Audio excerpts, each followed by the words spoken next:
We also heard from our students. We were deeply moved by our students, their moral clarity, their passion, their courage.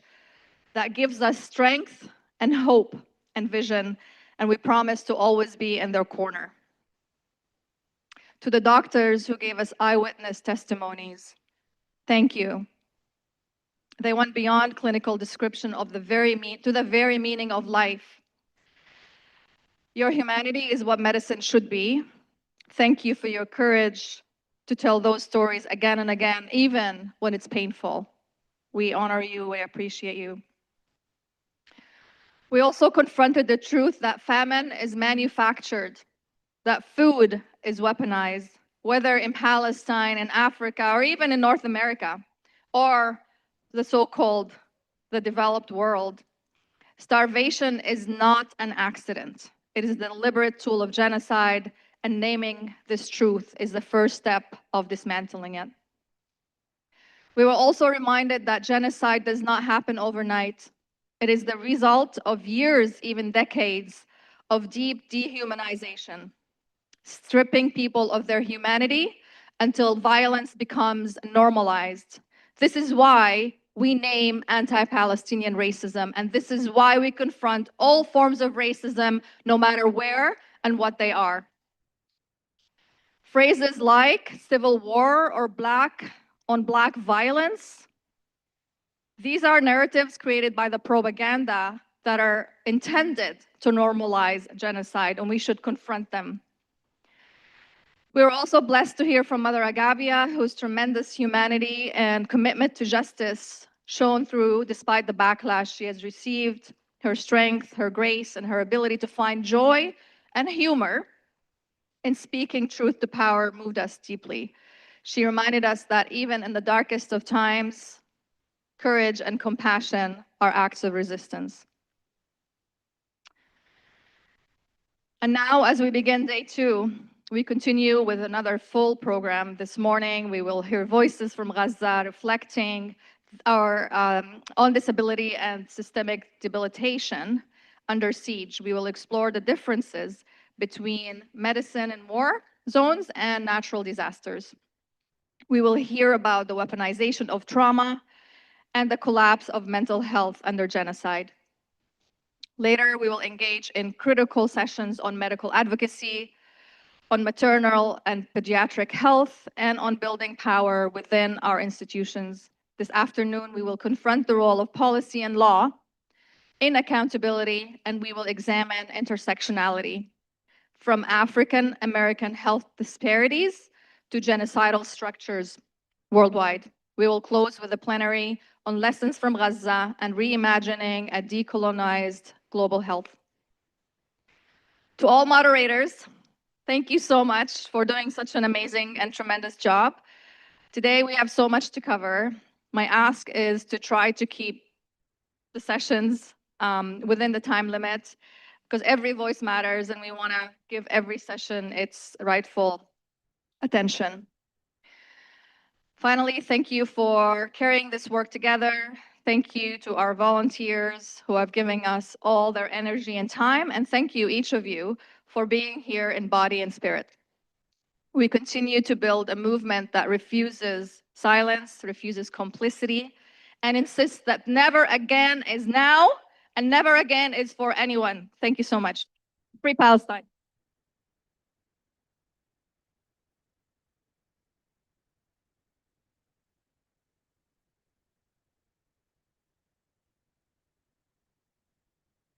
Thank you. Good morning, everyone. Thank you all for being here this morning, and thank you, Mr. for your opening remarks. My name is Marina Salman. I am a disability activist. I represent Disability Justice for Palestine. We are a global collective.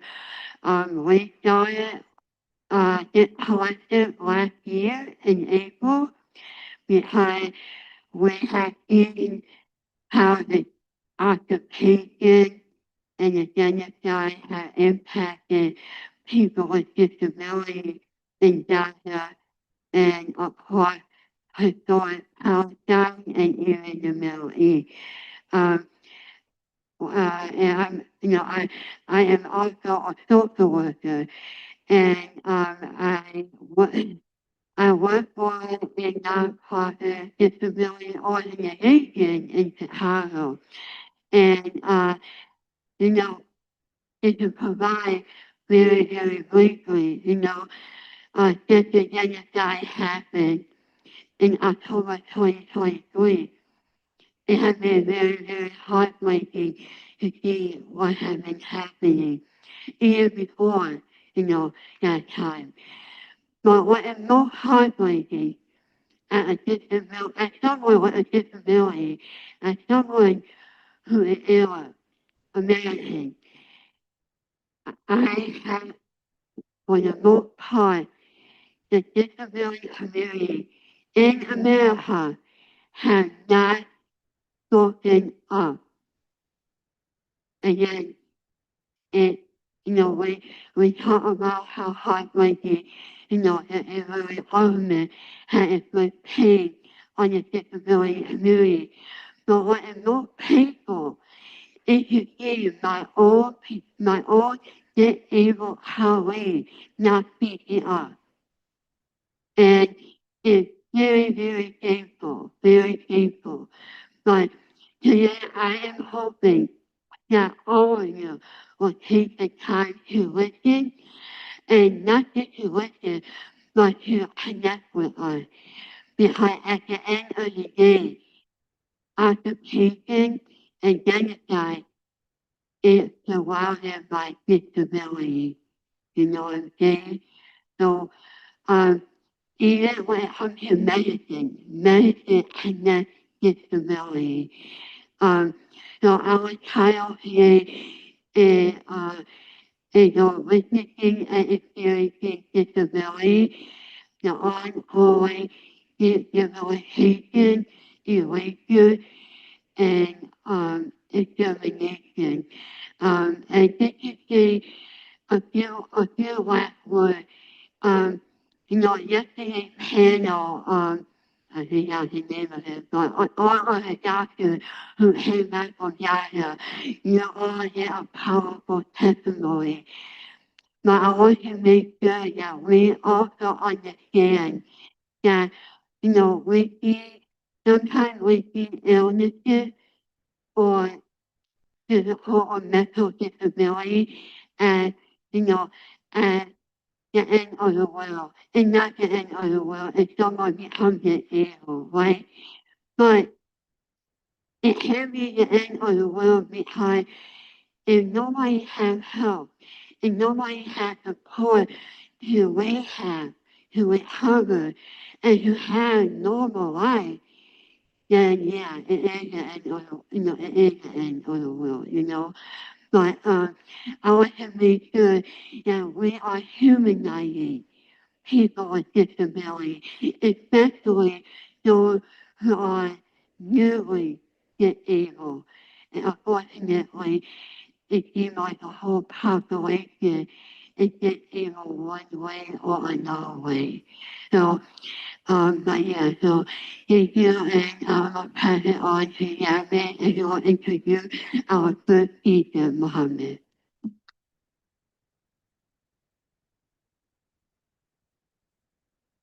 Good morning, everyone. Thank you, Marina Habibti. We are honored to be here. Thanks, Doctors Against Genocide. My name is Yasmin Sunono. I'm a Fulbright scholar, and well, I was, but I that's how I came from Gaza to here, to the U.S. And I am a postdoc fellow at the School of Medicine at Wayne State University. I am a disability scholar. I have published on the maiming of the Palestinian body and geography. Welcome to our session today. Marina and I will be co-moderating the session, and we have amazing speakers here with us, and I will be introducing them. And then we can start with Mohammed Abu Kmail from Gaza. So we're going to start with the people from Gaza first. Let me introduce our speakers today. Mohammed Abu Kmail is a disability activist. Mohammed was born with the cerebral palsy and uses a wheelchair for independence. He has a Bachelor of Banking and Finance and professional diploma in the management of civil society organizations. Muhammad is from Gaza and has been living in Gaza under the Holocaust. He has been displaced for more than 10 times. Right now, he's in Deir el Balah, and Deir el Balah is in the middle area of Gaza, where he works actually as an explosive ordnance risk education coordinator. So imagine this with me. Muhammad, and that's with the Handicap International. He educates people with disabilities in particular, but also people in general who are there in the camp with them on the bombs remaining and the substances that have not exploded and how to avoid their harm. Muhammad worked previously with أطفالنا للصم. I'm sure some of you or many of you heard about أطفالنا للصم. It's a very popular organization in Gaza, أطفالنا Society for Deaf Children. He will speak to us today about the conditions of the people with disabilities under the genocide. We also have Rami Ghaboun, and Rami is a member of the board of directors of Gaza Forum for the Visually Impaired. Rami has a degree in project management and development. He coordinated and supervised over 50 humanitarian projects. Rami, of course, alongside with Doctors Against Genocide, he has created multiple food distribution sites throughout Gaza, especially for people who are with visual disabilities and low vision and their families. Rami today will share with us the lived experiences of the Palestinians with visual disabilities under the genocide. And you may be seeing me also alternating between using terms, and I'm very deliberate with the language, alternating between a genocide and a Holocaust, because it is both. We have the third speaker is Shada Abu Sroor, and Shada is a Palestinian also from the West Bank. She has a bachelor degree in sociology from Beit Lahem University, and a master's degree in administration, public administration from Grand Valley State University. Currently, her work focuses on providing consultancy and activism on Palestinians with disabilities in the context of the Israeli occupation settler colonial regime. She's also the rapporteur of the Palestinian Disability Coalition, or Marina, as Marina mentioned also, Shada and Marina, both of them, and I tag along from time to time. They are both active on the disability justice for Palestine, and they've been doing amazing job. So if you Google, you will find their website there, where you can find more data and statistics on people with disabilities under genocide. That's the Disability Justice for Palestine. And then finally, last but not least, we have Dr. Ala Abu Arab, and Ala is an occupational therapist, anti-oppression consultant, and Ala studied at Temple University, and his doctoral research involved assessing the racial biases of occupational therapy practitioners. Dr. Ala will talk today to us about the whitewashing of the Palestinian disability. And then I will make a final speech at the end, and we will show you some art coming from Gaza by Maysara, Baroud. I'm not sure if you are familiar, but Maysara is my friend. He's very talented artist, and he uses black and white. And a lot of his art focuses on disability and what he has been witnessing. And I asked him why, we always see, different parts here and there of the body in your drawings. And he said, this is the reality, Yasmin. I'm just drawing what I'm witnessing. Okay, so without ado further, let's start with Muhammad. Muhammad, انت معانا؟ Muhammad?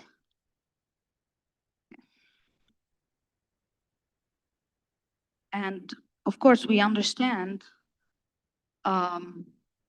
it's not always easy to get the people from Gaza and to keep them online because they just lose signal really quickly. Okay, so what we could do is we could actually start with the Shada. Okay. Shada, marhaba.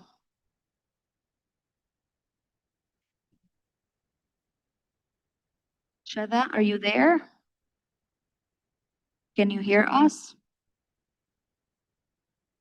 بلكي رامي هون ياسمين إذا هو هون خليه يبلش رامي أو مرحبا Shada, are you here with us? سمعتيني؟ Can you hear us? You are unmuted. We can hear you.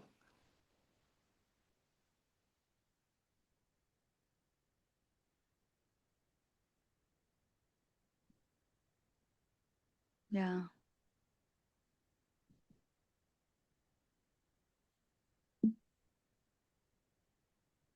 سمعتيني ياسمين؟ مرحبا Shada. Hi. I think if Rami is here, maybe we can start with him because he's from Gaza as well. If you don't mind. Yeah, we only have you now, so it looks like we Okay. lost Rami and Muhammad, but hopefully they will be here. They will reconnect. Okay. Can you see me? I'm not sure, but Yeah. Is the camera okay? okay, good. We can see you now. Great. Can see me? The camera is situated well? Yeah. Okay, thanks for Doctors Against Genocide for having us with them in their conference. It's not easy to be the one starting, especially knowing that the voices we must focus on the most, the voices we must hear first and foremost, are the ones coming from Gaza, where the genocide is being committed and non-stoppingly. I will do my best. I will do my best to deliver some of our messages as a disability movement when it comes to disability, the Israeli occupation, settler colonial regime, and of course their policies and practices, be it when they are targeting Palestinians in general and how it affects Palestinians with disability.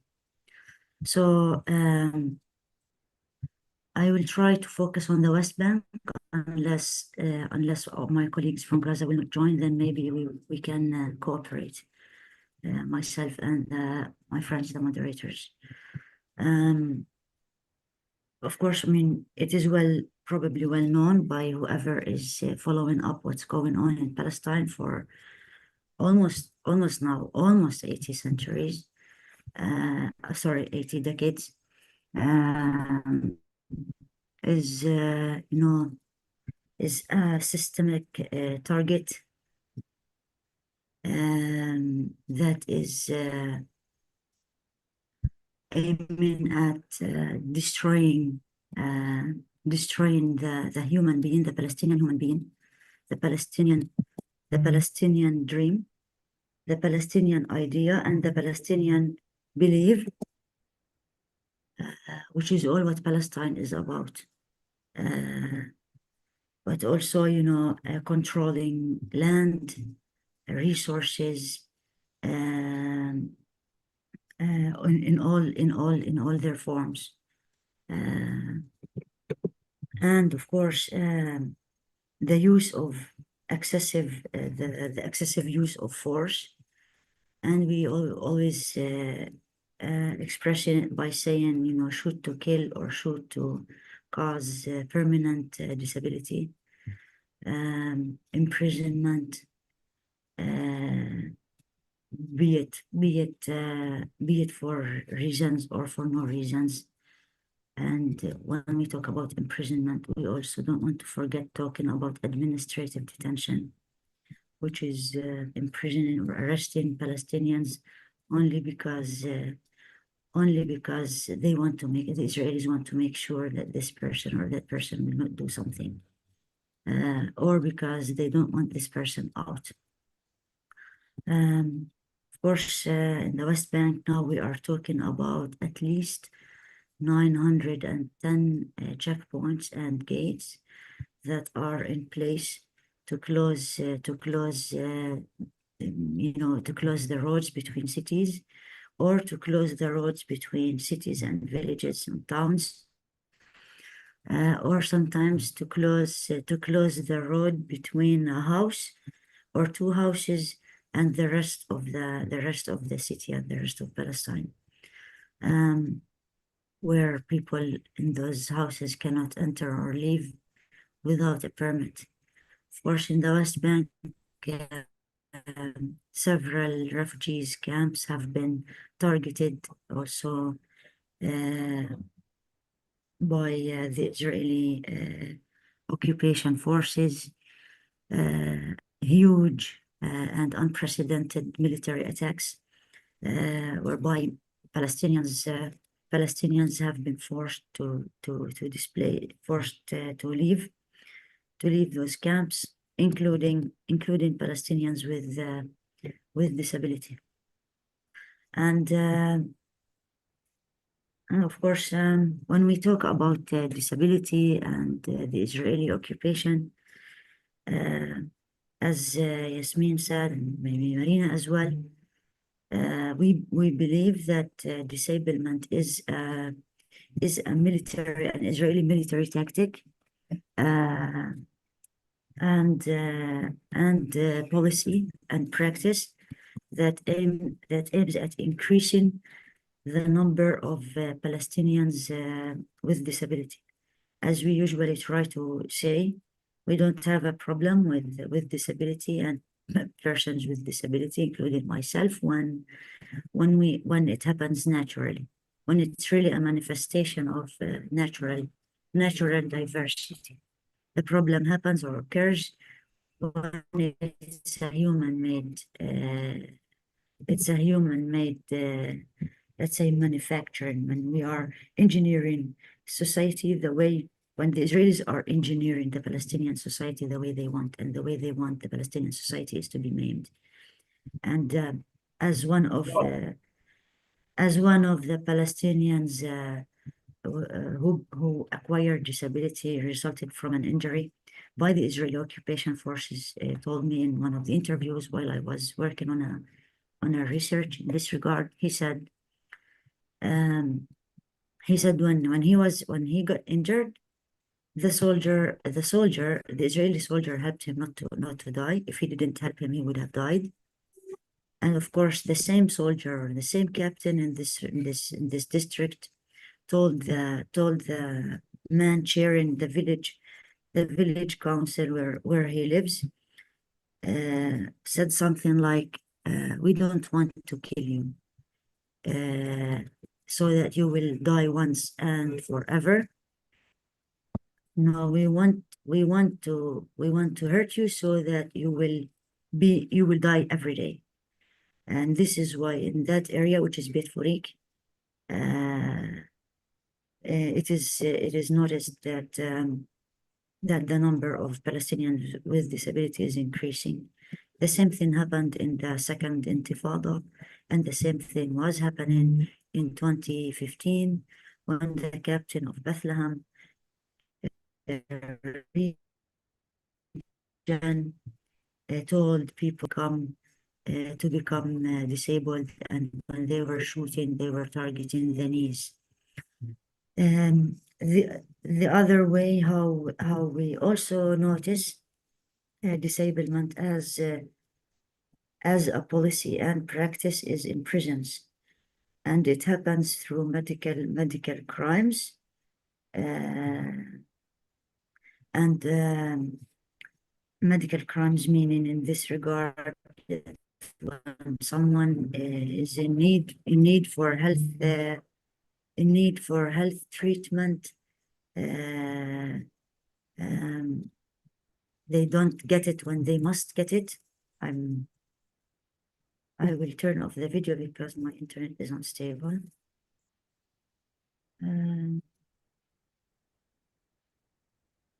So yeah, when it gets vaccinated, and so the health condition with time turns into a potential for disability than disability. But also during the last 2 years, many testimonies we collected suggest that a lot of surgeries are happening inside the prisons and the detention centers, whereby doctors are there just basically and literally cutting limbs without anesthesia, the limbs of Palestinian prisoners. And one of the people told us that at least 2 people are having their limbs cut weekly in the detention center, which was in that case Steedman.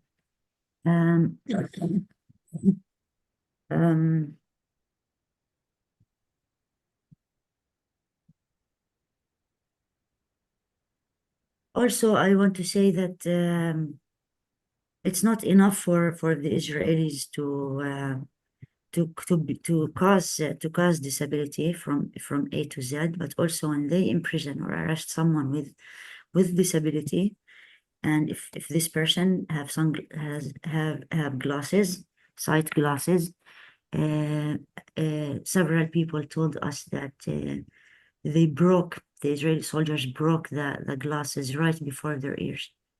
And also one of them told us that there was someone who has a prosthetic limb in the prison, and the Israeli forces in that prison removed the prosthetic limb and broke it, saying there is no need for that now. So even when those assistive devices and medical devices exist, even when they are there, they don't want them handy. They don't want them to be used by the Palestinian prisoners with disability. I will leave you also with, I speak a lot about prison because it's not well covered, it's not well discussed. I will leave you also with this kind of testimony by one of the Palestinians with disability who got imprisoned from Gaza.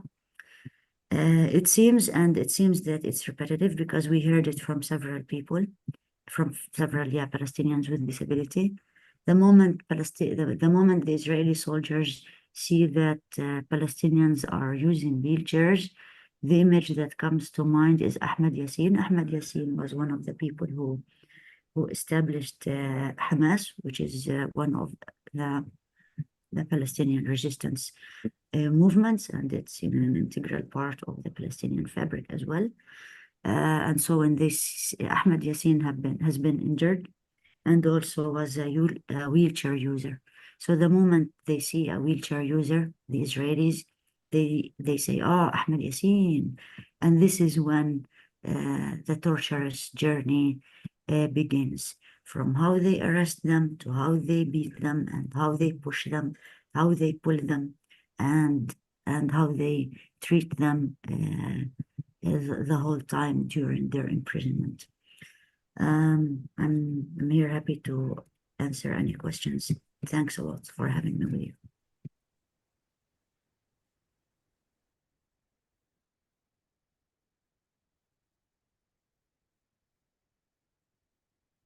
Thank you so much, Shada. We know that there are way more than that.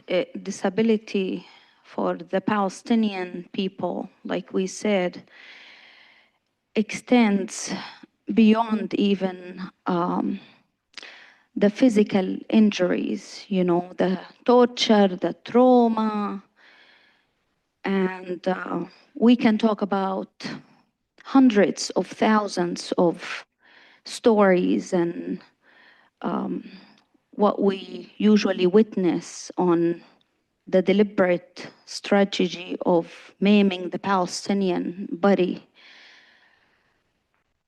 in a way to silence and subdue the resistance of the Palestinians, right?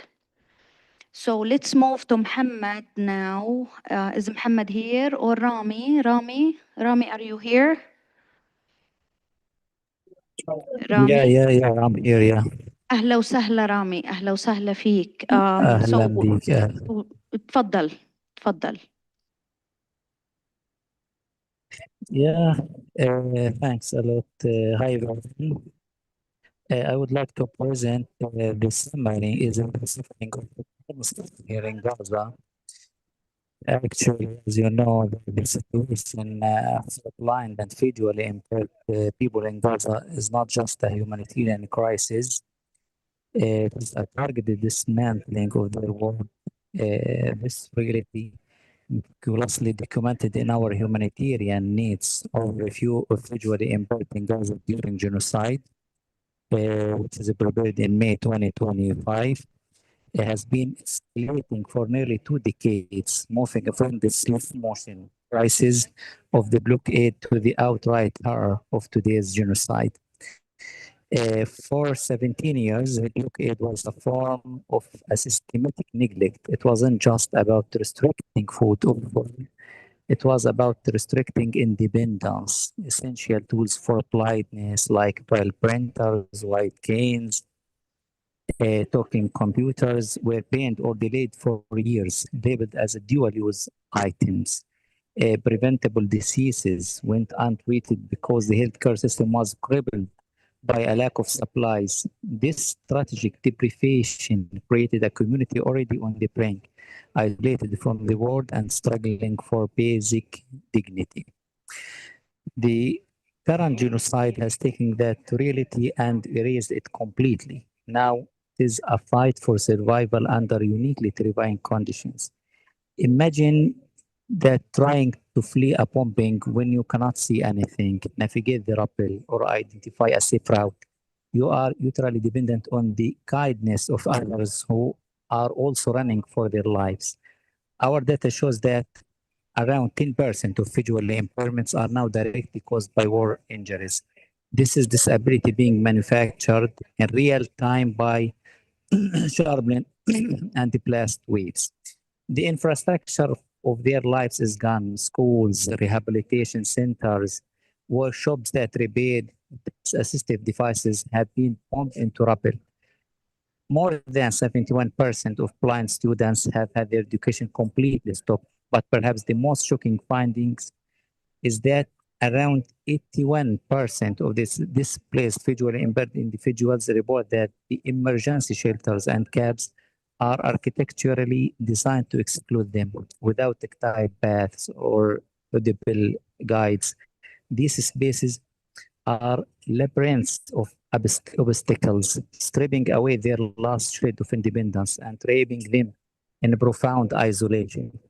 The psychological toll is catastrophic. More than 71% of them are suffering from severe trauma, compounded by grief, fear, and this complete loss of autonomy. Furthermore, we are seeing a terrifying rise of disability stacking, where around 20% of the visually impaired now have an additional disability, over half of them mobility impairments from war wounds like amputations, for example. The central brutal truth is that the needs of the visually impaired are consistently an afterthought in humanitarian response. But our study also reveals their profound resilience.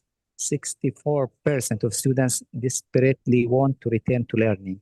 They are not just asking for it to survive, they are demanding to chance to have a future. Our duty is to ensure that in the response of this genocide, they are moved from the margins to the very center of our efforts.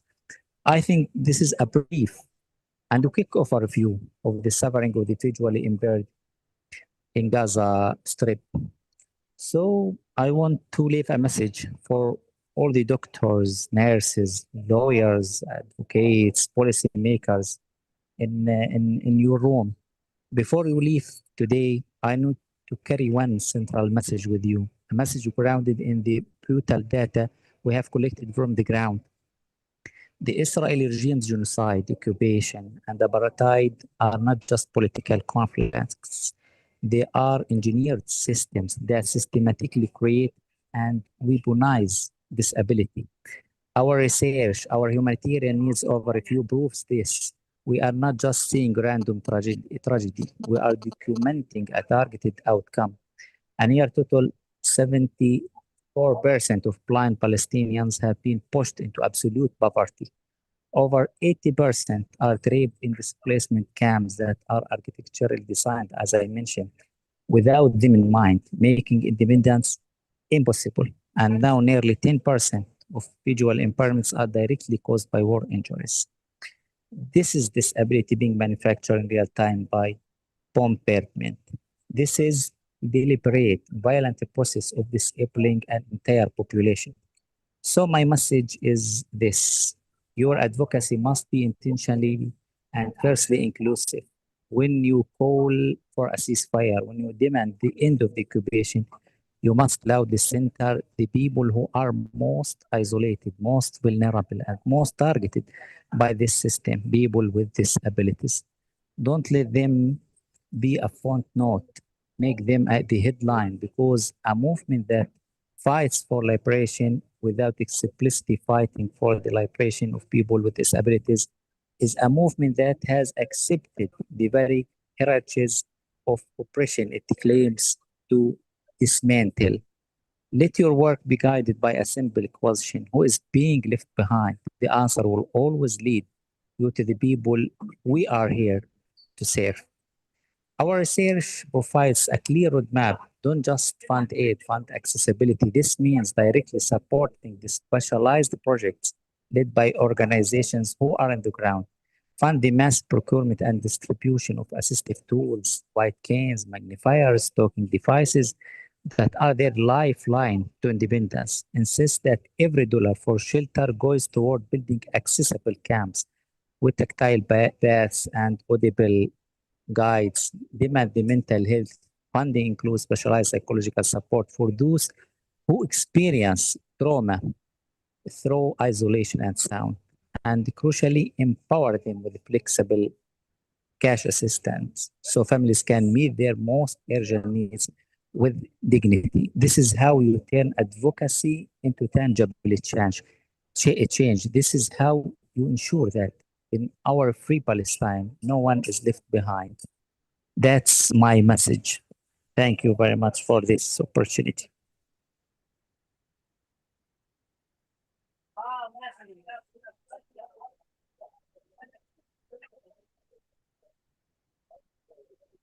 Hi.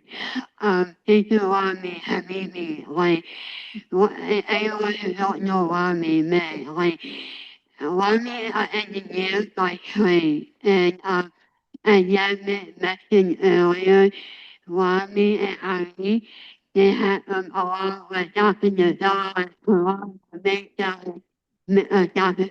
Payori, they had created uh, multiple sites where people with visual disabilities can receive food for the first time.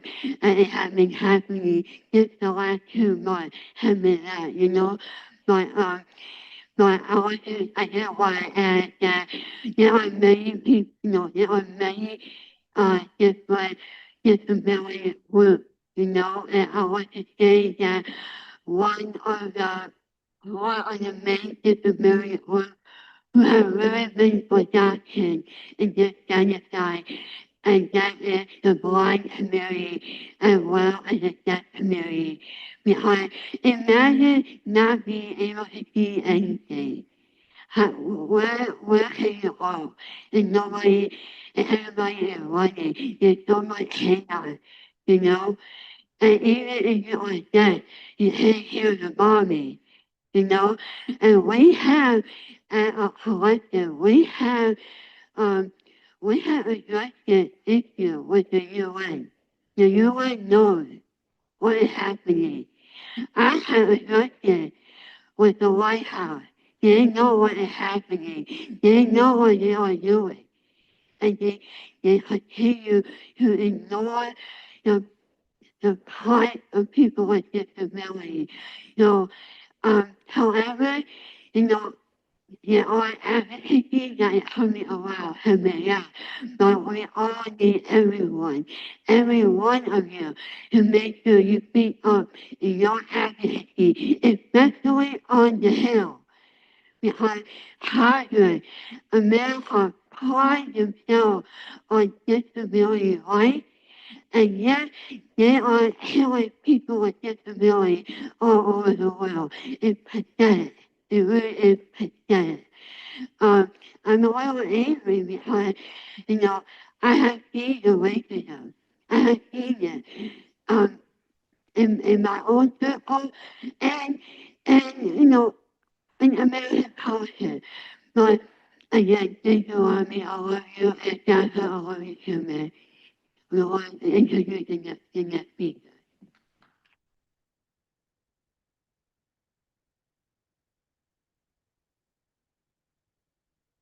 So, like Marina said, the UN knows the documents. And the last report that was issued by the UN experts, they said that what is happening in Gaza is now coming to be apocalyptic for persons with disabilities. And you can imagine with the expulsion of the people of Gaza, we see our families dragging their children with disabilities and adults with disabilities using mattresses.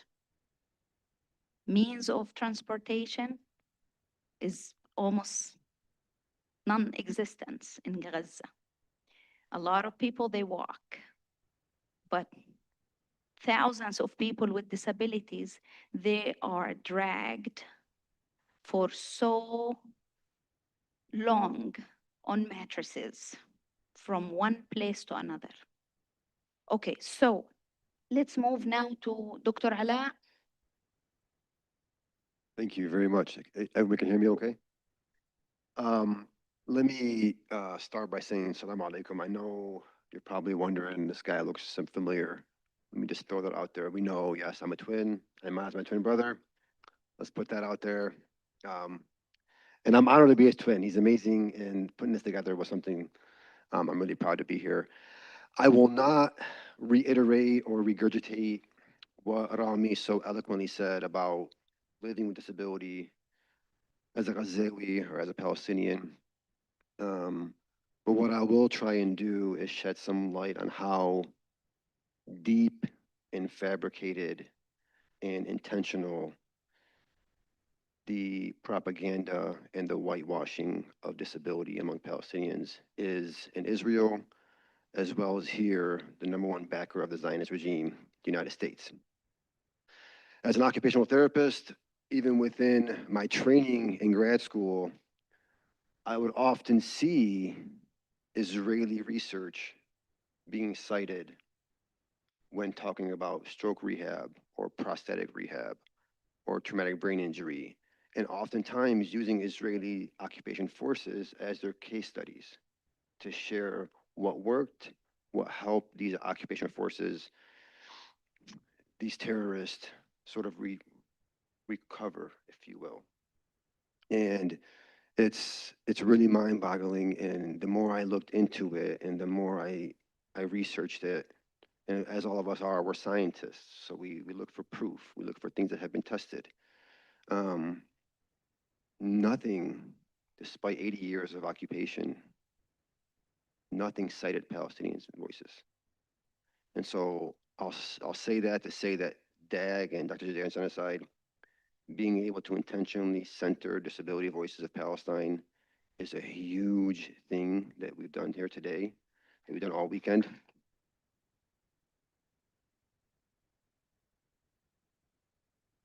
And it really can't be overstated.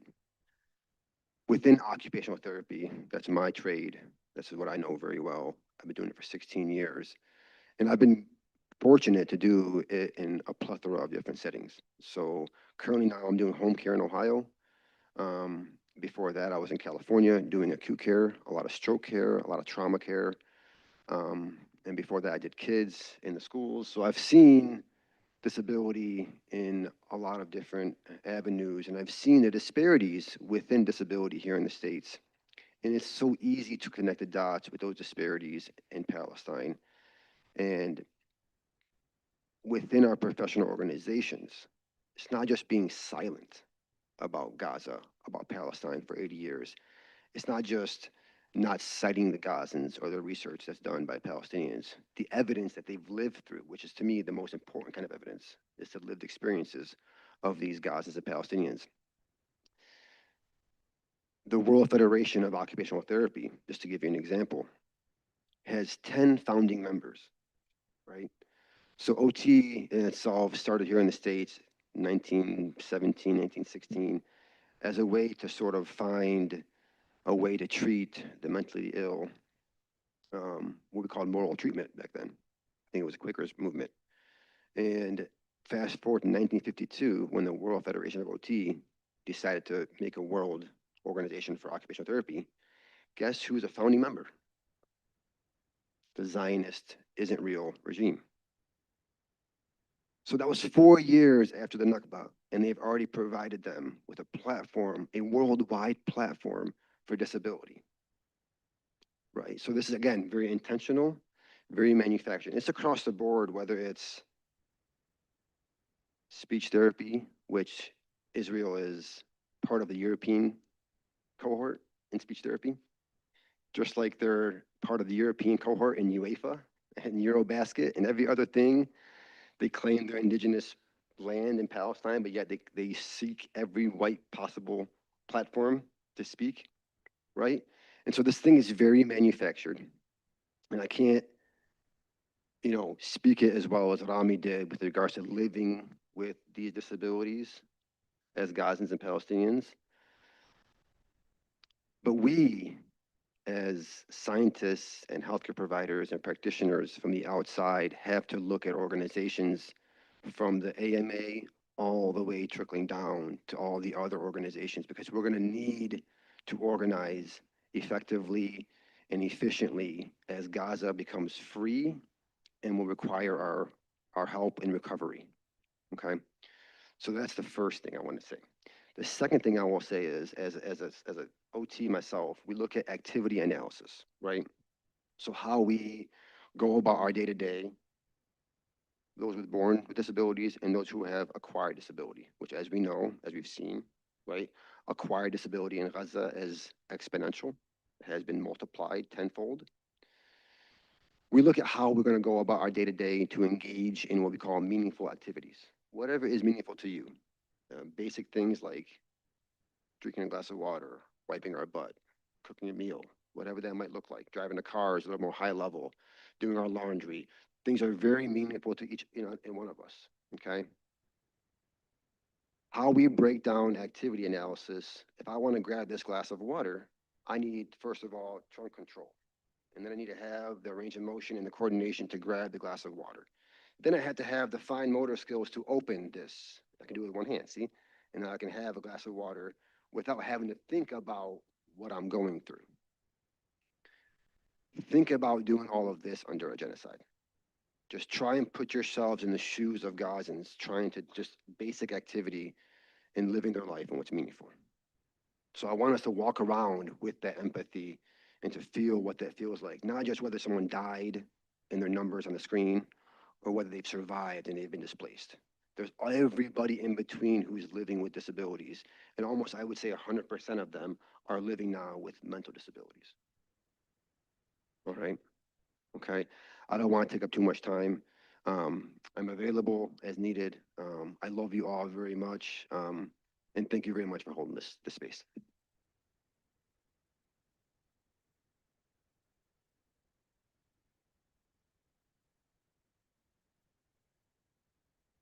Okay, so we're gonna start some art while I give final speech for this panel. And I want to start with reading a prose that was written by poet Khalid Jum'a. Khalid Jum'a is a Palestinian poet from Gaza. And in 2014, he wrote, "Time shall pass. The wounded who are capable of healing will heal. But those who passed away, who passed out, and those who lost their limbs, with those who have gone, they will live the rest of their lives without hands, without legs, without the capacity of hearing, without the capability of seeing. They will stay in their world. And maybe a passerby will ask, 'How did you lose your leg?' And before being told, he have turned his face and left to check on something else. Every aspect of the Palestinian pain and struggle is a form of debilitation. Debilitation is the active process of producing debility. It is the ongoing infliction of harm, exhaustion, and restriction that erases people, life, everything connected to Palestine, the history of oppression, the daily survival under the Holocaust, genocide, siege, the loss of our homes, our people, is a project of extermination and debilitation. For almost 2 years, the genocide in Gaza has unfolded, yet the world has not been able to stop it. This fact forces us to ask again who holds power in this world. Time and time again, Jewish supremacy and Jewish power remind us, you cannot stop us. You cannot deter us. Yeah, we're going to continue to inflict debility, and we're going to continue to exterminate the Palestinian people. This is not only a scheme of debilitation for the Palestinians, it extends to the entire world. The triple matrix of maiming continues to manifest. Within such a process of debilitation,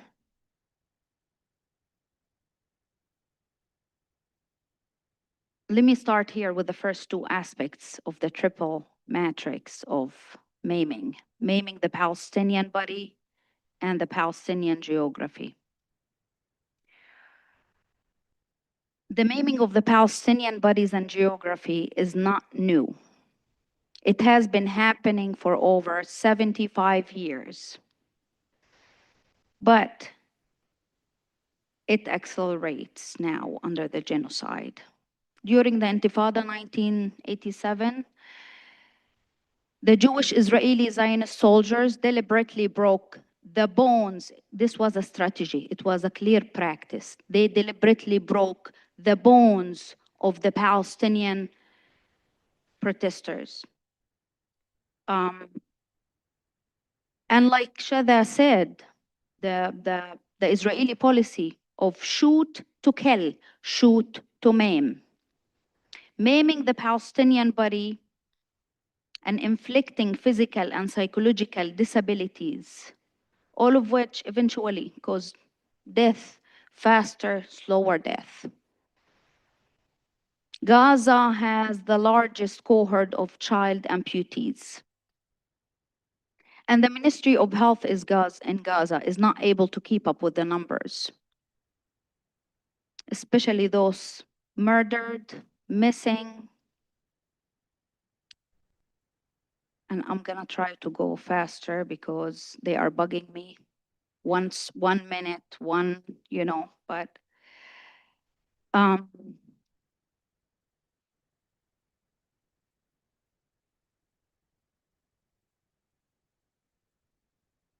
Israel has been deliberate in continuing to place physical barriers on the ground in Palestine that would obstruct justice and freedom for the Palestinians. But barriers also extend, which is the third aspect of the triple matrix of maiming. These barriers are maintained through these physical barriers, apartheid in Palestine, but they also extend to the scheme of debilitation in the world. Even our Palestinian struggle movement has been hijacked. It has been debilitated. And let me be clear here. So many of the so-called peaceful groups, especially peaceful Jewish groups, and I'm very intentional, who claim solidarity often function as controlled opposition. Yes, they call for food for the Palestinians. Don't kill the Palestinians. Give them food, but keep them in the cage. And we should often ask, do they call for an end to Israel? Too often they don't. Jewish supremacy, like white supremacy, is a global system of domination. And I'm going to use Malcolm X today.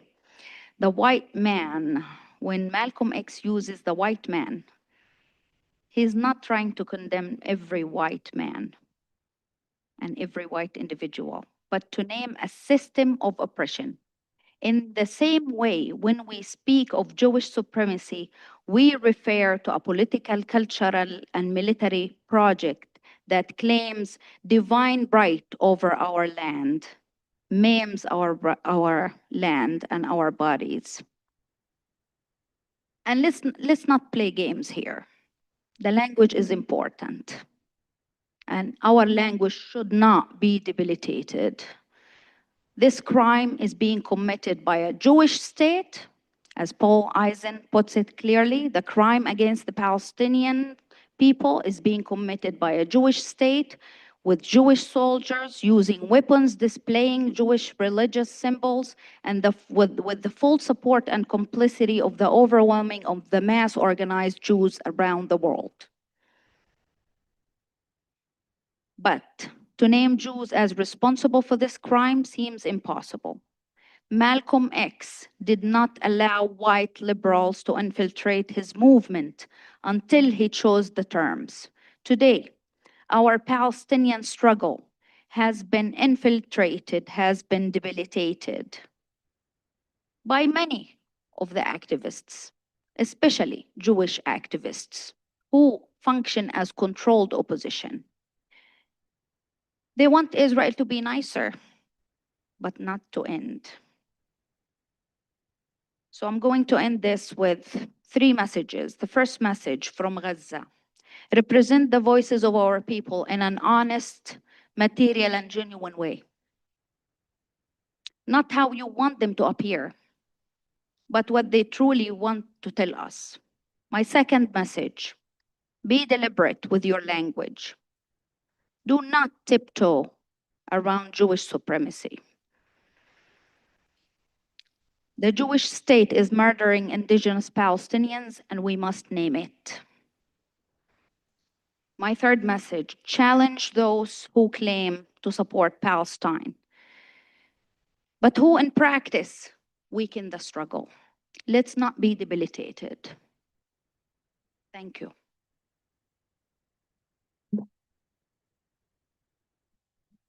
Thank you so much, Sundus, and thank you, everyone. We will move to our next panel. We have a tight schedule because many of our speakers have flights to catch. Every panel deserves a full day. So I apologize for trying to stay on time today, but it is important. And please, the speakers will be around, so you can always reach out for questions and answers. So the next panel is what?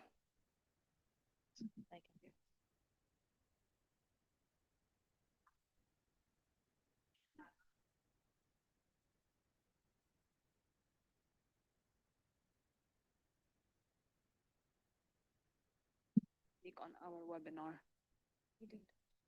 Did he speak right now?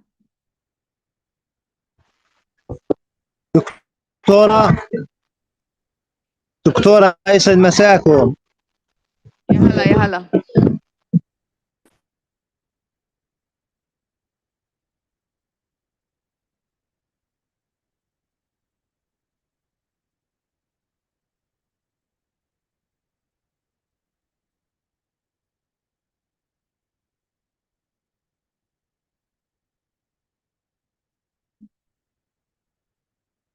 Now we're going to go into our next panel, which is, we have the PowerPoint. Yeah. The title is Medicine in War Zones versus Natural Disasters.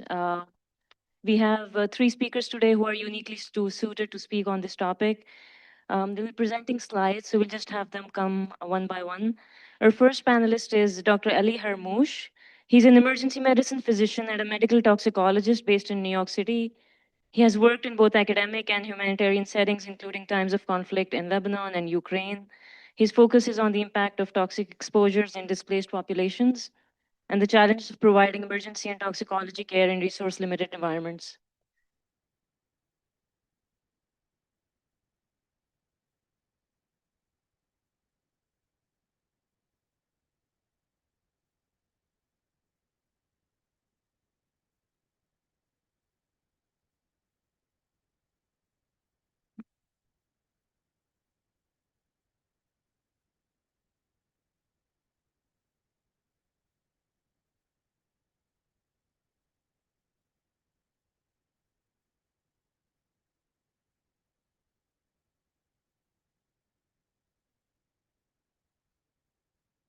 All right, good morning, everyone. I think while we're loading the slides, I'll probably should just go ahead and start. So my name is Ali Harmouche. I'm one of the emergency physician and a medical toxicologist.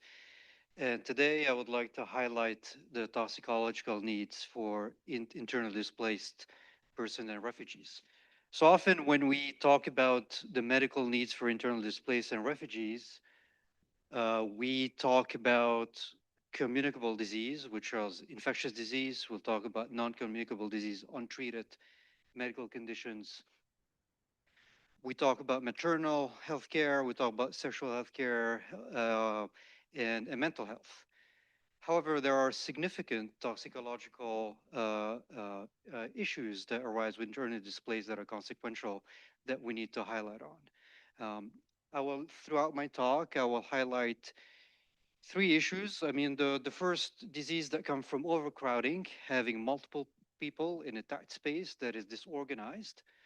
I will talk about conditions that arise from environmental disasters and pollution, the ecocide. And also I will talk about addiction, medication shortages. Throughout the talk, I will highlight some implication for the practitioners. I will also talk about the needs, the gaps, and I will try to complement my slides with an available literature that are available from Gaza and Palestine and other refugees and areas of genocides. So let's start with disease of overcrowding, unintentional exposures. By definition, these are preventable exposure that are often related to improper storage. So to draw the picture, you have a family, multiple provider in a multiple people in a small space. You have kids, you have medication that are improperly stored outside any locked cabinet. You have cleaning supplies, acids, that are stored in drinking water. This eventually leads to unintentional exposure. People would get to them some way or another. In the States, we teach parents how to store their cleaning products safely to prevent poisoning, store them in cabinets, store them away, keep medicine out of reach of children, separate toys by age. This is pretty impossible in an internally displaced person. Um, Caustic ingestions, whenever kids get inadvertently to a base or an acid, can lead to significant esophageal stomach injury that can be debilitating on the long run. We know that even prior to the genocide, there were improper storage practices in Palestine. In this survey that was sent to multiple households, however, mostly in Nablus, that looked at, every household stores on average around 14 medication. 44% of these medication and household products are stored inappropriately, meaning they are easily accessible to kids and people with dementia. 33% of medication and solutions are not stored in their original container. Well, this is the slide that I was referring to. If you're storing, an acid or base or cleaning supply in drinking water, somebody will get to it. The severe consequences that can happen from drinking acidic or very basic, and this is obviously stomach of a person who did not make it. You can see significant esophageal and stomach injury. This is a survey that was done also in northern Palestine, just to set the little bit the demographics of what do we see with untreated poison that are related to chemical and pharmaceutical ingestions. And you can see the age of 6 years and 6 to 18 years, significant number of the presentation of toxicological patients. What about in Gaza? The number of poisoning have been on the rise in the survey from 2010 till 2015. The majority of patients present to Al Shifa Hospital. The majority of presentation are related to drug ingestions, organophosphates, maybe also pesticide use for crop control are implicated in a third of the presentation. What is interesting in this study that 96% of providers highlighted the need for a poison control center and to have 24-hour expertise in toxicology. What about intentional overdose, suicidal ingestion? Durkheim, of sociology, mentioned that suicide mortality during armed conflicts in the war expected to decrease. And this paper is a proof of concept that looked at the conflict in Ukraine and Crimea in 2014. When the conflict started in 2014, the number of suicides decreased. So we do not expect to see an increase in number of suicidal ingestion. Let's talk about environmental and food contamination. There's been multiple historic disasters in internally displaced and refugees. 1971, Iraq grain poisoning, when grains were sent that were contaminated with mercury. While these were not supposed to be for ingestion, this inadvertently resulted to 6.5 million admission secondary to mercury, with around 460 deaths. The need for clean water led to digging of wells in Bangladesh that were a little bit too shallow, that were contaminated with arsenic, and that led to a massive epidemic of arsenic toxicity leading to skin and multiple cardiovascular complications on the long run. Nigeria, lead poisoning, one of the largest lead outbreaks known to humanity, with around 170 pediatric deaths secondary to lead toxicity, and the list goes on. Nitrate poisoning, selenium grain, mycotoxin, cholera. These pictures have become, unfortunately, part of our daily life. Depleted uranium, white phosphorus, contaminated the ground, contaminated the soil. Fires release significant amount of carbon monoxide, cyanide that can lead to acute chronic toxicity, among other contaminants. Even before the genocide, 97% of water sources in Gaza were unusable. You can imagine what's happening now during the genocide. And again, this is going to lead to groundwater contamination. There's an estimated 15 million tons of rubble, and this is a conservative estimate. And there's a large contamination of asbestos that can lead to lung cancer and chronic respiratory problem. This is just a brief summary of contaminants, and you can see that we have contaminants in the air, the water, the soil, the waste, and this will take years to be, one, detected, second to be decontaminated and cleared. What do we know so far? So this study is from 2019. We know that a quarter of kids in Gaza had lead that were above the cutoff for the CDC. Um, Chronic lead poisoning leads to neurodevelopmental delay and multiple neurological and hematological disorder. The peak is 65 microgram per deciliter in the study, which is pretty elevated, and 4% of these kids required chelation, required medication to eliminate lead. We know that kids are exposed to heavy metals even before they are born, and this is a hair testing study that was done in pregnant female in Gaza.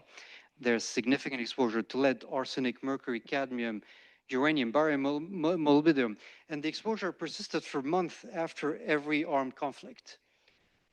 What is interesting is that newborns had metals in their hair from birth, and the exposure keeps on getting worse. It's progressive exposure, and toddlers at 18 months had more exposure than the newborns.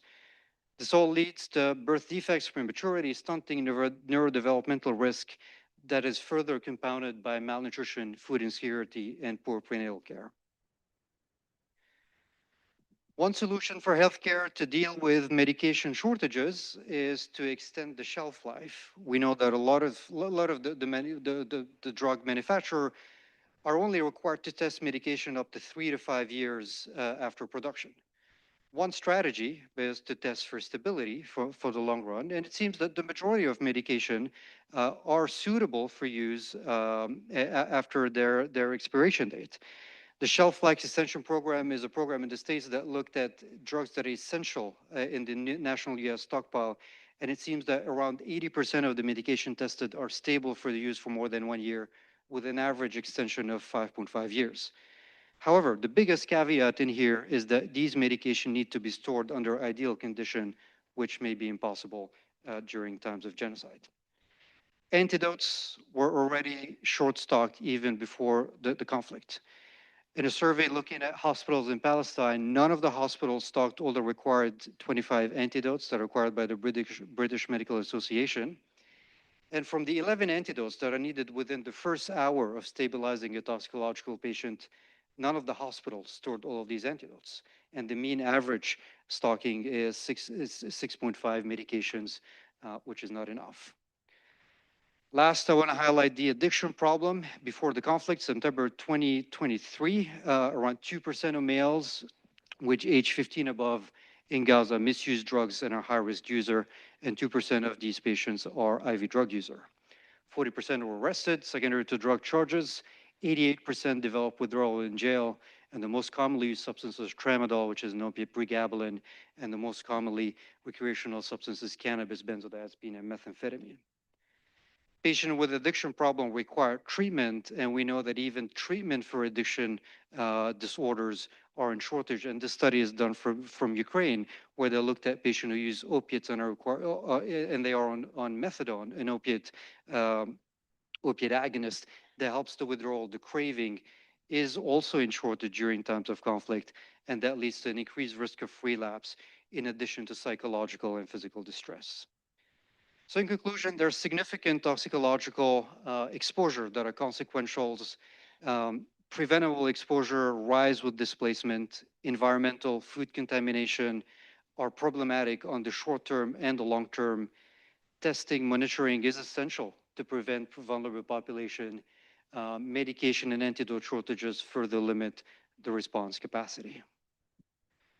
Thank you so much.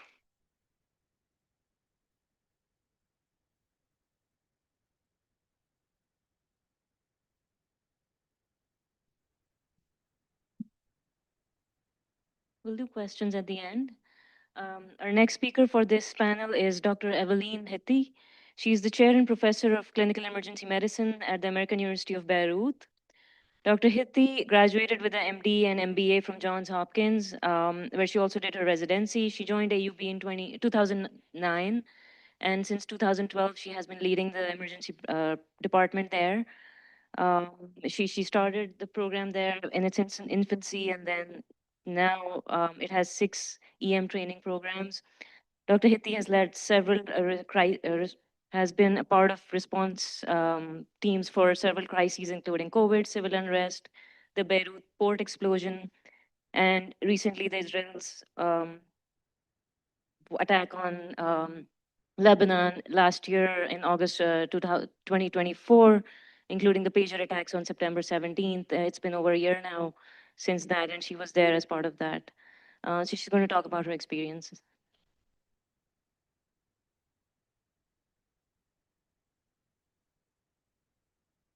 Thank you. Thank you for Dag for organizing all of this and bringing us all together, and for the opportunity to share a little bit about what's been happening in Lebanon.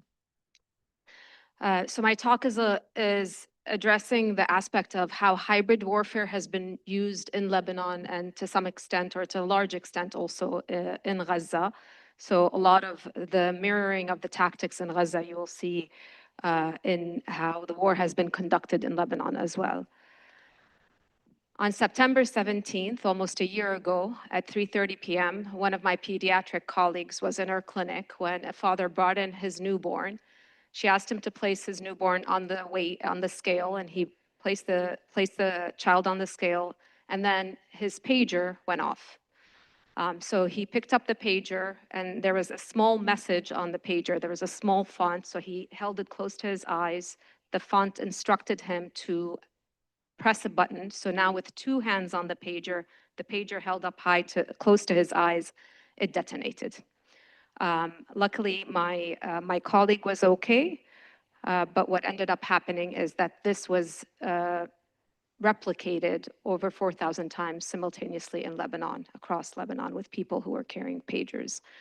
So this is a form of hybrid warfare. Hybrid warfare is when you take conventional weapons and you put them through non-conventional means to basically cause harm and use that as a weapon of mass destruction. I did not intend for my career to end up evolving in this way, where I now come and speak about mass casualty response and hybrid warfare. But I did come from an environment of conflict. I was born in Lebanon and left in '82 during the Israeli invasion of Lebanon.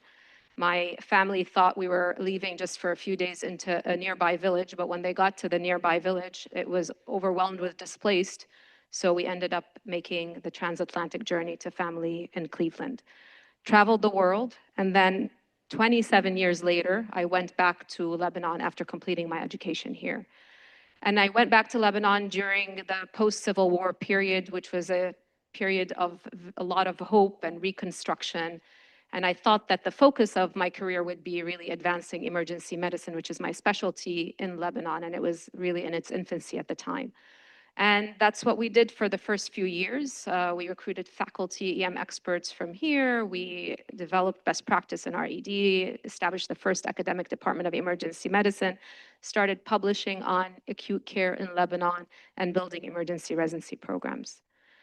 But then in 2013, the reality check of the world I come from happened, and this was through the Starko bombing, when a car explosion meant to assassinate a political figure happened just a couple of kilometers from our medical center, and 35 casualties ended up coming into our ED. And it was at that point that it became very clear that this is something that we needed to master and do well in terms of mass casualty response. And just my first 10 years in Lebanon, we had activated our emergency preparedness plan 10 times. Or 12 times at that point, and then came August 4th, Port Blast, and that was the 13th. And with each activation, we did plan, do, study, act cycles, improved our response, learned from them, and then when the next activation came, we had optimized it. And we developed what we called the golden 15, within the golden 15 minutes, the major steps, things that had to take place without which you would lose control of the response. And these included how do we activate, how do you control security, internal and external crowds, triaging, patient registration, reinforcements, disaster carts, and communication amongst the team. But then October 7th happened, and as the Israeli aggression on Gaza intensified with clear spillover effect that would be coming to Lebanon, with our eyes on the Gaza scenarios, we knew that we needed to even develop and plan for something that was different. And though there is no way to actually plan for the Gaza scenario, at least scale was something that we recognized we had to ramp up to. And what until that point was really what emergency response in most hospitals is, which is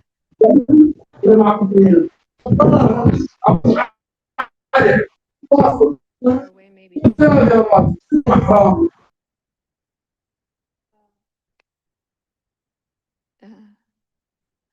So what most responses are ED-based responses, where all the resources come to the ED, and then you stabilize, you triage, and then send either home or to the hospital.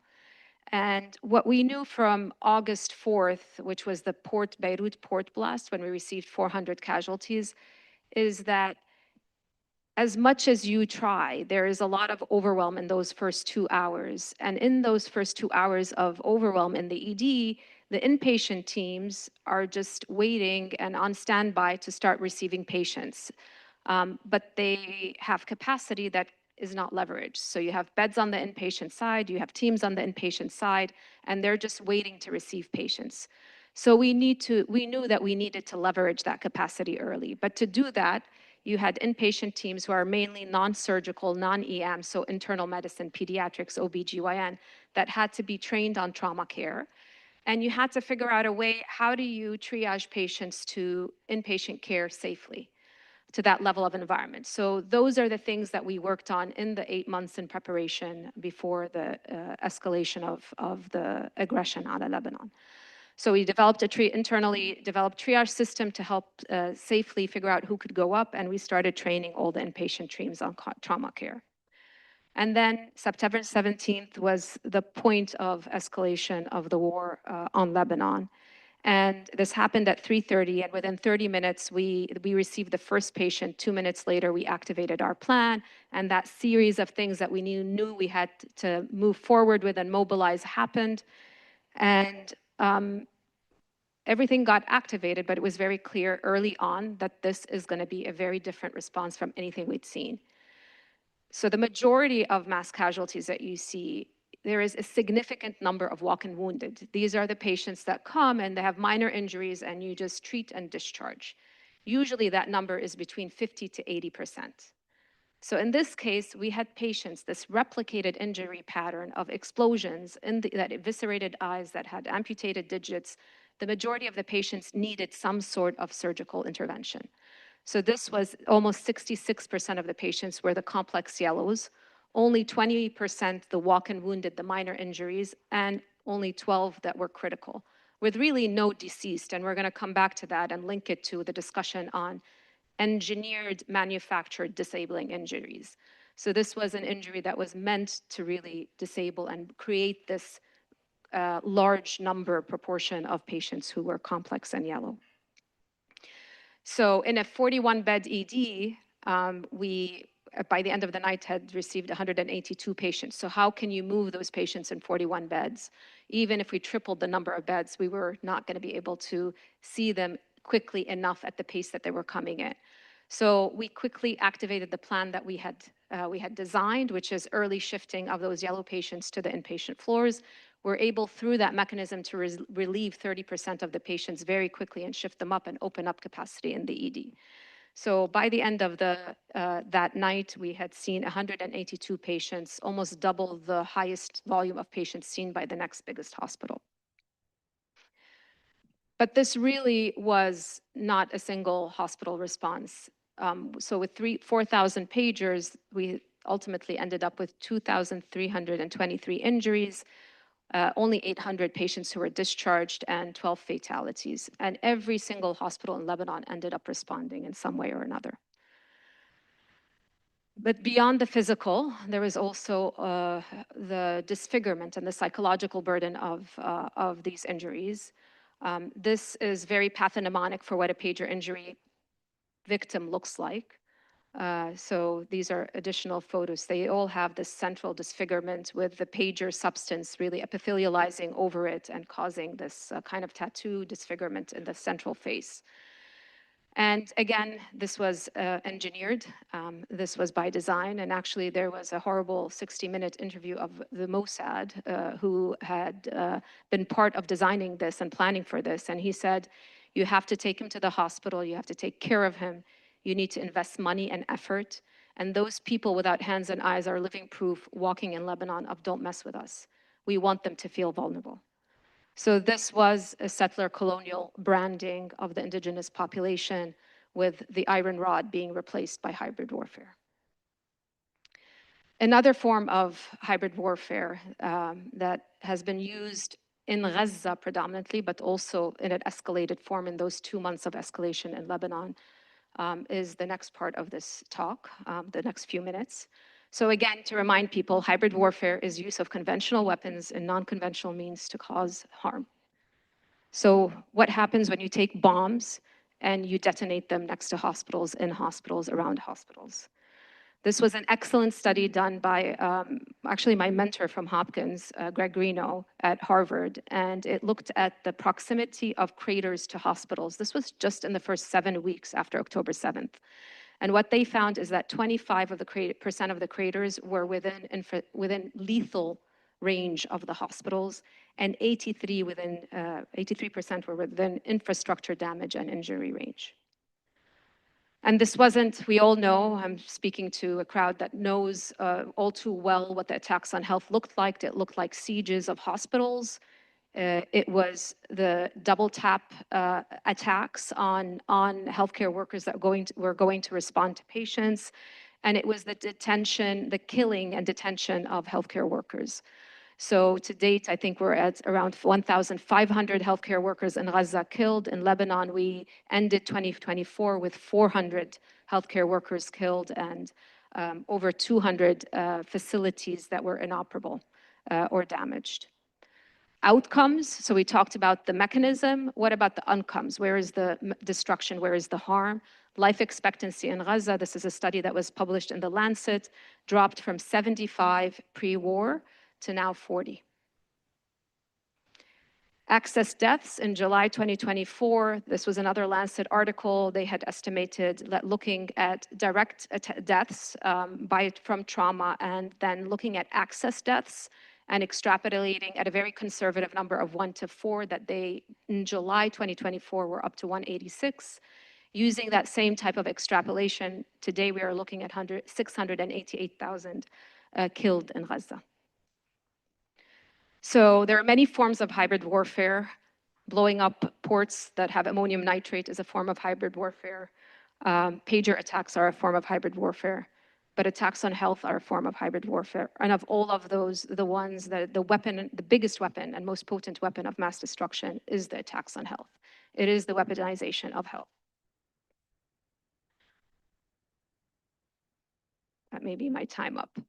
So I will just end with why are we here and how did we get here? We got here in an environment, no, it's not mine. So we got here within an environment that has celebrated a war crime. So with the pager attack, Washington Post called this bizarre James Bond movie, New York Times sophisticated sabotage, when clearly, as UN experts here wrote, this was a violation of humanitarian law by failing to verify each target. And we got here within an environment where even the medical community, even physicians and us as stewards of health have been predominantly silent on the issue. So if the stewards of health have not been speaking up about attacks on health, then who else will? And we all know and have learned but not really taken it into action from the Nuremberg trials, that it is the silence of the medical organizations and the community that creates the space to perpetuate atrocities. So what can we do? I think yesterday someone one of the speakers said, we can't seed the arena, we can't seed the spaces, and we really cannot seed the spaces. In our medical organizations, we have been trained in our mind. Everywhere I go, I hear we have to be medically neutral. And there's medical neutrality that we have to respect. I have to remind everybody, medical neutrality is the right of patients to access irrespective of what side of the conflict they are. Medical neutrality is not about us as healthcare workers staying silent in the face of atrocities.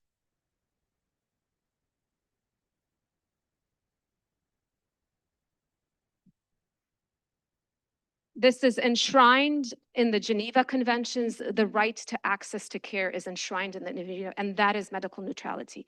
But also enshrined in our medical ethics and in our professional societies is the professional responsibility. Our professional response, let's not go far. I'm not going to talk about professional organizations around the world. I'm going to talk about the American Medical Association. The American Medical Association Declaration of Professional Responsibility states that we have a responsibility to advocate for social, economic, educational, and political change that ameliorate human suffering. This is our responsibility. When patients are being deprived of access to care, this is a medical professional responsibility. Other organizations, PHR, Doctors Without Borders, go even further and talk about bearing witness, and that it is our responsibility to bear witness, document, and speak out against violence in epidemics and neglect. So never cede. And what does never cede mean?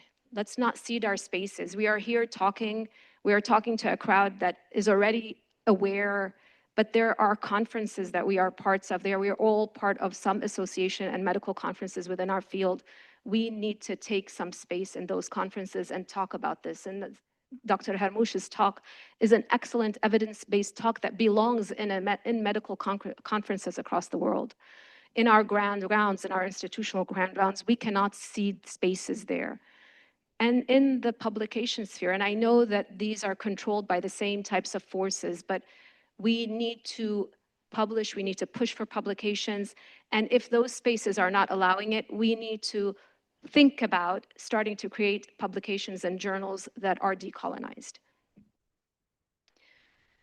And finally, mobilizing medical communities. And I know that this is difficult, and I know that it's especially difficult in the United States, but I don't think because it's difficult, we shouldn't be trying. The BMA has already come out with a statement, majority vote, where they have stated, the Council of the British Medical Association has put out a statement condemning destruction of healthcare and killing of healthcare workers, opposing the victimization of medical students and healthcare workers who are advocating for Palestine, suspending engagement with the Israeli Medical Association. So we are putting pressure internally there to put an end to these crimes, and opposing the adoption of things that we should be boycotting, Palantir, Oracle, Cisco, all of these instruments that are feeding data and data that is being used to end up attacking healthcare workers. Irish Academy of Emergency Medicine has also done the same and has also went further to say as well that we need to protect our academic freedom in our conferences, and we need to push for voices that are speaking out against the attacks on health in Gaza, Gaza specifically, because nowhere else is it as profound and as systemic and being used as part of the military tenet of the Israeli army. So my parting words are, I lean on Dr. Mahmoud Abu Njayla, who on the ward of the hospital, he wrote, "Whoever stays until the end will tell the story. We did what we could. So let's all do what we can in our spaces." Thank you.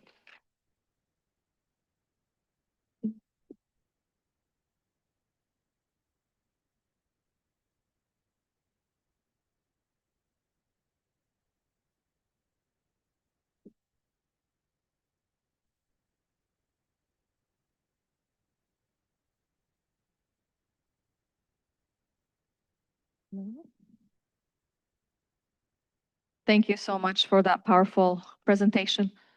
Muhammad, I'm going to try to bring Muhammad from Gaza, if he's able to hear us, to come back and speak. الو الو مرحبا محمد. مرحبا مرحبا يسعد مساكم. يسعد مساك، كيفك؟ الله يعطيكم العافيه، وانا بعتذر جدا للظروف اللي بنمر فيها في غزه. ولو انا بس اعتذار منك. تفضل يا محمد، احكي خبرنا. انا محمد ابو كميل طبعا.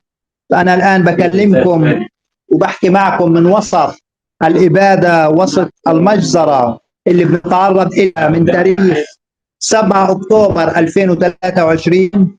انا محمد من الاشخاص ذوي الاعاقه الحركيه، بستخدم كرسي متحرك مع أكثر من 150 ألف شخص ذوي إعاقة في قطاع غزة، بنتعرض لأبشع أنواع الإقصاء والتهميش والذل والإهانة وعدم توفر أدنى مقومات الحياة الأساسية. أنا محمد خرجت من بيتي لأكثر من 11 عام، لأكثر من 11 عام خرجت من بيتي لأكثر من 11. نمت في الشارع ونمت تحت السيارة ونمت في البرد وفي الشوب وفي الأجواء الحارة وبين القوارض والحشرات. جلست مع الأشخاص ذوي الإعاقة أكثر من شهر في بداية هذه الإبادة، لم نتلقى أي غذاء بسبب عدم موائمة مراكز الإيواء وعدم توفر أدوات النظافة الشخصية وموائمة الحمامات. كل هذه الظروف القاسية اللي مريت فيها أنا والأشخاص ذوي الإعاقة منذ ما يقارب العامين ولحد هاي اللحظة. الأشخاص ذوي الإعاقة تواجه أقصى أنواع الإقصاء، عدم توفر الأدوات المساعدة، عدم وجود أماكن إيواء آمنة وأماكن نزوح. أغلب الأشخاص ذوي الإعاقة الآن موجودين في مدينة غزة لم يستطيعوا النزوح بسبب عدم توفر وسائل النقل، عدم توفر النقود والمصاريف للنزوح. اليوم أنا كشخص ذوي إعاقة نزوحي من مدينة غزة لمدينة دير البلح بكلفني أكثر من $5000 عشان أكون في خيمة في الشارع لا تتوفر فيها ماء ولا كهرباء ولا غذاء، فقط مصاريف نقل والاستقرار في الشارع. $5000. هذا ينطبق على من 150 ألف شخص ذوي إعاقة حسب الأرقام الموجودة الغير دقيقة، وهذه الأرقام طبعا كل يوم زيادة مع كمية الإصابات المهولة اللي بتعرض لها مجتمعنا في قطاع غزة.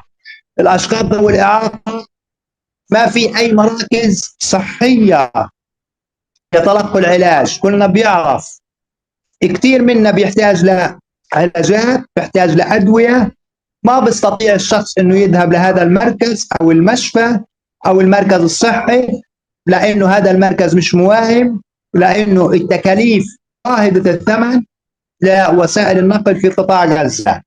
فاحنا بنتعرض لأبشع واقصى انواع الابادة في العصر الحديث. رسالتي ورسالة كل الاشخاص ذوي الاعاقة لكم بانه لازم تسليط الضوء على قضيتنا يكون من خلالكم ومن خلال كل الأحرار في العالم، إظهار هذه القضية وللعمل مع كل المنظمات الإنسانية ومنظمات الأمم المتحدة على رفع الحصار ووقف هذه الإبادة والعمل فورا على إدخال الأدوات المساعدة. أنا أحدثكم عن كرسي مهترئ، هو معايا هذا الكرسي أكثر من عام في الطرقات المقصوفة وفي الشوارع المدمرة. لا أستطيع تغيير هذا الكرسي ولا أستطيع أن أمتلك كرسي آخر. يعني أعاني من ألم فظيع في ظهري بسبب. محمد أيوة يا دكتورة. حبيبي أعطيني فرصة أترجم بس. أوكي. Okay.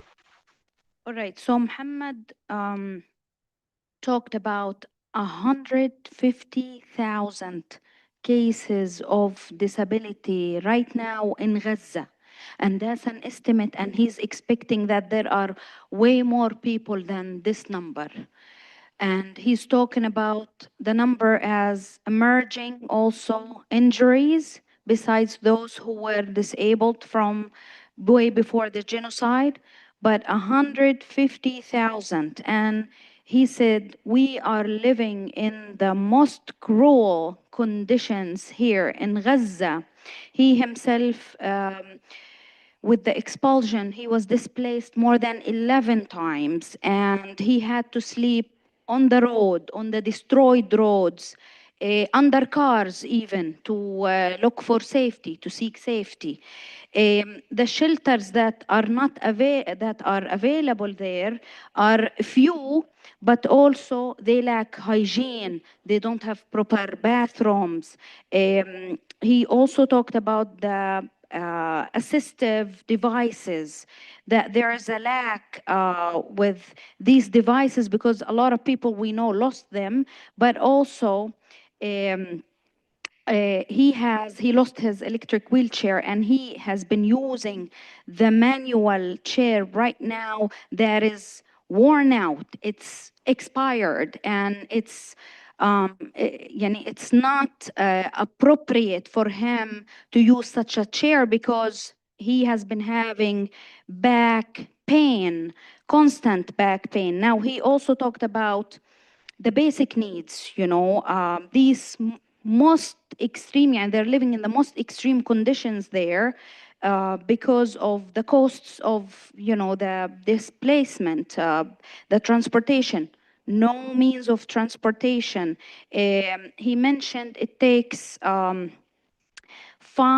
it requires $5,000 for proper means of transportation, which do not exist, but anything that is available, the minimum that is available as transportation, cost over $5,000 for someone with a disability to be moved from one place to another, and nobody can afford that. So a lot of people with disabilities, they just remain where they are. Also the accessibility, the roads are destroyed, the facilities, the institutions, the infrastructure is totally destroyed. So it's not easy for people with mobile disability to physical disability to navigate through any existing, these remained, building of healthcare, health centers, the basic clinics that they exist with minimum capacity.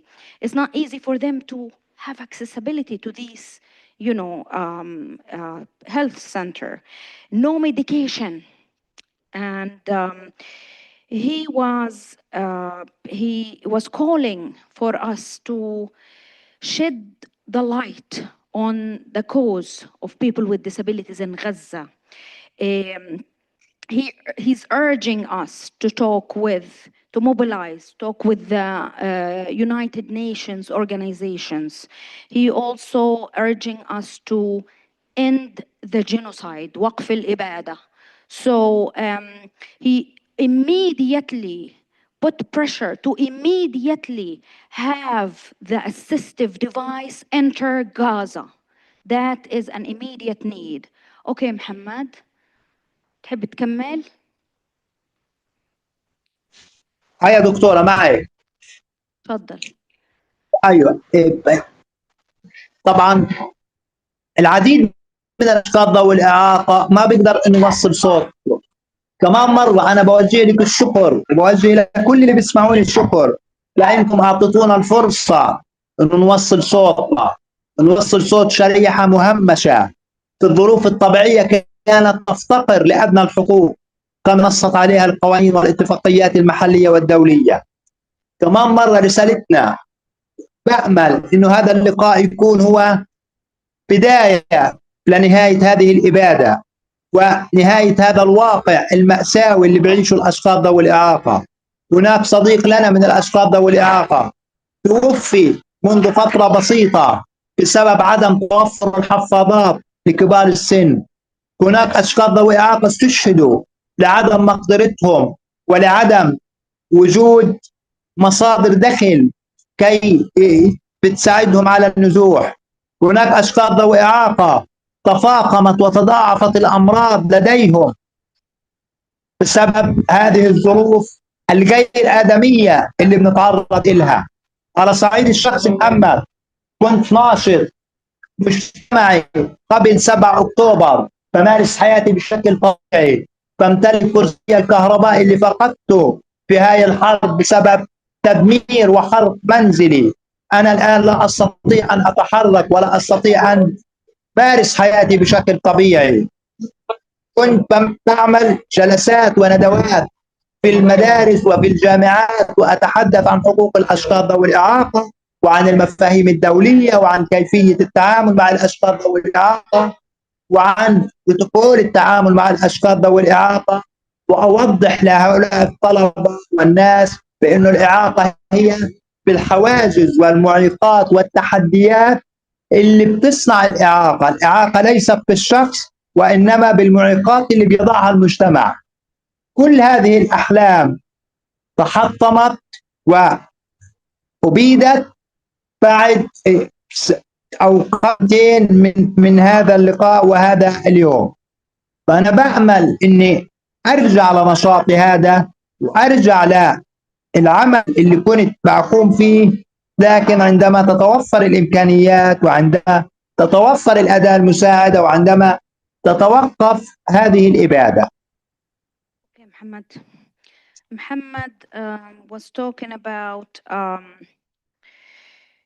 how he lost some of his friends, and because of basic needs like diapers, for example. Recently, one of his friends died because he didn't have diapers. So you can imagine with the lack of hygiene and the impact of the genocide is exasperated for people with disabilities in Gaza, and for many reasons, like the lack of these basic needs. And many of them were murdered because, and it was faster because they didn't have these means to be transported like other people. With also the increase of the diseases and the illnesses, and with those means that are not in place, people with disabilities, they are killed faster. Muhammad was also talking about before October 7th, when he was a disability activist, and he was using his electric chair, and he was going from one place to another. He was educating people about disability.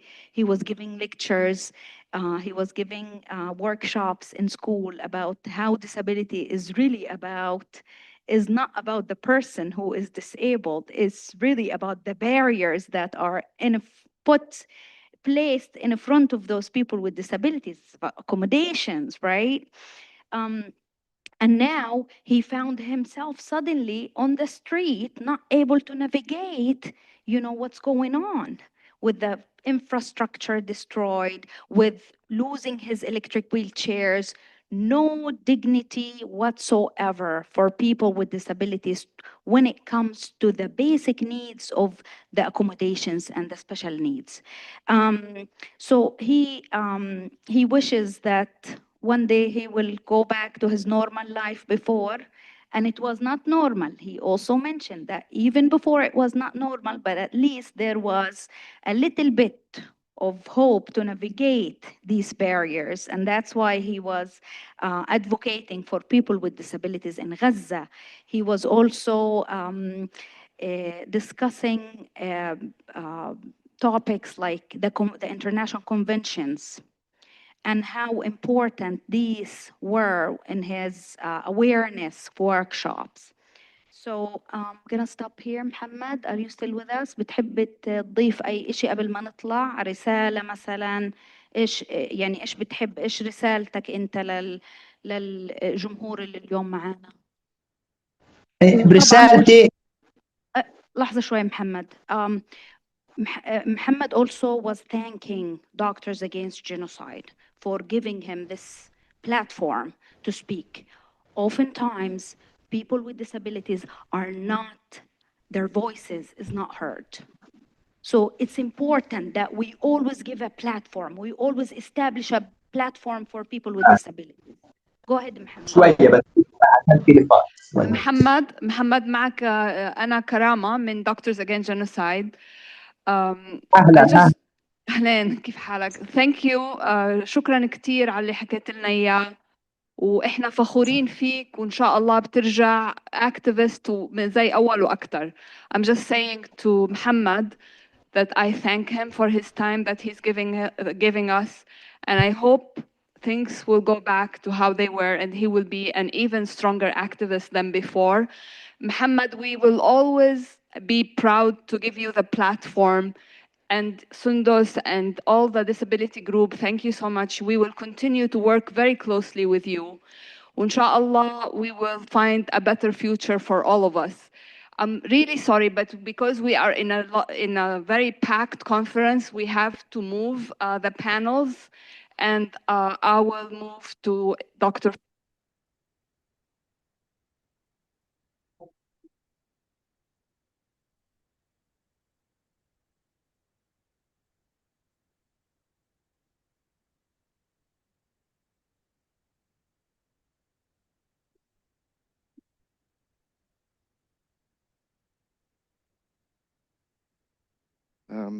Thank you for that very amazing panel. I would like to introduce, it's my honor and privilege to introduce Dr. Imtiaz Suleiman, a fellow South African and founder of and chairman of Gift of the Givers, which is the largest disaster response organization of African origin. And over the past 32 years, the organization has implemented disaster response in over 40 different countries, including delivering the first ever containerized mobile hospital for the Bosnia genocide. Since 2009, Gift of the Givers has had a presence and a permanent office later in the 2000s in Gaza.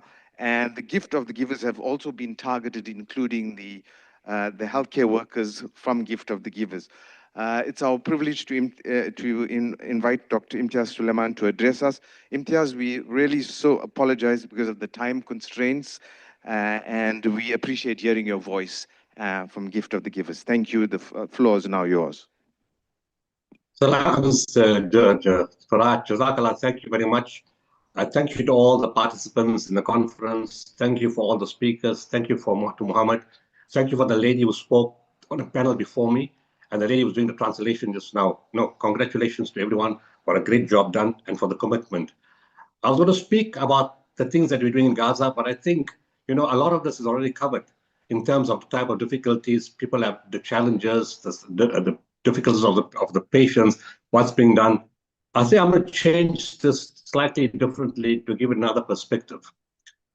When the war started, after a week or so, we realized that the war is not in the battlefield.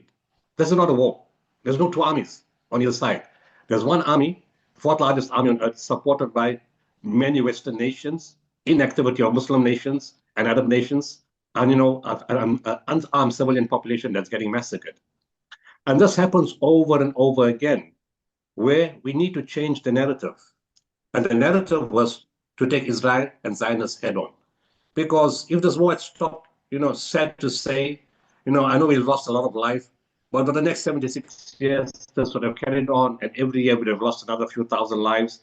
But more than the loss of life is the humiliation, the indignity, the sadness, the incarceration, the occupation. Who wants to live like this? So it's time, it's taken a lot of loss of life and a lot of hardship and a lot of pain and a lot of suffering, but we need to finish this off permanently. And the only way to do this, I'm going to talk from a South African perspective, not from a world perspective, but it could apply equally internationally. One of the lady who spoke before me on the panel spoke about neutrality, and she's absolutely right. There is no neutrality in this. Yes, the patient could be from any side, could be an Israeli soldier, could be a Palestinian, could be anyone. In that case, we treat unconditionally. That's how doctors operate. We've done it in many war zones. We treat the inverted commas enemy, but that's who doctors are. We don't take sides when it comes to treating patients. But when it comes to a genocide and inhumanity, we speak out the truth, and we have to do that.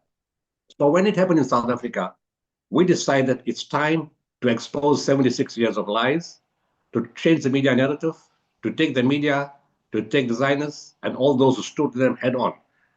And when we did it within 10 days, people were afraid that, we will lose our funding from corporate companies and, we will fall apart. We were not afraid of that. The one of the things was to take them on. And the second more important thing was to break the fear. The whole world has been living in fear from Zionist control, universities, hospitals, political parties, governments. And that's why this happens over and over again, because we're living in that fear. It was time to break the fear, to take them head on, to say your impunity is not going to get you anywhere this time. We're going to reverse your lives of 76 years. We're going to expose you, and we're going to come for you. In everything that you have done, we're going to come for you. And that's exactly what we did in South Africa. We went for them in every single way.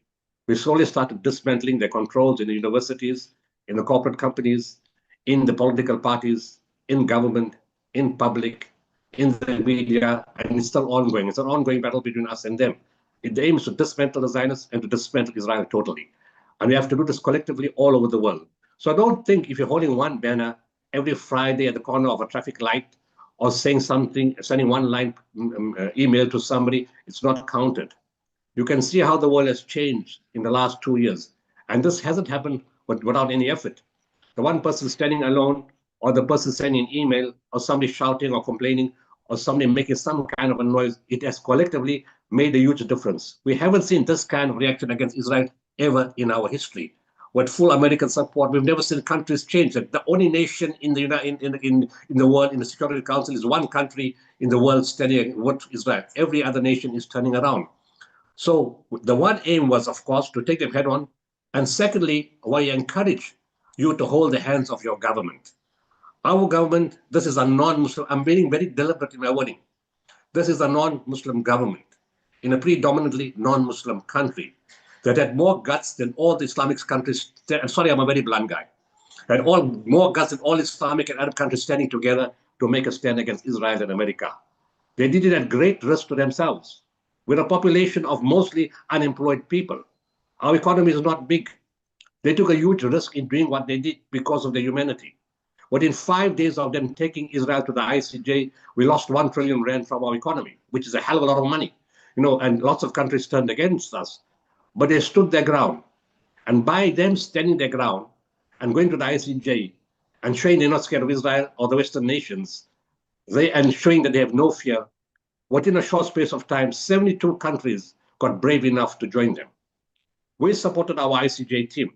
We held the hand of our president, our international relations minister, the justice minister, the ICJ team, and everybody associated with them to show we're thankful for what you've done. We support you. And we hope that this gets exported into Africa. So the first aim was to support the government. And of course, when they needed more evidence, we employed people inside Gaza, and we had hundreds of videos to support and bring evidence to support the ICJ case against Israel, in terms of the genocide and using starvation as a means of genocide. But before starvation, as before that, to show all the crimes they were committing. So we had employed people to give us lots of videos and material to support the ICJ team, working hand in hand in government. The next thing to break was this thing, anti-Semitism. Every time when you say something, it's anti-Semitic. Way to break that. They use money, power, legality, and influence to try to destroy you. We took them head on. We said, you got money? We got money too. You got legal influence? We got legal influence too. You got power? We have power too. You can influence people in the country? We can do that too. You influence the media? We can do that too. And in every category, we went for them head on. There's 3 or 4 cases, big cases, they've lost publicly. People have taken them head on. They're not scared anymore. South Africans are not scared. And that's the great thing that has happened in our country. We're showing them your impunity is not going to go away. We're not going to stand for what you say, and we're going to destroy you. We're not no soft talking here. We're coming for you all out on everything. If your IDF soldiers come to South Africa, we want them arrested. We want them incarcerated. We want them to stop. And this could be a lesson. Already few are scared to come back to South Africa because the government's going to act on that. And they got the full support of the public. But the most amazing thing that has happened in the last 2 months is the total change around in the population, especially the white population, that fully was inside on the side of Israel or was not sure. There's a total change in the country where people are now 100% pro-Palestinian. And I'm talking about hundreds of thousands of people have changed in this country once the truth has come out. What the other things that we did is we befriended all the Jewish people. Very much thanks to Netanyahu, we came to know the Jewish people better, more than ever in our history before. And we found that many of them were being ostracized by the Zionist counterparts. They were cut off from their own families. They couldn't speak to their brother, their sister, their grandchild, and a lot of them were very sad. We then set up functions and suppers and dinners and embraced them and brought them into our fold. With Christians, Muslims, Hindus, we all became one family, and we supported them. And every time the Zionists went for them, we had a whole army to support them against those Zionists. And then a guy called Bilal Khalid, who was recorded 300 days of the genocide in Gaza, was brought to South Africa. We hosted him. We invited 120 journalists to that event. We invited the heads of media from the different universities to that event. And we invited a whole lot of management people who were there. And we told them clearly, people keep saying that it's not true in Gaza, it's made up, it's fake, it's lies. Here's the witness from Gaza. Grill him, interrogate him, finish him, and make out whether he's talking the truth or he's talking lies. If he's talking lies, please publish it. But by the same token, if he's talking the truth, you're going to publish that too. And the next day, of course, the media was flush with positive stories about what's going on in Gaza. The narrative started changing in a big way. And then, of course, the voices were not the same. Different Palestinian support groups were talking different languages. I know everybody was not on the same page. We decided to create our own concept called the Coalition for Good. I'm sorry, I'm just checking my time. The Coalition for Good, which is, we took 25 researchers, took information from South Africa and from across the world. Everything the Zionists said, we went through it with tooth comb, fine comb, and we counteracted them with their own information. We created a concept called the Coalition for Good. You go to on social media or on the website, you will find it there. Part of that is Naledi Pandor, our international relations minister, X1, who took Israel to the ICJ. Ronnie Kasdorf, a Jewish person, ex-minister of intelligence in South Africa. Reverend Frank Chikane, head of the South African Council of Churches, very strong in promoting the cause of Palestine and the truth. And Reverend Manton Isaac from Bethlehem, who's been outspoken on the issue, is part of this body. And an entire research team was there providing information. So everybody has the same information, same points to counteract. So there's no change in the narrative and no confusion. All the display material, all the marches, all the banners, we funded everything in every way to make sure that people have the same narrative and say the same thing throughout. And this kind of approach has been very, very ongoing in South Africa. A few great things have happened. A lot of Jewish people are now coming to the fore.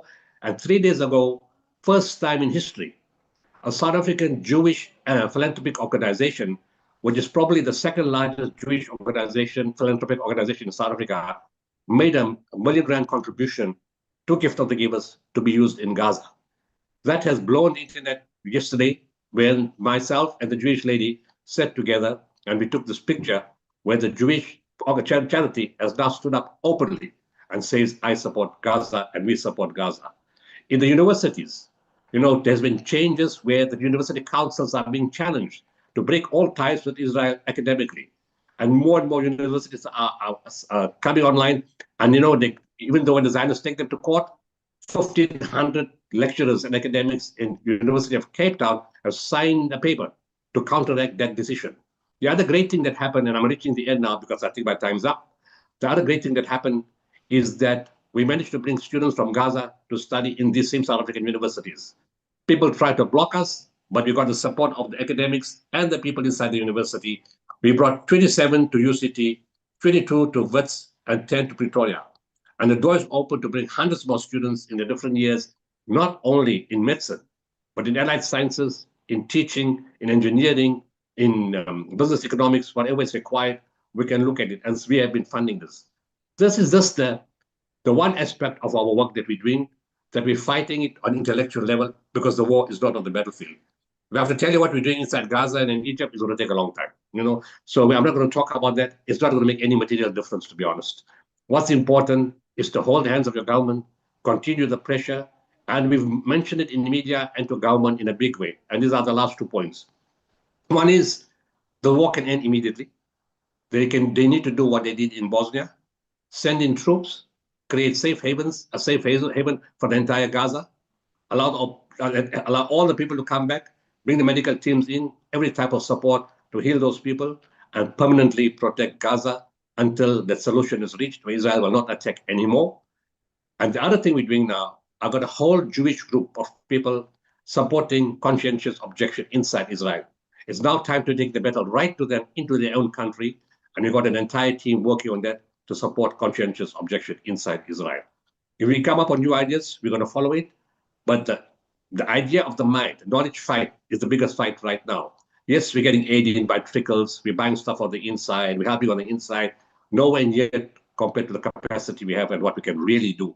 We have medical teams on standby. We have all other types of teams on standby. We can move hundreds of people into Gaza and hundreds of trucks if necessary, the borders open. But right now, we have to break the genocide. It's intellectual war.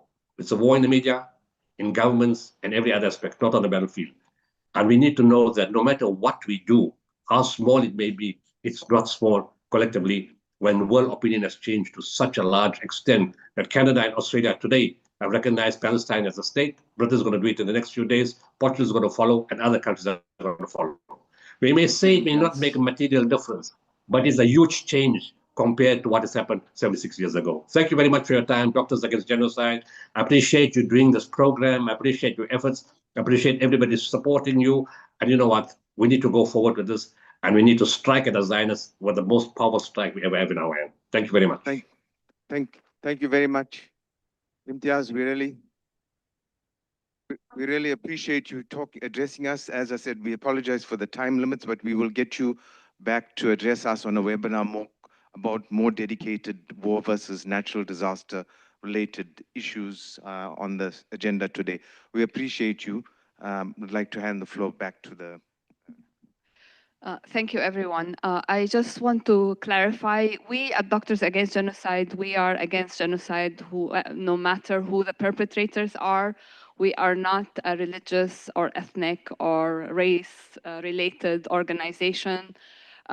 We identify the cause of genocide wherever it is, and we address the root causes for it.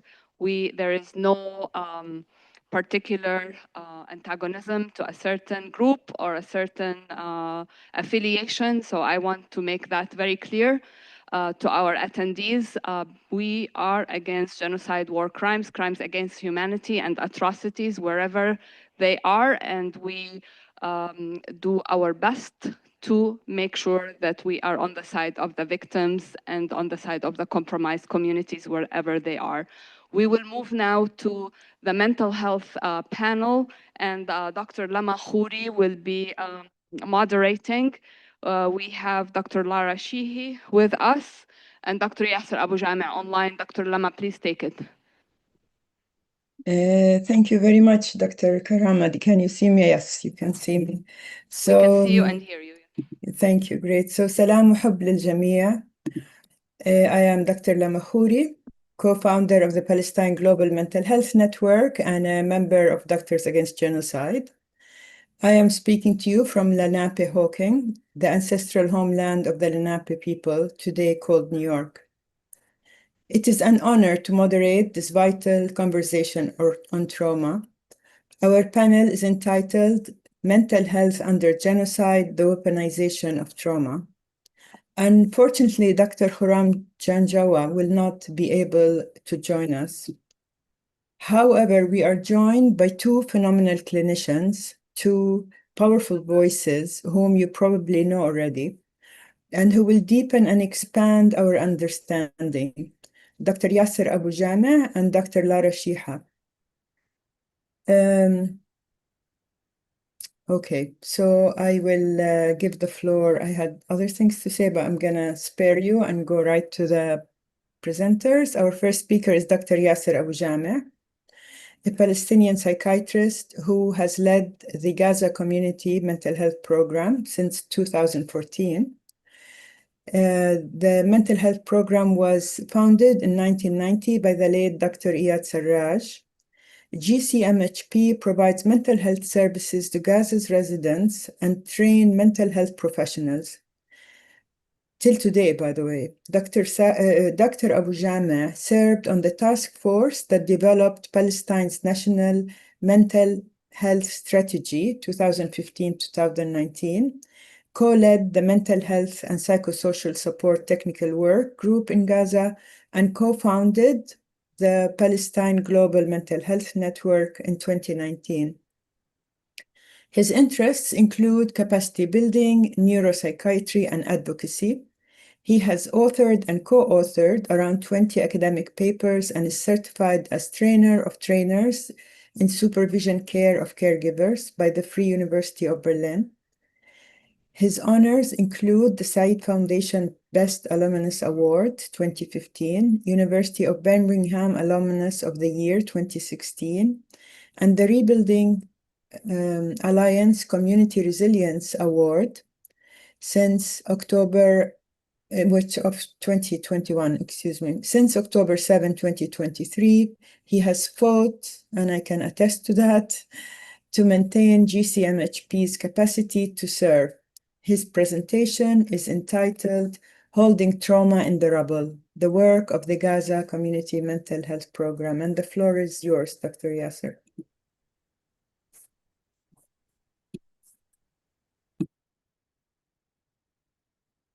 Thank you very much, Lama. I'm really honored to be here today, although virtually, and Allah ya'tikum al-afiyah for all the organizers for this great and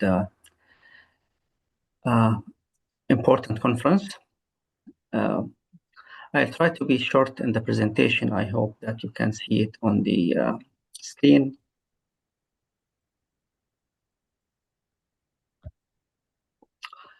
Of course, we are all following the situation in Gaza Strip. It's already more than or almost 2 years. In the next 3 weeks, we will have the second anniversary. We can see that it's 2 years already post the genocide. It's 2 years where 90% of the population are or is still displaced, more than 65,000 people killed, and about 166,000 people got wounded. Well, we try all the time to shed light on the children, how are they doing, and children were never spared of any of those atrocities that were historically imposed or exposed to the Palestinian people. More than 20,000 children who got killed, but also when we speak about children, almost 40,000 lost one of their parents, including 17,000 who lost their parents, both, and 1,000 children who are unattended, which means that they are the only survivor person of their families. And these are most likely to be children who were pulled from under the rubble. But of course, if we follow really the news, and I'm sure that you are doing that, the story now, the evolving story, is the attack on Gaza City itself, as the Israeli army made an evacuation order last week. And that means that more than 700,000 people were ordered to evacuate. And at the same time, we all know that there is no place to go to, because what's remaining, or what's called the humanitarian area, is basically less than 15% of the total area of Gaza Strip, which was already extremely crowded even before October 2023. These attacks are very brutal. We have seen towers, buildings that are being destroyed in order to cause more terrification and to scare people and make them flee from Gaza City towards the middle and the south. But people say where to go. There is no place to go. We are impacted by famine. We are being starved. We don't have the financial resources, and we don't have the power to go to the south. Well, when we speak about the mental health impact, some people pay more attention to children, some people pay more attention to adults. But we at GCMHP learn that all the time, the children show a little bit differences from the way they show exposure to trauma or impact to trauma from the adults. And among these important things are the behavioral manifestations, including some numbness, unresponsiveness, aggression between children towards their peers, sometimes hypervigilance, but there are also some other behaviors that we all the time were seeing, especially bedwetting. And now let's keep in mind that those children are being starved for months. So they are terrified, they are scared, and at the same time they are pale, they are malnourished. And this is a drawing by a 14-year-old girl who just shows everything that happened to children in Gaza Strip. She tried to depict in a very artistic way how her life was and how her life today. We can see it in carrying in her hand, rather than carrying a flower, she is carrying a can where she can carry some water. Perhaps it's drinking water, perhaps it's cooking water. I'm not sure about that. Look at how her clothes, but more interestingly, look out at her hair and look at the tears in her eyes. Well, if we talk about the adult or mental health for the adults, I think everyone would feel that now the biggest question is, how can I bring the food to my children? And I was asked, where do Palestinian people now get food from? And I can tell you simply that there are 3 sources of food now in Gaza. One is that if you go to try from the early morning to wait at what we call now the death trap, that's one way. And you are not sure if you leave the morning that you will be able to return at all to your children, or if you will be able to return with something in your hand, or you will be injured, or you'll have nothing, or you will have nothing. The second is that you just try to stand in front of the streets where these trucks pass by, and you try to steal, if we could say, or got what we can say, as much as you can. And this in most of the times are not successful. And the third way is that you wait your luck, and if you receive a package every 1 or 2nd week, that will be something that can help you get some food for maybe a few days. But of course, as mental health professionals, we say that people, in addition to feeling unable to help their children, sometimes they feel guilty, sometimes they feel that it's their mistake, sometimes they feel the responsibility, but also they have the idealistic or the situational, like, what we diagnose, what we write in the diagnostic criteria as PTSD or as depression or as anxiety or as some psychosomatic complaints, etc., etc. But we would all the time say that these terms, if you could say, they all the time fall short when it comes to registering the suffering of the Palestinian people. When you go to the field, of course, there are many challenges. GCMHP today has more than 100 people who are working in the field. But how can you work? As one of my colleagues says, we leave our home in the morning, which is now a tent or a partially destroyed house. We go being starved. We spend the day almost fall apart by the end of the working day, and then we go back home hoping that there will be something that we can eat. The ideal interventions that we hear about or that we learned about are not that much successful, for a very simple reason, because they are built in a situation that you are safe. Usually you intervene when safety is reached, but that's not the situation now in Gaza. We are working when the bombs are still falling, when we and my colleagues themselves are exposed to the traumatic events. When some of our colleagues got killed, we have 4 female psychologists who got killed, and they were killed when they were just being at home. Still, we try with children who can try to express themselves. If they can't talk, then they can maybe draw. If they can't draw, then maybe they can tell stories. If they can't tell stories, then we can maybe try to organize something that break the status of being afraid and scared all the time. Adults, what we have seen is that more people are talking about their traumas, about their healing, and about their suffering. And we hope that this will provide some sort of, I wouldn't say coping strategies, because nothing can cope with the genocide, but maybe that would a little bit moderate the impact of the stress. Children, again, are drawing what happened to them. This is just a 10-year-old girl showing that some of her friends maybe got killed, children, and how life looks like now in shelters. Well, let's say just a few slides, a couple of things before I end my talk. Well, there are things that we need to keep all the time in our mind. First, when a ceasefire is reached, and we were all the time talking about that, hoping that it will be reached today or tomorrow. It seems that this is a long waiting and it's not going to happen soon.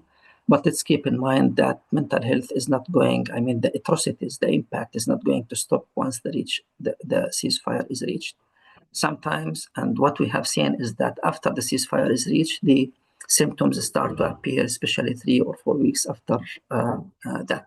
And let's keep in mind that this time it's not only maybe 10% of the population will not find a place to return to, but more than 90% of the population, which means that the improvement in the living conditions in the environment will take perhaps decades to happen. What we should do, in addition to, if we can't really be in Gaza, if we can't be really working in Gaza, well, let's keep remembering that we belong to organizations, and our organizations must act. These could be unions, these could be hospitals, these could be academic institutions. And one of the things that they should do is just to highlight all the time what's happening and try to make it clear and to take clear steps in what's right and what's wrong. And we have seen many institutions go wrong on the state of Palestine, on the status of what's going on in Palestine now. And it's such a shame, but we can't really give up on those things. Again, documentation of what's going on is very important. Documentation can be on the physical impact, but also on the mental health impact. Also, we need all the time to keep in mind that those in Gaza, there are 1 million children, and those children, they deserve all the rights that other children in this world have. The same rights, nothing that's changed. The right to protection, the right to food, the right to water, the right to health, and the right to education.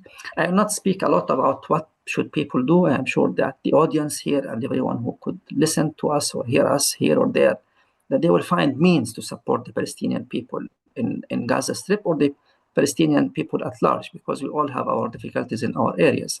And each one, I believe, should try his best or her best to find means to support the Palestinian people. Finally, there is a question that people all the time ask: can we do really anything? Well, I will tell you one thing. That question means nothing to me more than sometimes people feel helpless or hopeless. And this is a picture of GCMHP building that opened in 2019. And that's how it looked about 1 year ago. We lost that building that operated only for 4 years because of the genocide. But have we stopped? Have we said we can't do anything? No, we can do things. We can change things. In 2024 alone, our services reached more than 60,000 people, including 30,000 children. We have helped more than 7,000 cases, but we also visited more than 40,000 people. So we can still do things, whether on the ground or whether abroad. If we are trying our best to do things in Gaza, then please, you who are outside Gaza should not stop trying. Thank you very much. And this is our Facebook, if you would like to follow our activities. Thank you again.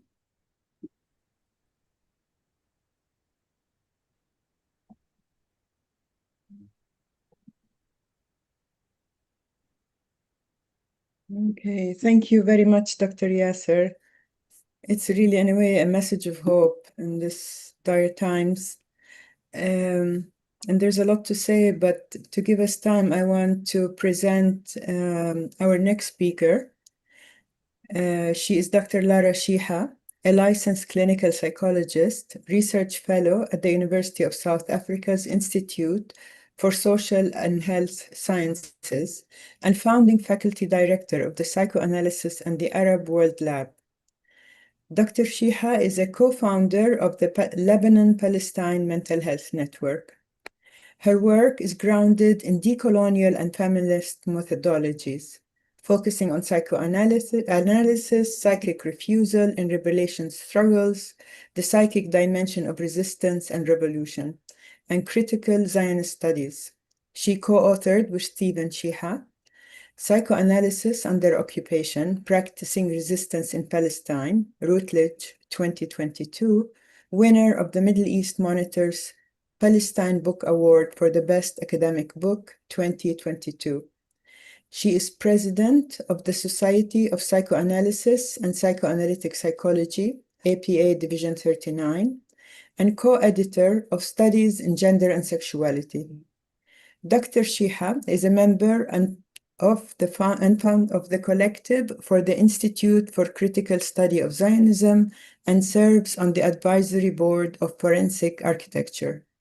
She is currently writing a book entitled excuse me, From the Clinic to the Street, Psychoanalysis for Revolutionary Futures, Pluto Press.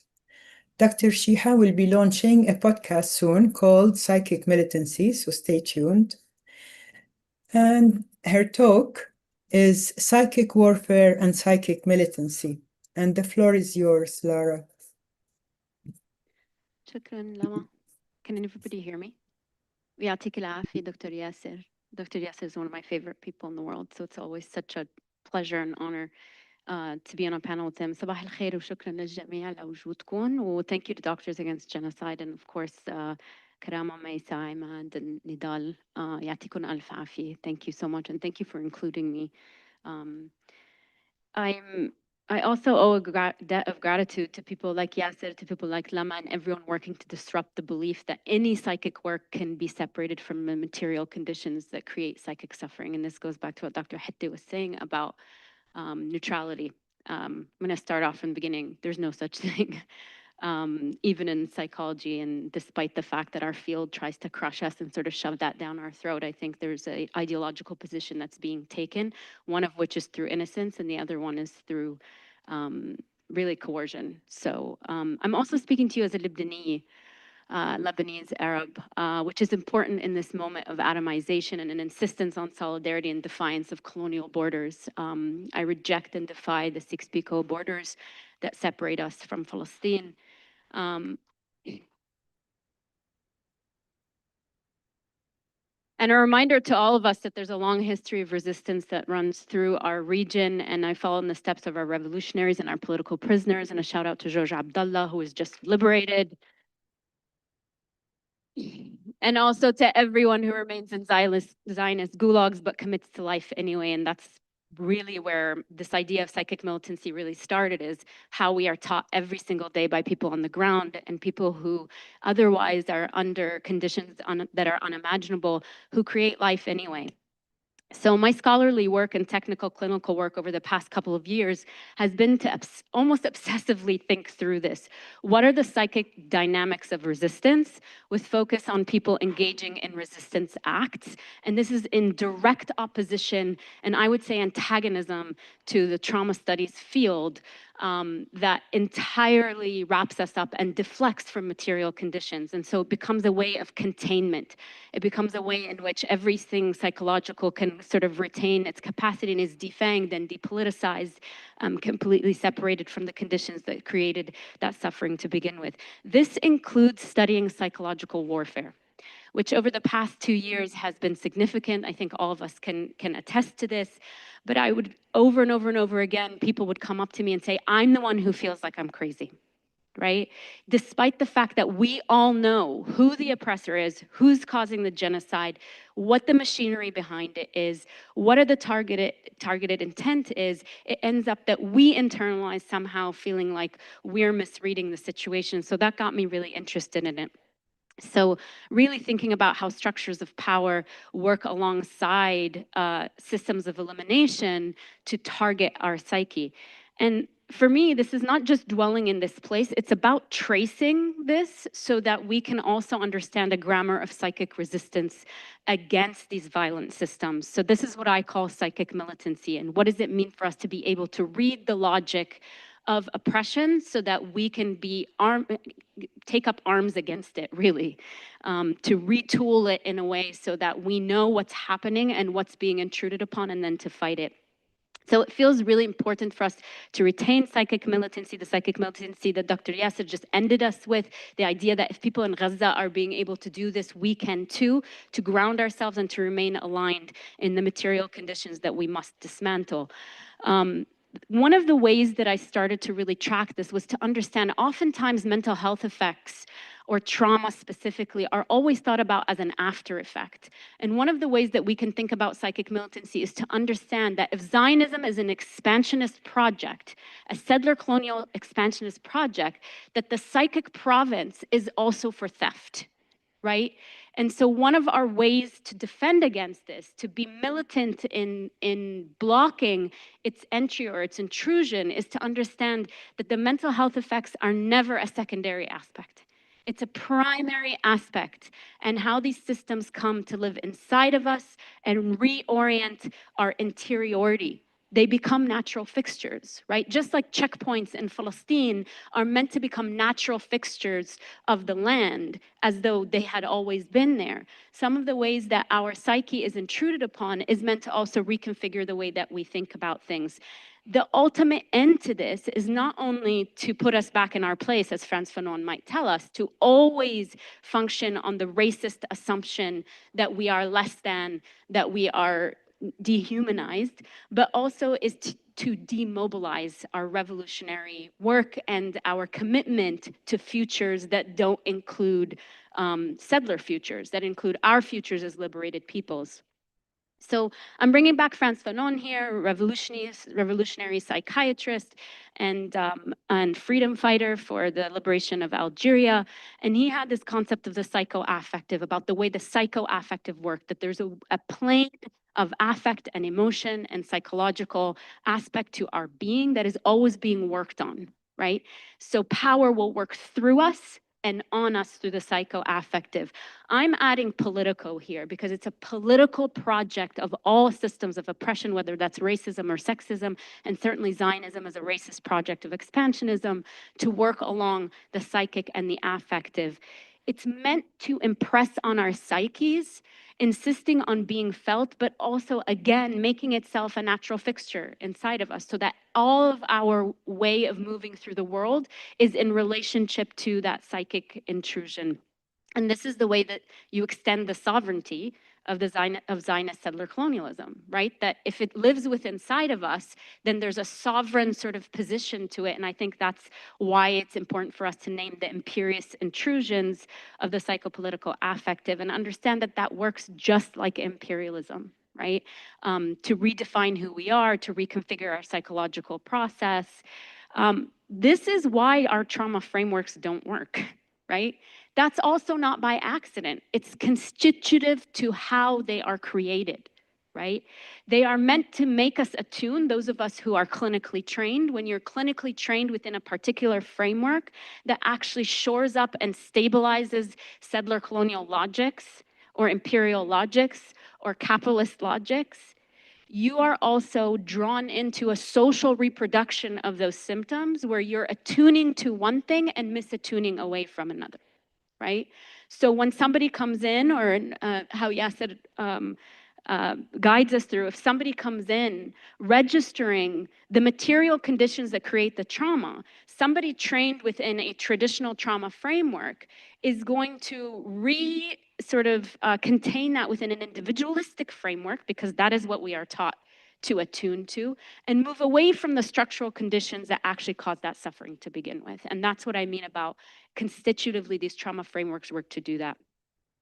They also work to stabilize power itself, and that includes through the, again, social reproduction of political and social order. So if you have somebody with a trauma, and your sense is that trauma means cure, and I'm here to alleviate this trauma, it moves us away also from symptom as register. What does it mean when people within conditions that are fundamentally disruptive to their being, because the condition itself is one that is started and foundational to oppression, that getting rid of their symptom is actually one way to also lift up sort of reality bending away from their material conditions, right? So sometimes it's not about rushing to repair. A lot of our trauma industry will rush to repair, but the repair does nothing to look at what actually caused that to begin with, and certainly does nothing to dismantle the conditions that created that to begin with. And insists on the futures of settlers rather than indigenous futures, and works to erase that. I'll just say a couple more things. the critiques, and then bring it into some of the things that were said yesterday, just to concretize it, and then I'll end there.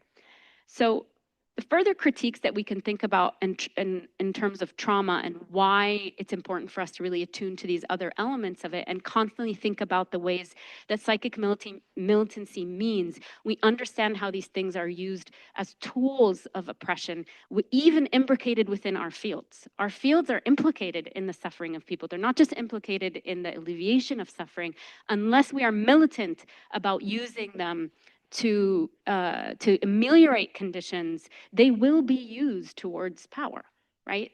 Our both medicine and psychology has a long sordid history, and we don't even have to look to history. We see how it's being used right now to do that. So it's just a reminder.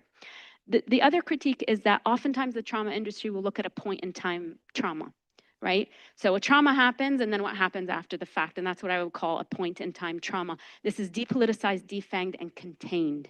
It means that it just lives here, and anything in the periphery of that is not included in the conceptualization. Most importantly, and particularly in the context of Palestine, for example, and a lot of my work with comrades on the ground, is that oftentimes trauma is insistent, the trauma studies industry is insistent on having people have traumas without a traumatizer, right? The second you move into the field of naming who the traumatizer is, everything falls apart. So there's a technical problem already that's there, right? So if we hear about the beepers, that you are meant to sort of, your heartstrings are meant to go towards the people who are traumatized, but the second you start to lay out that this is a political project and what was the intent of this trauma, there's no more sort of capacity, and there's a psychic collapse that happens. I mentioned the individual versus the structural, and then of course the exclusivity of trauma as related to Holocaust studies, and certainly in the context of US imperialism. Nadia Abul-Hajj has a wonderful book around this about combat trauma, about how trauma itself was turned to relieve the oppressor of their guilt versus the other way around, right? So this is what I mean about being constitutively failing to represent or sort of take into account the conditions. Let me just give a couple of examples from yesterday, and then I'll end.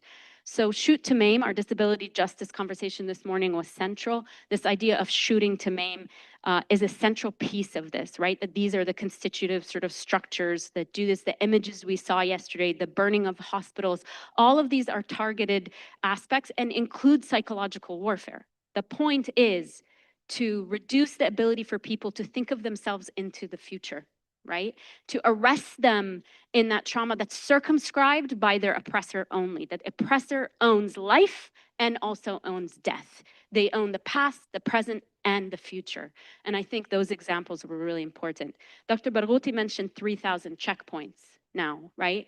Again, meant to transform into normative structures, like this is just the way that it is. And over time, we can think about being in Turtle Island and us every single day disavowing that this is stolen land, no matter where we're on. And we walk our everyday lives and do that. That is part of settler colonial reality bending, and why psychic militancy is really important, so that it doesn't transform into 3,000 checkpoints 10 years later becomes a normative fixture just like it was before. None of this is normative, and it's part of settler colonial logics. I'm going to end with our students. So shout out to all the students, certainly the medical students here today, but all the students who have been leading the way with our student intifada. And it was Rashad who said, seed no territory. I would say the same thing. Dr. Hatti repeated it today. I would say the same thing goes for psychic space. Seed no psychic space. And that is the precursor. Frantz Fanon talked about the precondition is always liberation, right? And it seems so simple, but if we start at the precondition being liberation, we cede no psychic space, because the precursor to material space is psychic space. And that's what I would say also from there. And then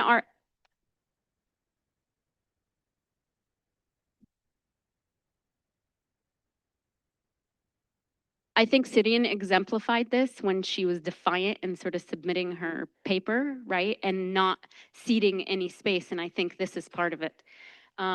Our ethical imperative as clinicians is to adhere to this versus play into the supremacist myth of neutrality.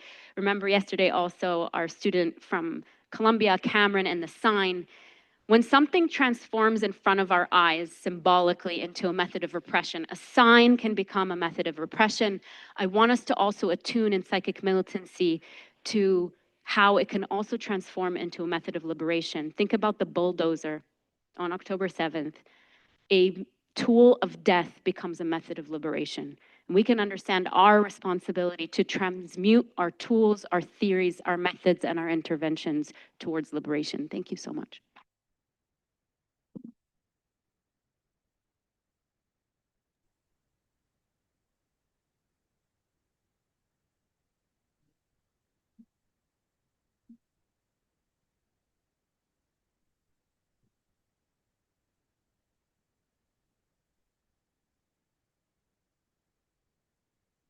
Thank you, Lara. I don't know if you can hear me. No.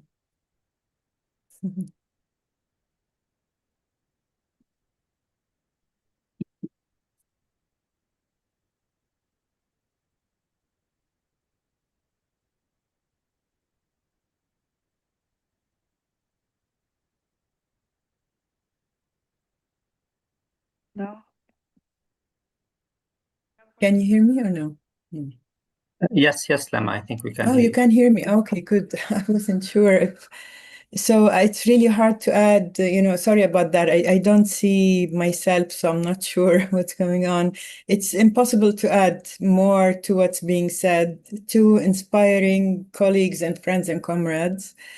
And, we learned so much in these last 2 years. Unbelievable. About survival, about fighting back, about refusal, about what it means to be who we are. And I'm gonna stop speaking now. We have a wonderful panel next. I don't know if we Lama, have time. Yeah? Yeah, we have time for a couple of questions, I think. Okay, because, great. yeah. Okay, great. I didn't realize I that. have a That's great. question. Go ahead, please. Yes, Karama.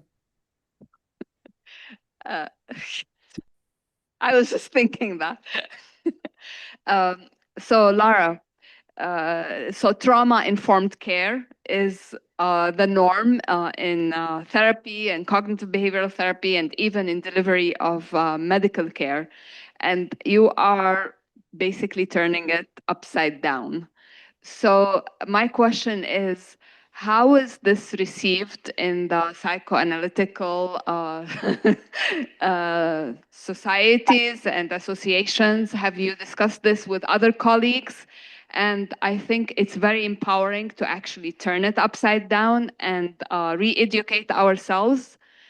And so how do we actually get more educated about this and advocate for ourselves and people affected the right way?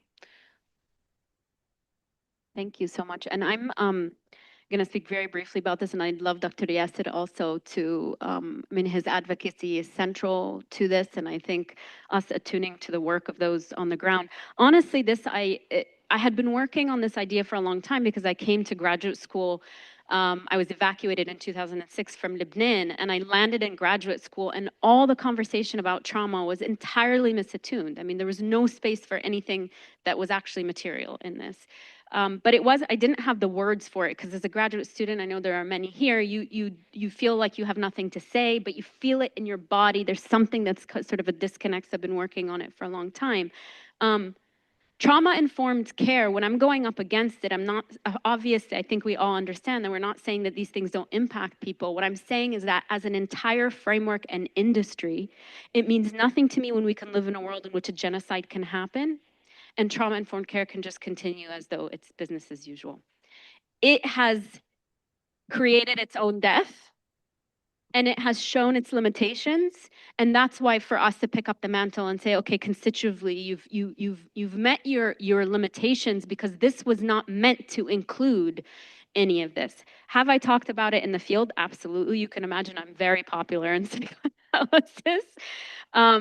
But I will say on the other end is also, a lot of people will ask me, well, why psychoanalysis? And I agree, why psychoanalysis? It was the theory I was brought up in, and I feel an ethical imperative to push it, to no longer be allowed to be innocent in the face of it. If nothing else, These theories, our methods, our fields should not be allowed to continue innocently without people being antagonistic towards them. And I think that's where I'm at. And I think part of it in every antagonism, you see people who understand and get it and will kind of, people are thirsty for this because they feel it in their bodies that there's something that's not quite right about how these things are taught and reproduced. But Dr. Yasser, I'm going to pass it along to you about what else for advocacy. Well, I'm not sure what to add, Lara. I mean, you have done wonderful work and you are all the time very, how to say, excellent and explaining things. I would just give one advice. You know, we need to be careful when we say things. I mean, sometimes we give the wrong impression. For example, sometimes when we speak too much about resilience, it seems that we are superheroes that can survive anything, and we can receive the extremely brutal hitting by whatever, whoever, whenever, and then we will survive and we will go on. So there will be no, perhaps, response as it should be, because these people are heroes by default, you know. And at the same time, we need to be careful when we say that the diagnosis, for example, if PTSD doesn't work for Palestinians because there is no pre, but there is no post. But that doesn't mean that there is no trauma. That doesn't mean that there is no exposure to trauma. That does not mean that you are a human being. That does not mean that we are impacted by the aggression, by the genocide. No, we are impacted. The terms that are used to explain standard things fall short when we talk about the Palestinian case. That's in terms of diagnostic titles, but also in terms of therapeutic interventions. Okay, trauma-informed care, it might work, but there are many things that, as you said, Lara, clearly, preconditions for that to work. We need those preconditions to work. And I'll give a very simple example that is understood for everyone. A victim of a child who's victims of domestic violence. His father is being abusive. We can't really allow ourselves to intervene, help that children grow and survive that ongoing trauma while he remains to be abused daily basis by his father. We all agree on that. And that the same thing applies to Palestinian people. We are not supposed to expect Palestinians to continue to live under this genocide. We have decades of being uprooted. 70% of the population in Gaza Strip are refugees. Let's not forget that. And this is, we are talking about the second Nakba, and we will have transgenerational trauma, and we'll have changes in our children's minds and cognitions for decades to come. And we cannot really say that trauma-informed care is not working. We need to explain why it does not work. We need to explain why we need more than that. And we need to all the time encourage people to find means of helping and supporting Palestinian people. On top of that, to stop the genocide yesterday before today, last month before this month. And it shouldn't really continue. Thank you. Thank you very much, Dr. Yasser. So Karama, you want more time for questions? Do we close? I have one more question, please. Ahlan Nidal, please. Working? Go ahead. Yeah, thank you Yes. for this great panel. We really learned a lot. And we have been talking for a while about decolonizing our minds, decolonizing medicine, decolonizing science, but it seems that Dr. Yasser and Lara took it even further and deeper on how we can do it even at the psychological level. But since you are, experts in psychology, I know that you should assume we're not gonna learn all of this in one session. So we are inviting you, please, Lara and Dr. Yasser, we need half an hour every week, every Sunday. We need to learn this. Start with us one step at a time, but we need half an hour every Sunday, exactly the same thing that you're talking about now, but take us baby steps because we need to ingrain this deep in our mind. We need to decolonize our mind, our psychology, our science, our everything around us. And we need the tools, the language, and even the deeper feelings, how to prepare ourselves to be liberated and free, and assume that whatever crumbs they give or throw at us through trauma care or trauma-informed care is actually, in a way, legitimizing the oppression and the injustice. So thank you. We really appreciate this. We need more, learn more and hear more about this. Thank you. Thank you, Nidal, and thank you, Karama. Thank you, Lara, and Dr. Yasser, and everybody who's here. So, Thank you, Yasser. and we're looking forward to seeing you both on Sundays. Inshallah. Yes, thank I you. was once and I am honored to be there whenever, But my hope is that the whole thing stops and we really would stop educating others about our trauma. Inshallah, we will continue to educate and to talk about our survival more than anything else. Allah yatikum al-afiyah. Shukran, Dr. Yasser. Thank you. Okay. We're going to move on. Yes.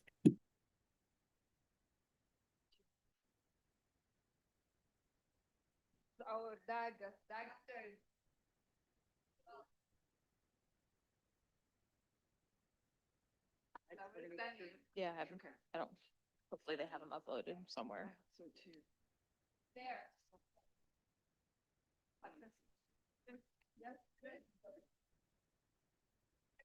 I'm just going to go through the slides real quick. This is Daniel.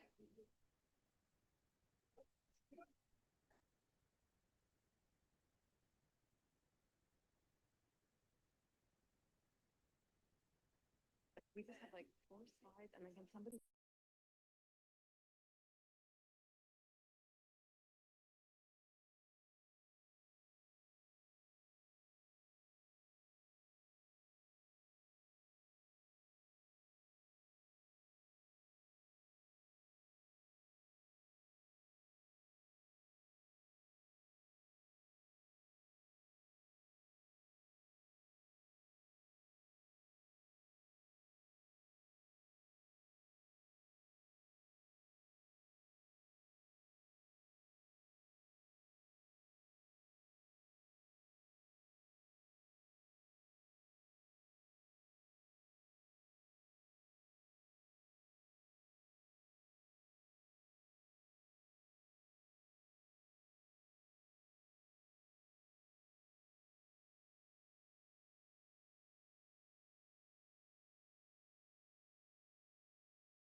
I'm going to borrow some words from Dr. Madhura Naidu from the Australian Federation of Medical Women, who recently profiled Doctors Against Genocide in a series titled From Scrubs to Social Impact, which is a series that spotlights organizations where doctors are driving social changes beyond clinical practice.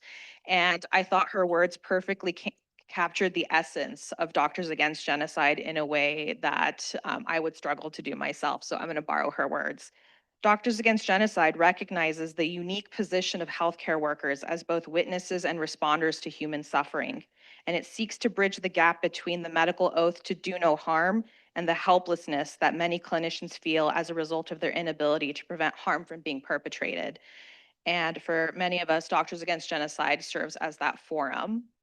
And you see before you a lot of the people that really drive our core endeavors on the Hill. And so there'll be a few slides that sort of provide an overview of the nuts and bolts of what we do, but also we'd like our panelists to share some things about how do they find DAG, what draws them to it, what do they do with what they learn on the Hill days, and how are they implementing that in bringing more doctors into the fold? I can kind of, hi, everybody. While they're putting the slides together, I just kind of wanted to read our mission statement from DAG. As healthcare workers, we swore an oath to do no harm. Our mission is to advocate for the protection of humanity from the devastating effects of war crimes and genocide. We believe that every life is precious and our duty is to alleviate suffering and uphold the principles of humanity. So we've actually been going to the Hill pretty much soon after October 7th. And our main goal has really been to spotlight the voices of our colleagues and our friends and families in Gaza. And so we do this by meeting with Congress. Believe me, it was a learning curve for us at the beginning. I remember taking a CARE webinar to kind of learn what to do. We spent time with Code Pink, and at the beginning it was tough to get appointments. We would a lot of times just walk in and try to get appointments, but we've become pretty well known there. They recognize our Doctors Against Genocide codes now, and we've actually been able to get appointments with the actual representatives and senators. And so, usually like on Tuesdays, I sit and listen to a ceasefire coalition meeting. This is their job. Like, we're doctors, like, we don't know how politics work, but like we listen to those folks and then figure out like what resolutions and bills are being put forth, and how we can really advocate for folks. For some of the things that we've gone to ask Congress about is complete and permanent ceasefire, unhindered flow of aid to be distributed by NGOs, particularly UNRWA, the suspension of the transfer of all weapons to Israel, adherence to medical neutrality, the protection of and release of our healthcare colleagues like Dr. Abu Sufia and so many others, and the dismantling of the so-called Gaza Humanitarian Foundation. We try to keep people accountable. It's not an easy thing to go and do this, but we really feel like we have to let folks know, especially from the medical perspective, what is going on so that they can't say they didn't know. And even though it's not an easy thing to do, by gathering together once or twice a month, we've really built a strong camaraderie. It really makes a difference when there are other people who feel the same way that you do, amongst a lot of people who just seem sort of oblivious. So I just would love to welcome you all to join us. Our next Day at the Hill is going to be October 8th. And while our panel is speaking, once we get the slides up, I'm just going to be having them flash some of our pictures together. Yeah, one quick thing. Part of our, when we go to the Hill, part of our job is education. So we have, we usually have a leave behind page that has information about how genocide, war crimes, crimes against humanity are affecting health. And it is part of our work as a medical community to actually advocate against this. And like many of us say, and like Nidal says all the time, this is medicine. When we go to the Hill and advocate against genocide, it is a big part of our duty to do no harm and take care of our patients. So just a couple of questions for our panelists. I think it'd be interesting to hear what people were doing in terms of anti-genocide work before joining Doctors Against Genocide. Some of our panelists have really long histories of activism, and then just very interesting origin stories for how they came to meet Nidal and Karama and Mesa. For me? Okay. Okay, I'm Adla. I am Syrian American, and have basically been protesting war since I was very small, courtesy of my parents. Sorry. And I grew up in Louisiana, spent a lot of time advocating just me and my mom and my dad. And that was it. So I kind of cut my teeth on feeling rather isolated in my activism. Did a lot of stuff in high school that was very lonely, but definitely, I think, gave me some backbone to withstand some things. I would also like to give a shout out to some work that Dr. Hitte and I did in our days at Hopkins together. We helped to found the Middle Eastern Students Association at our medical school there. And in terms of, I don't think I knew it was anti-genocide work at the time. I knew it was human work. We hosted grand rounds with Dr. James Kobe that some of you have met from our days on the Hill, who is a Nobel Peace Prize winner. for his work with Physicians for Human Rights about war crimes committed in Gaza and the West Bank in the early 2000s, and it caused quite a stink at Hopkins. And actually, Evelyn and I came under quite a lot of threat in terms of our ability to graduate from medical school at Hopkins. We were very fortunate to have an excellent dean who very, very quickly shut it down, but it wasn't because there were not attempts to silence us. And so I think it just speaks to the fact that truth can be perceived as dangerous. But that's why it's all the more important for us to continue to do the work that we do. I'll try to be very quick. I'm sorry, guys. I was one of the OG crew on the Hill. I got a WhatsApp group message saying, hey, there's this group of physicians. They're going to show up and go to the Hill. And so we literally showed up at a metro stop and recognized each other by our white coats. We all said hello. There were about 8 of us. And we said, have you been to the Hill? Have you been to the Hill? Have you been to the Hill? No, no. Do you know what you're doing? No. I think we just go walk in, and that's what we did. We literally just walked in. We walked around the Hill. We definitely made us, like, it was a lot. They'd never seen white coats in the Hill, on the Hill, excuse me. And then the funnier part of it was that we then decided to go to the Senate and saw a very large line out of a building and said, well, that must be where the action is.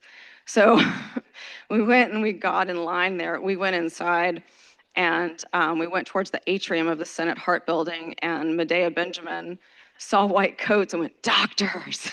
And next thing you know, we're holding signs and we've got cameras on us. And that's how our social media presence was launched day one. None of us were press ready or social media ready, but so it was. And the rest is history.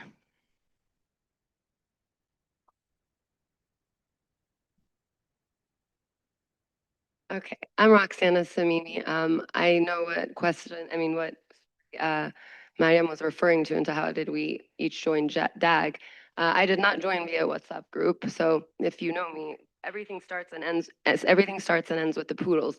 So I was with the Poodle in TJ Maxx. It was November 2023. I was part of the OG group because of this. So I'm walking and I'm wearing a keffiyeh.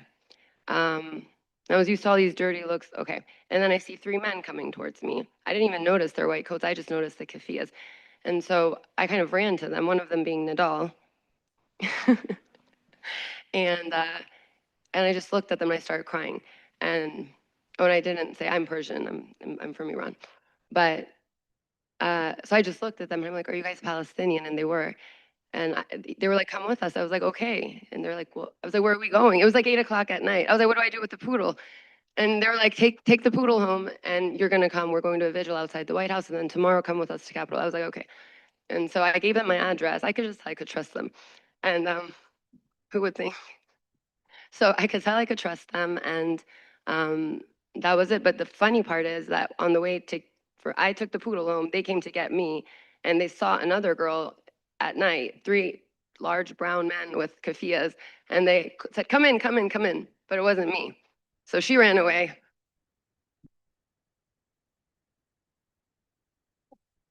We've come a very long way, I'll say that. And just one thing I wanted to say, another interesting, but like you said, not anti-genocide work, but maybe human rights work, was I was born in Sweden and I don't have a lot of memories. There's 2. One is I got lost somewhere.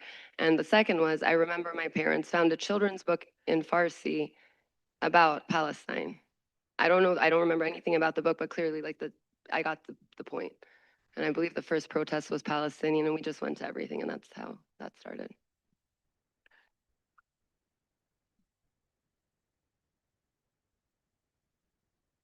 My name is Claire Cohen. I've been involved in health justice since 1990, mainly in the form of advocating for single-payer health care.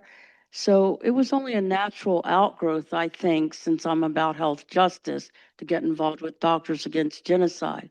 But what really pushed me in this direction was there was a young medical student, I don't know if he's still here today, by the name of Sammy Ahmed. Yeah, who the University of Pittsburgh was giving him grief about his Palestine solidarity work.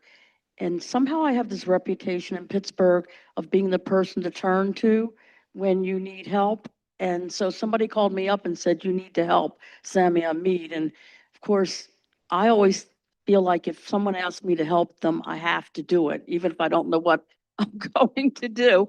So it just so happened that I had a good friend who worked for the ACLU. So I put her in touch with him and she helped him out. And then he said, well, you know, there's this group called Doctors Against Genocide that you should get involved in. And that's how I discovered and found this group. I looked them up. I liked what I was seeing from Dr. Nidal in particular, because he's, he's but all of the whole group, and decided I would come down and join.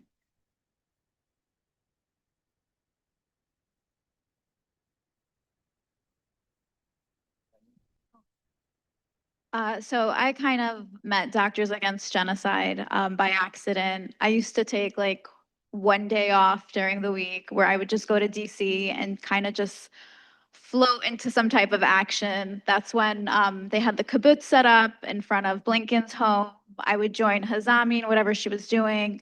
That particular day, there was a healthcare protest being organized. And of course, who do I run into? The Medea Benjamin, and she's like, "Oh, hey, are you here with Doctors Against Genocide?" And I'm like, "No, but yeah, where are they? Point me in their direction." And she's like, "Oh, they're here in the Senate building today, and they're doing some advocacy work." So that was kind of how we met, and since then, this has been like an integral part of,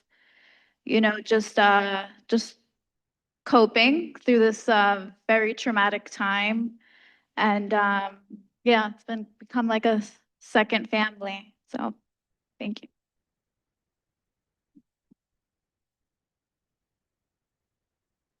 So my story is not that interesting compared to Roxy or Adla's or anybody else's. I feel like I've been advocating for Palestine probably all my life. Growing up in a Muslim family, we've always known what was going on.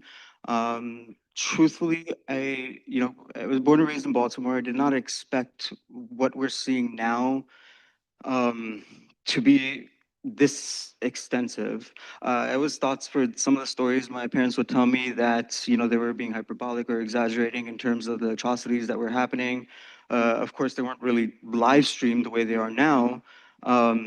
So it was very different visually being able to see this. And I think what the biggest thing that kind of like fueled that rage is when the student encampment started. Um, when I saw that, there's nothing in my life that I've seen that has brought me to the ability, because I'm usually very quiet, and it made me feel like there has to be something we can do, especially as healthcare workers. We're provided an education which is very different than the majority of the population.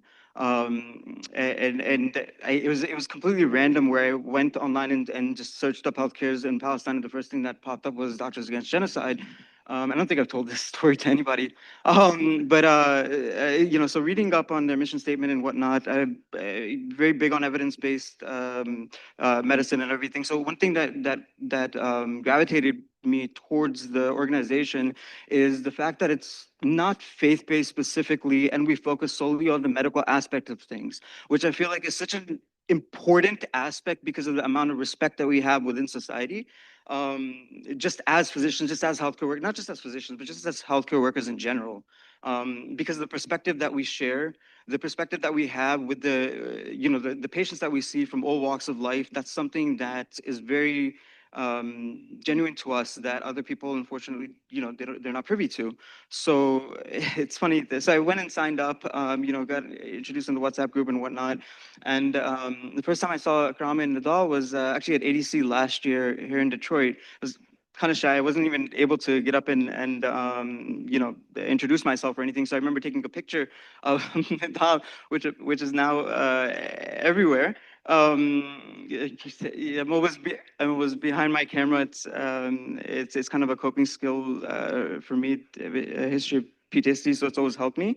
I think finally later on I ended up joining on the Hill, and then mustered up the courage to speak to both Nidal and Grama, and it's been family ever since. I don't know what I've done in my life to deserve being around all of you, but um, it's incredible. I never thought the opportunity we'd be able to have, just to be able to provide the platform that we've done today, that you've seen, to be able to give an opportunity where there wouldn't be an opportunity, you know. So listening to the disability panel earlier, being able to give that voice to people in Gaza, it's so important, that awareness that we're being able to provide that nobody would ever be able to see. And it's honestly beautiful. I wouldn't, I don't know what more to say, but I'm just thankful and grateful to be amongst each and every one of you. Even if I'm unable to speak sometimes, I'm honored to be in the presence of such amazing people, and to not even just us in our group, but all of you in the audience as well too. Thank you, and I appreciate each and every one of you for coming.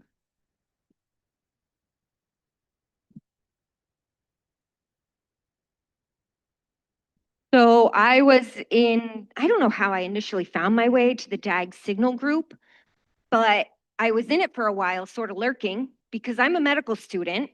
And I was like, well, I'm not a doctor yet. Can I actually be a doctor against genocide at this point? And then I think on a PEDS rotation, I happened to be off on a Wednesday. I go to school in Philly. It's driving distance. Those who can must make the drive down, go to Capitol Hill.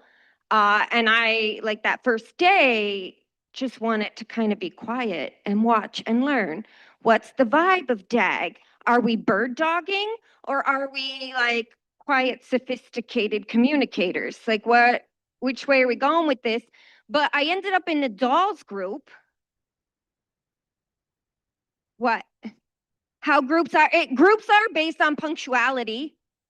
So if you're ready to be a grown up and on time, you go with Karama's group. And if you get there, inshallah, maybe it'll be tomorrow, Team Nadal. And I was the last person to get there. I am in fact a white lady, but it happens to some of us too. I was the last person to get there, so I am inevitably on Team Nadal, and they're like, "Hey, you white lady, can you be a crazy white lady?" And I'm like, "Well, actually, I'm very skilled at that." And they keep letting me come back. I'm useful for like, "Hey, we need somebody to go talk to the cops." Hey, look, we're very diverse. And here we are.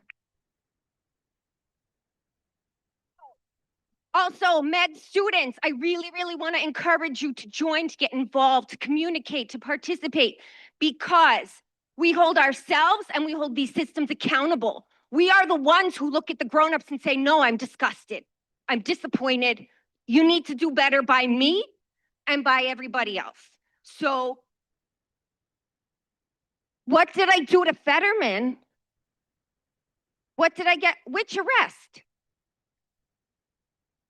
I got it across at least 3 jurisdictions at local and federal levels here. We're rocking and rolling.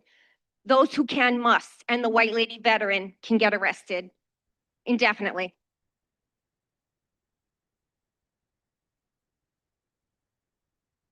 Wow. So my last name is Abu Arab, so I tend to stay away from police as much as possible. So I'm Abu Arab, again, faculty at University of Michigan Medical School. I met Nadal actually. So the encampments at Michigan, the medical students here led the encampment medic tent. And so I was kind of there regularly with them, making sure they had what they needed. And if there's any other like medical advice that they needed, I could help them with.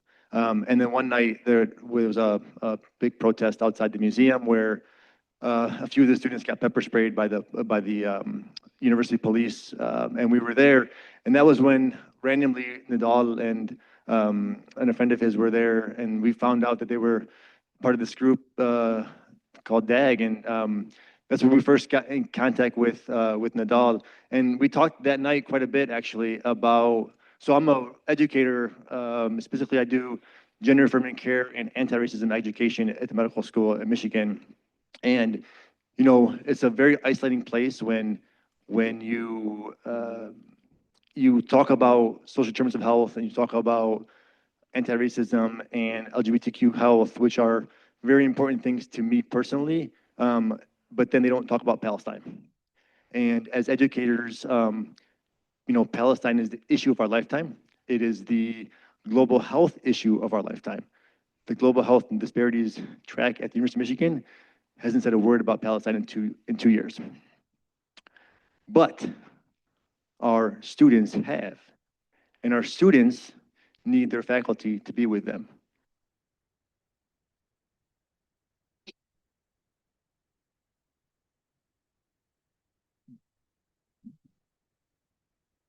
This organization has become a family of mine because, again, we are so isolated in our vacuums at work that we don't have the outreach that we need. And this group has been a lifeline for me. Maybe not so for my family because they're seeing me less and less. But I think it's been still wonderful to be a part of this group. The trips to DC, I look forward to them, for one, for the advocacy, but also for the community that we built. And so I'm just truly blessed to be able to be part of this organization. So thanks.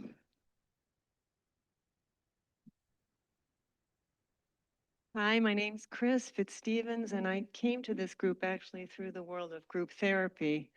I'm a mental health provider, and how should I say? I have been going to it's a global group therapy community, the Group Analytics Society International, and that is where my deeper advocacy for Palestine originated. Actually, our group was in 600 group therapists in Belgrade, Serbia in August of 23. And it was a very revolutionary, scandalous meeting there. And this is why I went, along with one of my friends from the West Bank that was there. We had a 3-day workshop called Can We Talk About Palestine? And it was amazing. And then, of course, just 6 weeks later, October 7th happened. So through that group, I joined the USA Palestine Mental Health Network. I've actually learned a tremendous amount from Lada Shiha in Division 39. And I learned about DAG through the Palestine Mental Health Network and have been incredibly nourished by this group. I had no idea that my group therapy skills might be very useful on the Hill. So I'm a little bit more the quieter, somber type. You know, I'm a German person, punctual. Well, punctual, yes, I am punctual too, mostly. Yes, exactly. But what I have found is that I sort of tend to lead up the rear when we've, you know, spent quite a bit of time with an aide and on the Hill. And the aide has been on the other end of a lot of feelings, a lot of facts about what's happening in genocide. And often you just begin to see them sort of, you know, fading. And so then I move in and work the group and use my voice to remind the aide or whoever's there that we are healthcare professionals and that we care for the aide as well, and the aide's well-being and mental well-being, and that we are concerned about the work that they're doing on the Hill, because of course it's not an easy time for anyone to be there. And there's a way then that it helps me understand that maybe I think of what Maya Angelou says, that we remember not so much what people say, but how they made us feel. And so my hope is that by doing that, all the facts and figures and feelings that were presented can be remembered by the aides as well. And it seems that bit by bit, we're making some progress. So I feel incredibly grateful to this group, truly.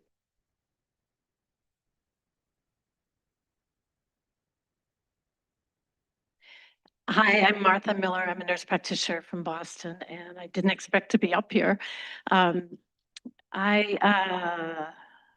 I was raised like a kind of meat and potato Catholic and then veered left to become part of the Catholic worker movement. And got involved in Central America and lived in El Salvador. So that was my involvement. And my eye-opening was social justice and the bigger world. I was involved in some funding of Blocking the Wall some years ago. And when things were heating up with with Palestine, lately I actually prayed to find a way to get involved, and I met, where did the angel go? There she is. I met that angel over there. And going to Washington was brand new for me and scary, and I've never done that. I'm much more comfortable with being arrested. So so when we did that, that was my best day. Anyway, I'm so grateful for this group. I don't think my mental health would be intact without the family and the solidarity and the opportunity to speak and learn to speak. Look at me here. Thank you so much.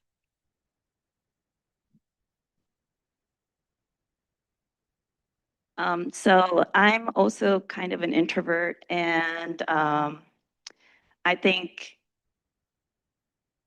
my feelings about social justice, everything kind of comes from my parents. At a young age, they would make me watch foreign films, documentaries. So I actually knew about a little bit about Palestine at a young age. And like I watched Hotel Rwanda, and I would call myself a passive activist. So at that time, I was joining change.org, donating, doing those sort of things. And I got into a little bit of protesting in undergrad. There was janitors that were getting underpaid, and so we were marching, doing those sort of things. And then after October 7th, I was joining protests on my own, and then I found out about the healthcare contingency by social media, and then I joined Doctors Against Genocide, and I remember the first encounter I saw Nadal and Karama. They were so warm and welcoming. I was lost, and they guided me to where I had to go.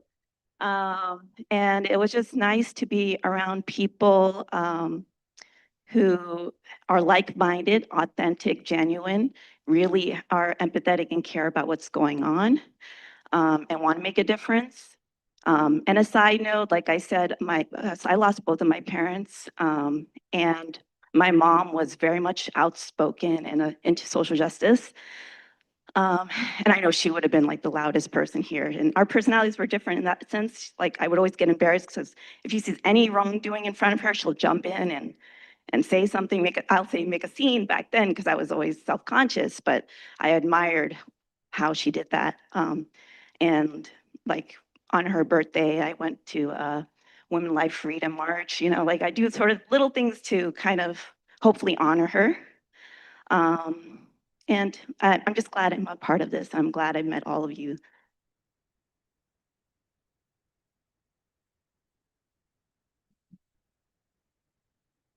Okay, my name is Ashraf Abulaiz. I'm an Egyptian American.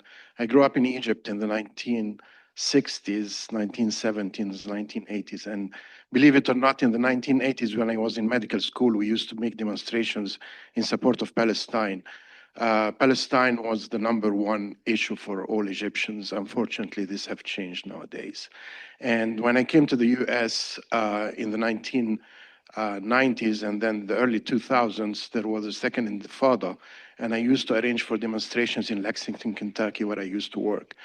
And I had my kids, they were very young, and they would be holding signs in the streets, and their pictures would be on the front page of the local news. So they grew up being very much attached to the Palestinian cause. And when October 2023 happened, I felt that I was compelled to do something. And I was fortunate enough to get accepted by PAMA to go to Gaza. Unfortunately, I got sick the day before I went, so I couldn't go. And my son, who is a medical student, felt the depression that I was going through it. So he said, Dad, you know what? There is this group called Doctors Against Genocide that you can join. I said, what's that? And so that's how I came across to register. He said, just register for it. And I registered for it. And the next week they were going to the Hill. And I said, what's that? I mean, I have never been to the Senate before. I don't know which entrance I can go through. So anyway, so they said there is going to be a nice dinner before going to the Hill the night before, and the cause is going, and the theme of that night, of that day, is going to be bread, not bombs. I said, okay, let me start thinking about that. So everybody was there in the restaurants after we had this nice Palestinian dinner, and Karama and Roxana and Mary Beth and Martha, they were like, we were practicing, and everybody would come out with a saying and holding the bread and saying, bread, not bombs. And my biggest problem that night, and I was the one trying to conduct this, to be the producer.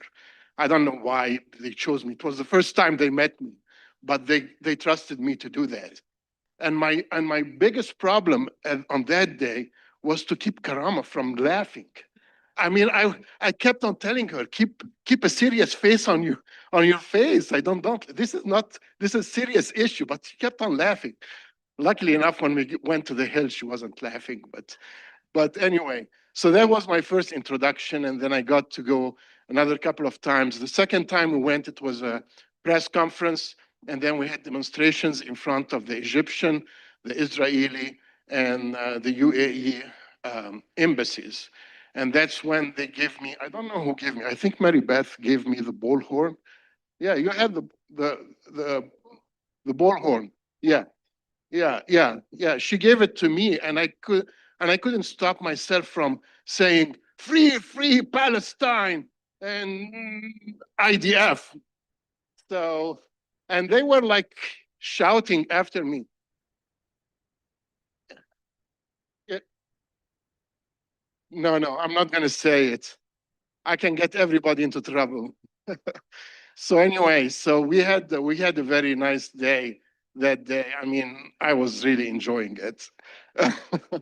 So, and then the third time I went, it was just I just started. I'm one of the newcomers. So, and the third time was last time when I went with John. Unfortunately, he's not here today, but John is a great team leader, and we went through and did all the business that we were supposed to do with the senators and members of the Congress.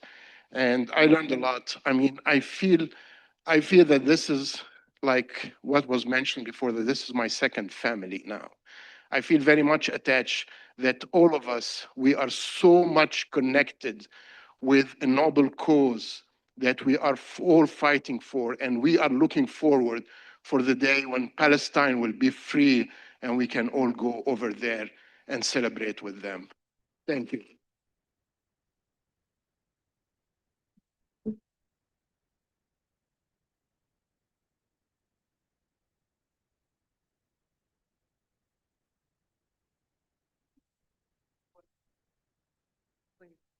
You have 20 seconds? Okay. Oh, yeah. Now? Yes. Okay, I'll keep it very fast, 20 seconds. I just wanted to share something Khurram said one day when we were walking months ago on the Hill. And it was one of those days, nobody was listening to us. We were so disheartened. And I turned to him and I said, and I'm only sharing this because it really helps me all the time. And I turned to him and I said, why are we doing this? Not to imply that we were not going to keep going, but what he said, it always helps. He said, Roxy, what's the alternative? And that has always helped me. And I've told a million people that, Khurram. I just wanted to say that. Maybe that was a little over 20, but I tried. Okay, thank you, everyone. We're going to cut it short here. You can catch us on the webinars on Sundays, and we're going to convene for lunch. Okay, lunchtime. Wonderful. 1:20? Okay, come back at 1:20.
Okay, guys, I think we should start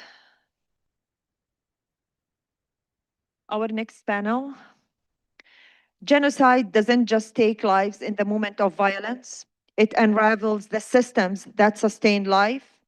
Now here it is more evident in maternal and pediatric health, where the absence of care becomes a silent weapon. Today we are joined with two experts in this area, Dr. Alice Rothschild and Dr. Asil Zedan. Dr. Alice Rothschild, a physician, author, and longtime advocate on the intersections of health and human rights, with deep experience documenting the impact of occupation and war on healthcare systems. Dr. Asil Zedan, my best friend for 20 years, a Palestinian, a pediatric hospitalist with an interest in children's health and humanitarian medicine with clinical experience across multiple countries. She's currently completing a degree in global health medicine. Please join us. Thank you.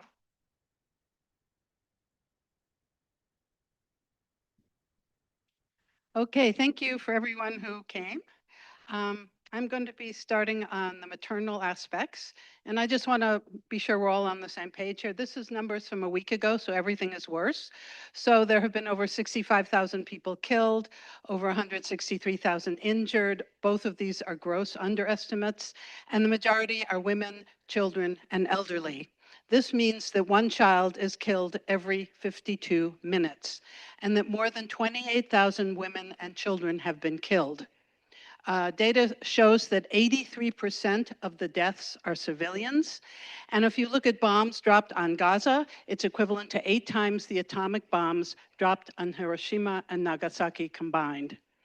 Another way to look at this is that there has been 67 kilograms of explosives dropped on every person, every kid, every infant in Gaza. Over 404, I think it's now up to 450 or so, have starved to death, including more than 141 children. 90% of the population is displaced. And as you know, 1.2 million people have been ordered to evacuate Gaza City, which has huge implications. We also know that there's no safe place. And if we look at women, there are 55,500 pregnant and breastfeeding women who are urgently in need of nutritional support. Okay, why isn't this advancing? This isn't advancing. Can you make it go forward? Oh, here we go. So particular issues for women. Again, there are something like 60,000 women who are pregnant. So the main focus for women, obtaining food, cooking food when there's no cooking gas, finding clean water when there's no clean water, tremendous issues around hygiene, adequate shelter, adequate health care, and then their families and their personal safety. Women are also caring for a huge number of disabled family members and many, many orphans, often who are not related to anyone in the family.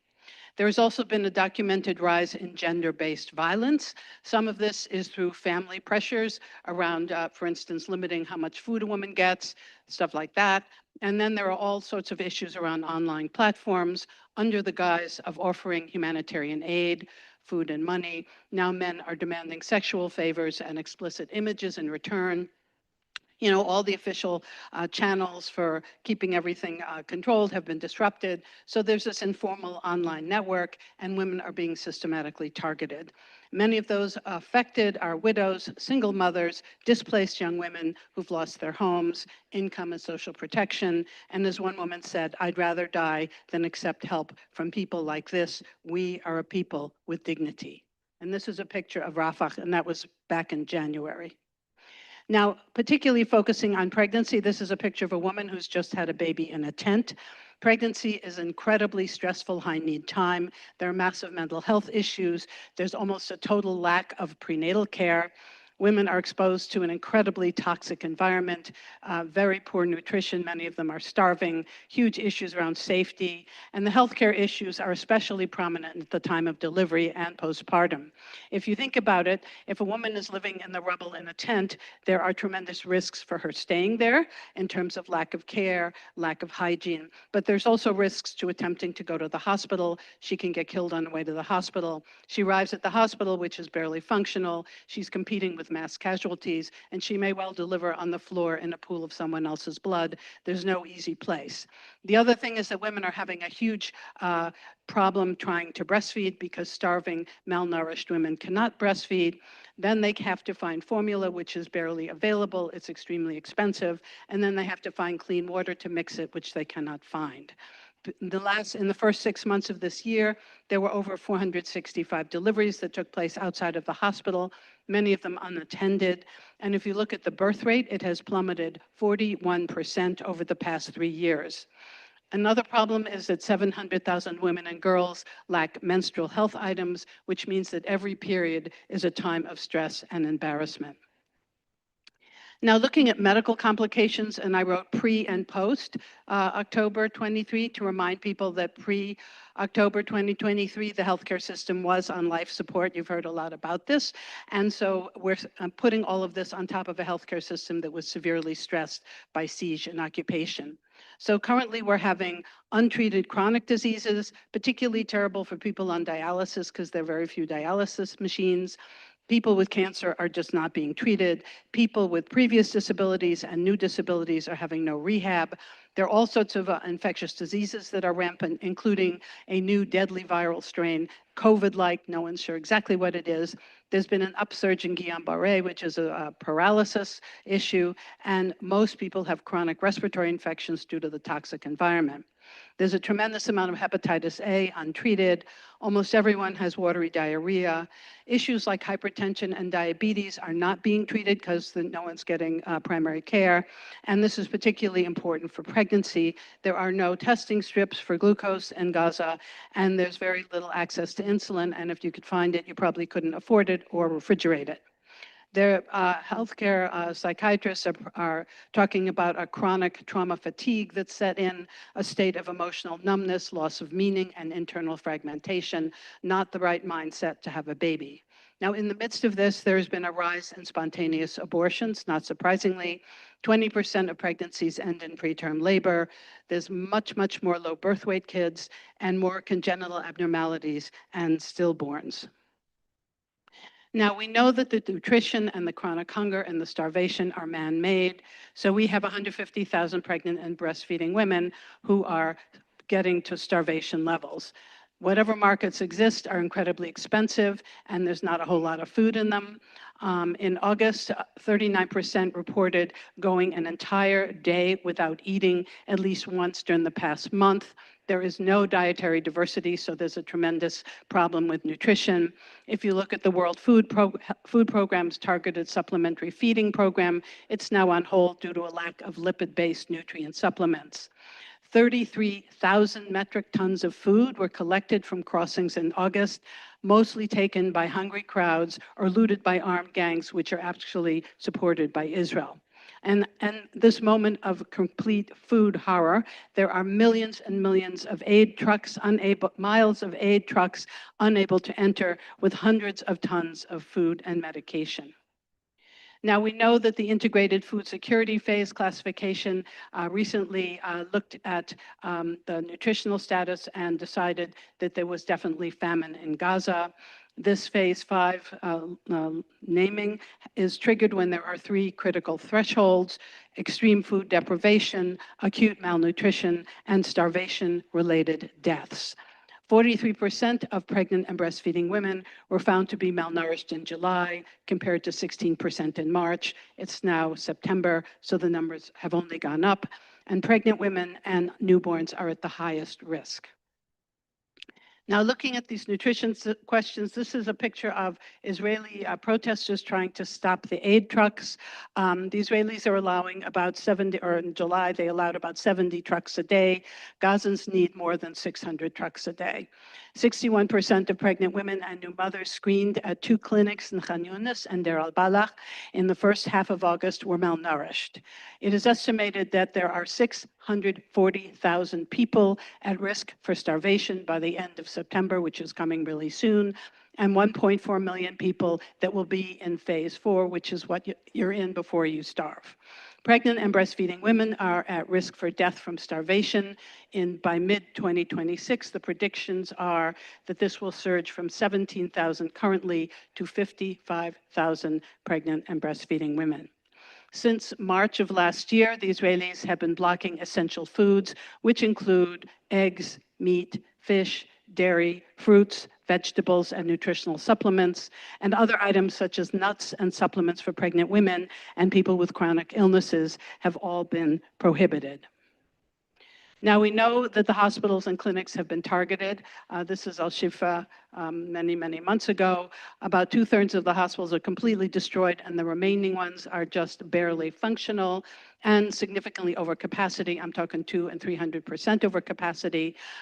In August, over half of essential drugs and 68% of essential disposables were at zero stock.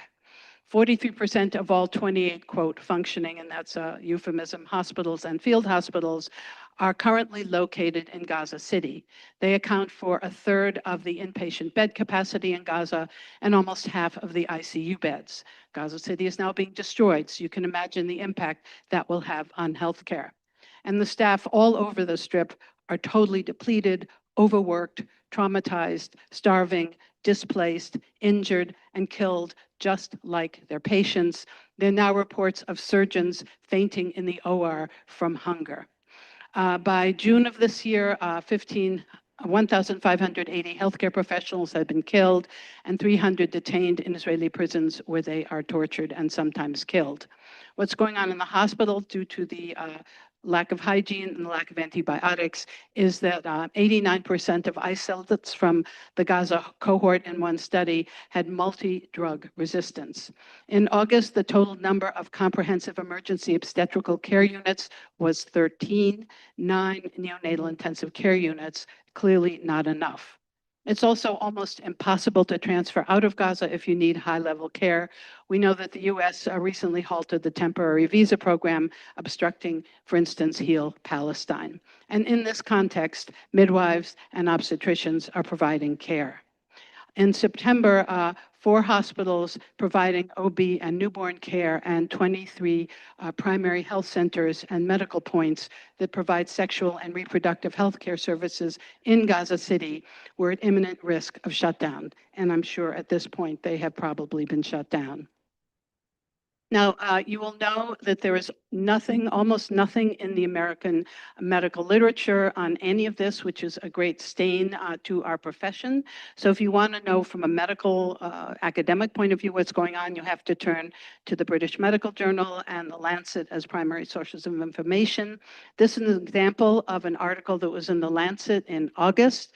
What they found was, in the first 6 months of this year, live births declined 41% compared to the same period in 2022. 2,600 pregnancies ended in miscarriage. 220 resulted in intrauterine fetal death. 21 newborns died within 24 hours. Premature births, congenital malformations, and low birth weight were commonplace. And what they concluded was pregnant mothers experienced malnutrition, repeated forced displacement, and increasingly limited access to healthcare, as well as dire living conditions where water, sanitation, and food are severely deficient. History will record whether the world chose to preserve Palestinian life and stop this genocide. Gaza's mothers cannot wait for a more convenient moment to give birth safely. In another Lancet article, again, just to give you an example, this was from February, they noted that life expectancy for females suffered large losses, 30 years less. And what they also noted was, quote, our approach to estimating life expectancy losses in this study is conservative, as it ignores the indirect effect of the war on mortality. Actual losses are likely to be higher. So one of the problems in counting mortality is that if you have a bombing and you have your legs amputated and you don't die at that moment, but you die a month later of overwhelming sepsis, that number doesn't get counted. So it's important that we keep track of those numbers. I'm just going to conclude with this statement from UNFPA, which is the UN Family Planning Group, and this is what they said. Famine is a death sentence for pregnant and breastfeeding women and their newborn. For mothers in Gaza, it means being forced to give birth while malnourished, exhausted, and at heightened risk of death. It means their babies are born too small, too weak, or too early to survive. It means mothers unable to breastfeed because they too are starving.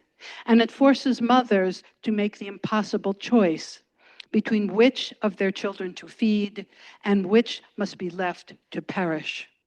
1 in 5 babies are born prematurely or underweight. 1 in 7 newborns need emergency neonatal care.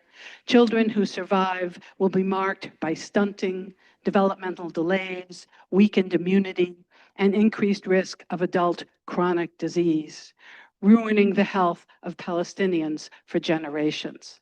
Thank you.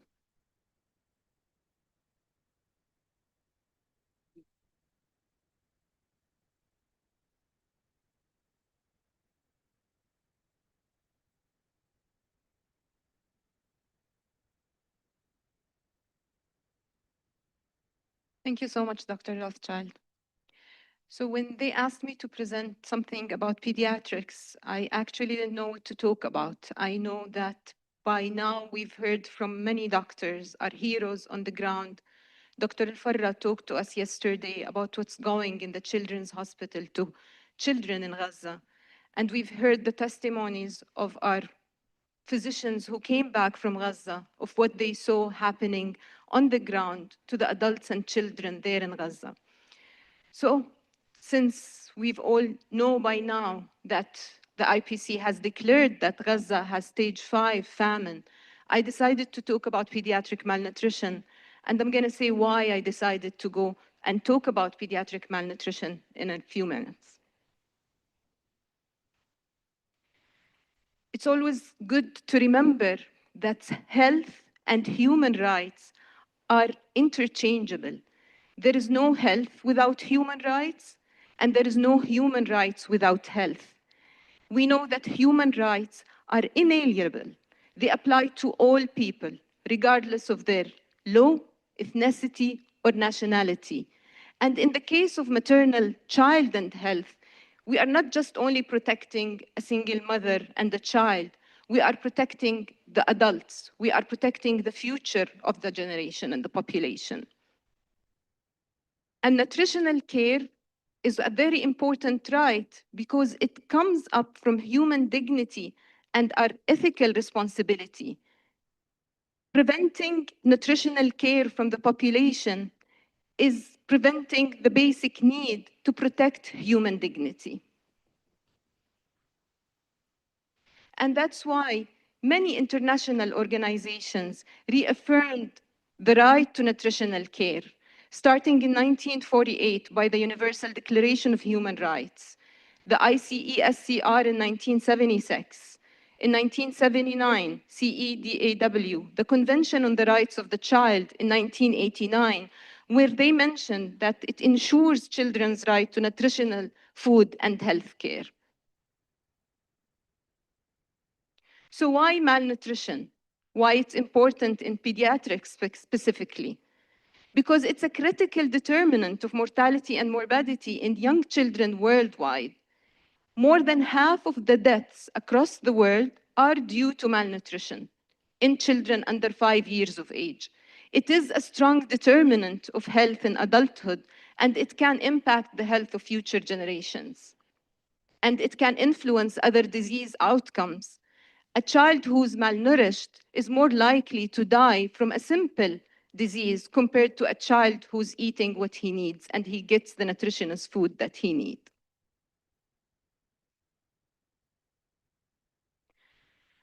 When I started looking into malnutrition, I noticed that recently in the social media, they've been I think questioning how is the Ministry of Health defining malnutrition and how are they diagnosing it. So I thought it's a good idea to go back, learn what's the definition, how do we diagnose malnutrition, and where those numbers come from.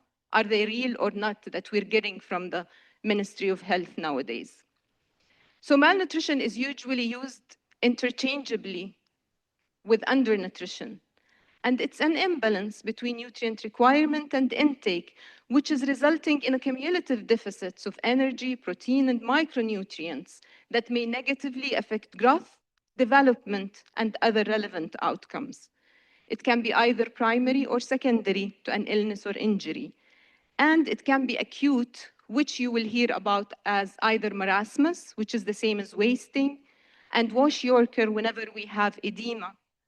And then it becomes chronic malnutrition if it results in stunting of the child. And this is how it's defined. In clinical data, you can say that a kid has wasting. This is for children under 5 years of age. If their mid-upper circumference is in a certain centimeters that are presenting here, and if it is severe, if it's less than 11.5. Or what is more common is the use of weight for height z-scores. Now, unfortunately, when there is wars and when you don't have enough people in the ground, it's very hard to have data for weight and height. So that's why they are questioning that, is there really malnutrition? But the WHO are clear, is that the mid-upper arm circumference is a reliable indicator. It is accurate, and it can indicate that there is malnutrition in children. So most of what you see does have mid-upper arm circumference from the data in Gaza, but this is an accurate data, and it can be used based on the WHO. Once we see edema, it's called washiorkor.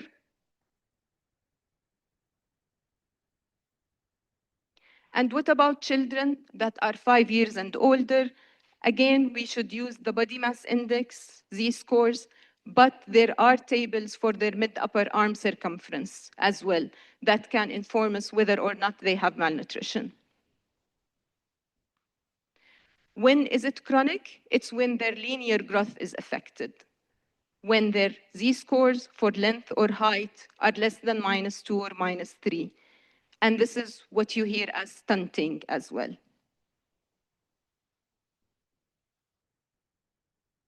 And this is a good reminder of why nutritional health is important. Every organ system will be affected. If we look at the immune system, their immune system is basically shut down. Their tonsils, their lymph nodes will atrophy. They can't actually have the basic acute phase immune response that a normal kid can have. So managing these children is very hard because they don't show the usual signs of infection. They don't have fever, they develop hypothermia. And they're very easy to die from any simple infection because they can't mount an immune response to an infection. In their liver, there is decreased synthesis of albumin, there is decreased gluconeogenesis, so most of them are hypoglycemic. Their genitourinary system will be affected. The insulin drops, the growth hormone increases, but at the same time, the IGF-1 drops, and that's why they don't grow. They will end up stunted and short.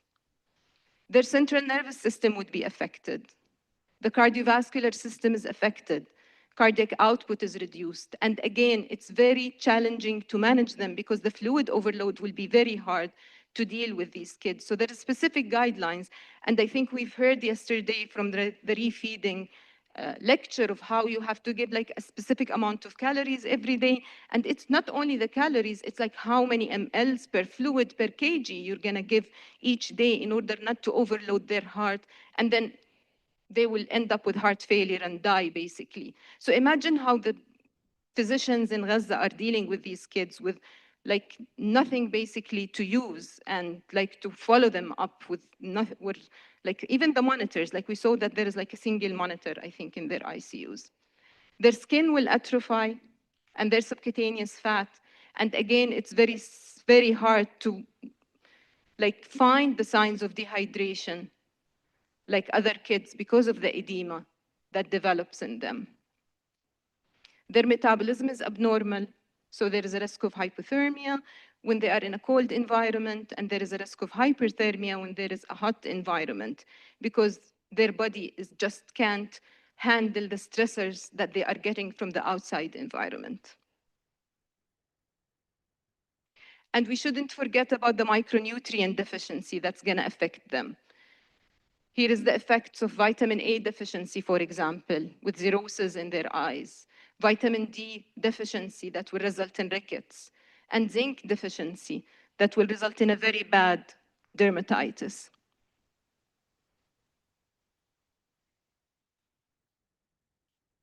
In Gaza, the latest reports that I found is that the rates are rising dramatically from 0.3 initially to 15.6%. Of these, 3% suffer from severe wasting. And I'm sure, as everyone has been saying, that the numbers are really higher than this. For now, we found the reports also mentioned that 141 children have died due to malnutrition and dehydration in the first 6 months of the genocide. And that's only the first 6 months.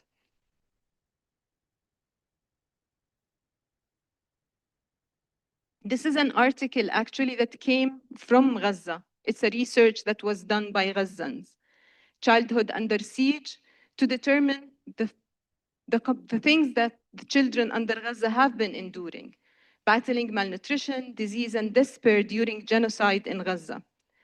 It was actually a qualitative approach using semi-structured interviews where they sampled caregivers of children and they gave them questionnaire to fill out in order to try to get an idea of what they have been enduring as families.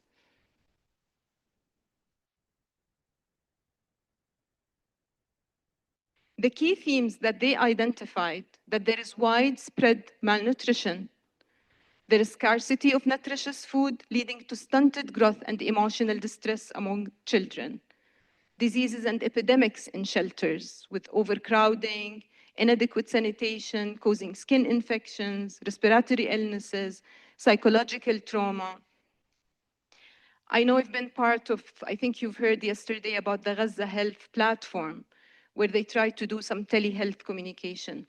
Not a single mother will call us or try to communicate with us. She doesn't, like, they will send us all of these pictures of like very bad skin infections. Very bad, these kids, and you basically have nothing to treat them with, whether it's fungal or bacterial, and there's like no antifungals, no antibiotics to treat them to start with. There is unsafe environments. There are some physical hazards and contaminated water resources. Their immune system is weak and their growth is affected. They have inaccessibility of healthcare due to the destroyed infrastructure, the financial barriers, the lack of mental health and specialized care. And let's not forget the daily struggles for basic needs. Due to the water scarcity, the physical labor, the erosion of childhood. I think we all have seen by now the social media images of the kids standing in line to collect their water. And I don't want to keep repeating the IPC, but I want to read the sentences that they mentioned at the end of their latest release, is that the time for debate and hesitation has passed. Starvation is present and is rapidly spreading. There should be no doubt in anyone's mind that an immediate at-scale response is needed. Any further delay, even by days, will result in a totally unacceptable escalation of famine-related mortality. Another article that I want to end up with, and I would encourage you all to look it up. Now, I'm trying to read this word, so if anyone speaks in French, just let me know. It's témoignage, I think, is how it is said. That's true. Yeah, good job. Okay, so témoignage, which is in French, bearing witness. This article was just published. It was done by Doctors Without Borders, a group of pediatricians, and it's been censored.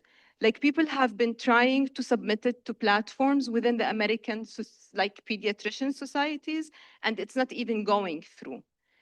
What témoignage means is bearing witness. It's to see and then to say what one saw. Most of us for those who have been in pediatrics or who have seen pediatricians, one of the main things that they teach you when you start your pediatric rotation is, as a physician, as a pediatrician, you need to recognize all the signs of child abuse because we are mandated reporters. We have the responsibility to advocate for the children. If we see anything, you need to notice it, you need to report it, you need to make sure that you advocate for the child that you are seeing. So how come about what's happening in Gaza? Why are the Gazans' children are different? And that's why what they recommended in this article is that all the pediatricians and the pediatric organizations have a moral duty to ensure that children affected by conflict are seen, heard, and not forgotten. Thank you so much.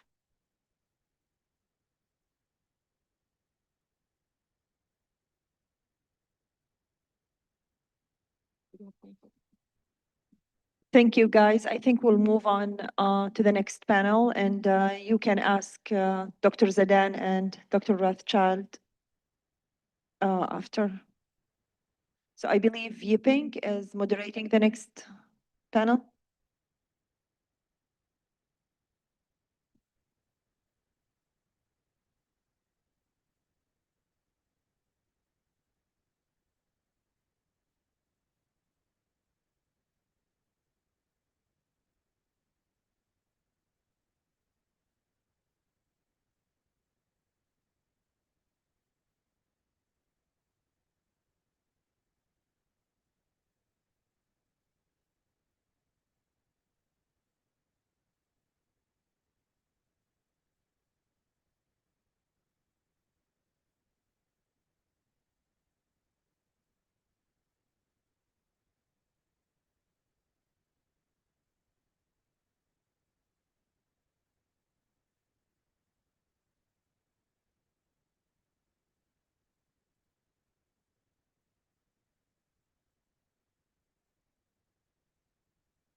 Okay, so we are going to do our best to be on time.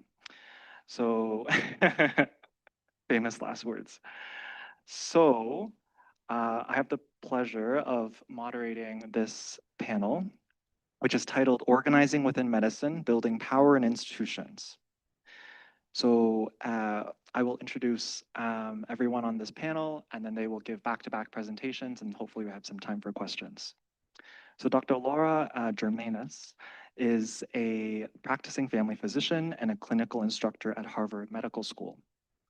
Dr. Germanis, okay, has devoted her career to social medicine praxis, applying community organizing and community-based participatory research methodologies towards building solidarity movements for structural change and health equity.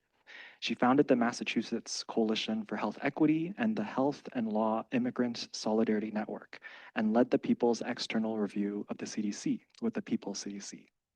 She has played a leadership role in multiple organizations developing communication strategies against fascism and towards Palestinian liberation, in partnership with Doctors Against Genocide, New England Scholars, and Vote No Preference Massachusetts, among others. And to Laura's left, we have Dr. Karim Sari Ahmed. And then to his left, we have Jonah Hugh Bay, our leaders in the Nonviolent Medicaid Army, or NVMA, the only human rights organization led by people on or unfairly excluded from Medicaid. The NVMA was founded in 2018 in Pennsylvania, arising directly out of the lineage of the movement to abolish poverty, starting with the original 1968 Poor People's Campaign led by Reverend Martin Luther King Jr. The NVMA became a national organization during the COVID-19 pandemic. Karim is a coordinator of the Massachusetts NVMA, and Jonah is a coordinator of the NVMA in Ohio. Both have over 10 years of experience in the movement to end poverty and have led this work in 4 states. Jonah has spent significant amounts of time doing solidarity work with movements of poor people in Cuba and Brazil. Karim has worked to connect the movement to abolish poverty within the Palestine Solidarity Movement. Separately from his organizing work, Karim has also mentored Palestinian researchers on a manuscript on the mental health effects of genocide on health workers, recently published in PLOS Global Public Health. And finally, but definitely not least, Dr. Brett Lewis is a resident physician in both family medicine and psychiatry at Boston Medical Center, where her service centers around patients experiencing oppression-based trauma and stress.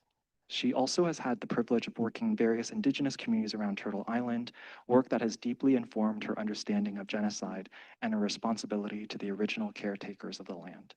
Brett is an organizer with Healthcare Workers for Palestine and Doctors Against Genocide and serves as the regional vice president for SEIU's Committee of Interns and Residents, the largest physician union in the United States, through which she has helped pass national resolutions against apartheid and genocide. An article she wrote in November 2023 calling for healthcare workers to speak up against the genocide in Gaza was published in Time. So as you, yes, please. I think their work speaks for itself, but now we get to hear from them and their challenges and successes from organizing. Yep. Yes. Yes.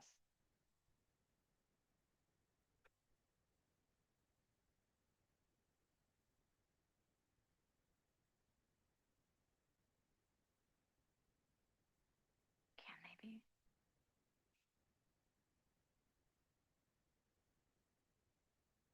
So while we're just getting the slides up, maybe I will read some of the prompt questions that I posed to the panelists that kind of helped inform some of their presentations.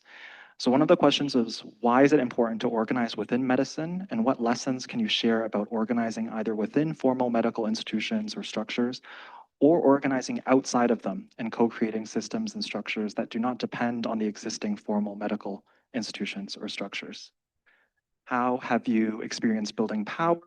And what does that look like? What specific wins or campaigns have gained traction for other folks to learn from? And lastly, how can we better build more unity and cross-discipline and issue solidarity so our movement work is increasingly more intersectional and cohesive to fighting fascism that seeks to repress and silence multiple movements and groups of people struggling for dignity, life, and basic humanity, both at home and abroad? All right, thanks everyone. Can you hear me? It's wonderful to be here, and I found this participation, healing and energizing. I'm going to just share some thoughts on strategy as we move forward, thinking about how to employ our tactics in ways that are strategic. So when I think about this work and I think about my social medicine praxis, we start with a social medicine diagnosis. So what is the thing that we're facing? And this is something, which has been articulated by people here. But among the things that we're facing, of course, is repression. Bear us with us as the slides seem to advance on their own. Of course, suppression and silencing are institutions which have departed from their social missions. I'm on this slide. And a seemingly immobile electoral space, dehumanization and criminalization, bullying, harassment, and doxing, social disconnection, which is fueled by erosion of venues and time for community building, and a highly manipulated social media space. All right. I just want to highlight the Genocide Gentry website if you haven't already checked it out. This is a wonderful resource to see whether the board members of your institutions are invested in genocide. And of course, with these right-wing attacks on freedom of speech and the way that the concept of anti-Semitism has been manipulated and misused to criminalize free speech and, of course, work on diversity. This is most particularly fascinating in the new NIH guidelines, which attack DEI, accessibility protections for people with disabilities, and BDS by saying that if you do any of these things, they will not be funded by the NIH. Another thing that's, well, this one is not too, so this stuff is not new is the things. This is actually an expansion of the 2020 right-wing crackdowns on education about racial and gender justice. In 2021, already 44 states had introduced bills or taken other steps that would limit the way that teachers could discuss racism and sexism. And this is a continuation of that process where now they're bringing the IHRA definition of anti-Semitism into our education system, soon to be in higher ed, and if it's not out there already, and also in medicine. So the irony here is that what is psychological safety anyway? This concept that we need to keep our spaces safe by silencing people. That's actually not what psychological safety is. And the greatest irony here is that the concept of psychological safety was built in medicine, looking at clinical teams, and it makes a ton of sense, right? You need to be able to speak openly. If you're going to, unpack medical errors and make sure that they don't happen again, you can't be afraid to be silenced, and you can't be afraid to speak up for patient safety if someone in the hierarchy is making an error. And so it's not silencing at all. It's actually being able to be comfortable with your colleagues. Also, these Tea Party tactics, things like using flood the zone, billionaire funding, which is building up these fake astroturf groups. So they appear to be real community organizing groups, but actually they're just groups that are being funded by right-wing money to bully and harass, in some cases, people doing public health work, in some cases, those of us doing Palestinian liberation work, making the minority look like the majority. And again, it's the way that they do this, we forget that majorities of Americans disapprove of the genocide and also disapprove of the attacks on science and Medicare and Medicaid cuts. And yet we see our institutions that are relying on public funding completely back down in the face of this. So what do we have going for us? Well, for the first time ever, Palestine is a wedge issue. So how do we reframe and use our healthcare worker moral authority and actually also use the fact that Trump is actually tarnishing Israel with his anti-diversity, his anti-science agenda, and his anti-freedom agenda? So can we split the public so that on one side are the supporters of fascism, and then is everybody else with us in support of democracy and freedom for everyone, including Palestinians? So how do we create opportunities to bring people into the movement, to create varying levels of risk so that they can do so safely? And I encourage you, I'm just going to share like little tidbits of things that I find really helpful, including the Midwest Academy strategy chart. I think it's really helpful to think about how are we building our organizations, how are we thinking about goals, who has the power to give us those goals, who are the decision makers, and then how do our tactics fit into this? So I'll share just a couple of things that have been sort of useful and particularly interesting. One is thinking about how do we learn from these right-wing extremists who are taking these narratives from the right wing and making them mainstream. And this kind of concept of Chris Rufo, I really recommend this interview. It's very interesting, where he talks about how he took an idea from the right and moved it into the center left, which resulted in the firing of Harvard president Claudine Gay. And this is something from IMEU. When we're speaking with the media, I think, there's sort of two separate discourses happening in the world of social media versus mainstream media. And thinking about, how do we, I think the most interesting intervention here is supporter of Palestinian freedom. Americans love freedom. Well, we support freedom too. We support freedom for Palestinians. And when we're talking with the mainstream press, that is an idea that can resonate. Using complaint systems to expose repression has also been an interesting tactic that has been working for us in Boston, and we don't use the complaint systems because we believe that they are going to necessarily respond to us, but what it does is it exposes the hypocrisy to the potential liberals and moderates who trust the institutions and see the way that they're failing themselves and all of us. And so what we've done is we've created these campaigns using Action Network, encouraging people to submit complaints about anti-Palestinian discrimination that's rampant in our institutions. And we create a backlog of anti-Palestinian complaints that is a counterpoint to the sort of fake Trump narrative. I think, there are potentials to abate repression. For example, what if you did a fundraiser for Palestinian children at your hospital and it was canceled by your institution because it was too political? That would be the worst optics ever. It would make them look so bad. And then what if you did a complaint campaign and you did a press conference about that? So there's just these ways of showing the hypocrisy so people personally experience it. I'm going to just mention two more things. The Boycott Teva campaign of the Healthcare Workers for Palestine, I think, is so brilliant. It's very well constructed material. It gives people agency, and it also cultivates courage. Healthcare workers can go stand outside of private pharmacies. You don't have to get in trouble or risk being in trouble with your institution to participate in this action, and you can still use your healthcare worker expertise. Demanding ethical investment without exception. So again, this is a really safe thing to sign on to. We support human rights. We're opposed to human rights abuses. This is not about any one particular country. It makes it a lot safer to sign on to. And then putting academic freedom in our union contracts. Again, academic freedom without any restrictions. And this is some sample contract language from the Harvard Academic Workers Union. And lastly, just want to encourage people not to forget the mainstream media. A lot of people still get their news from it, not just social media. And we've gotten some really great headlines from some of the electoral work in the Vote No Preference campaign, very inflammatory and actually very centering our messaging and our narrative. And lastly, like this conference, creating affirming healing spaces to center Palestine. This is such an important thing to share together.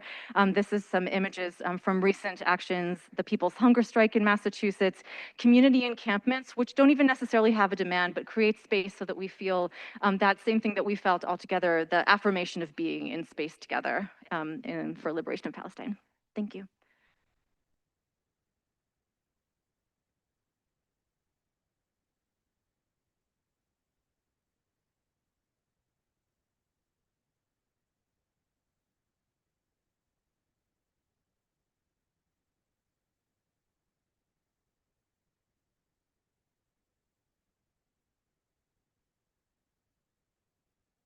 Hi everyone. I'm Karim. This is Jonah. The picture of Ami is missing, which is like sad, but that's okay.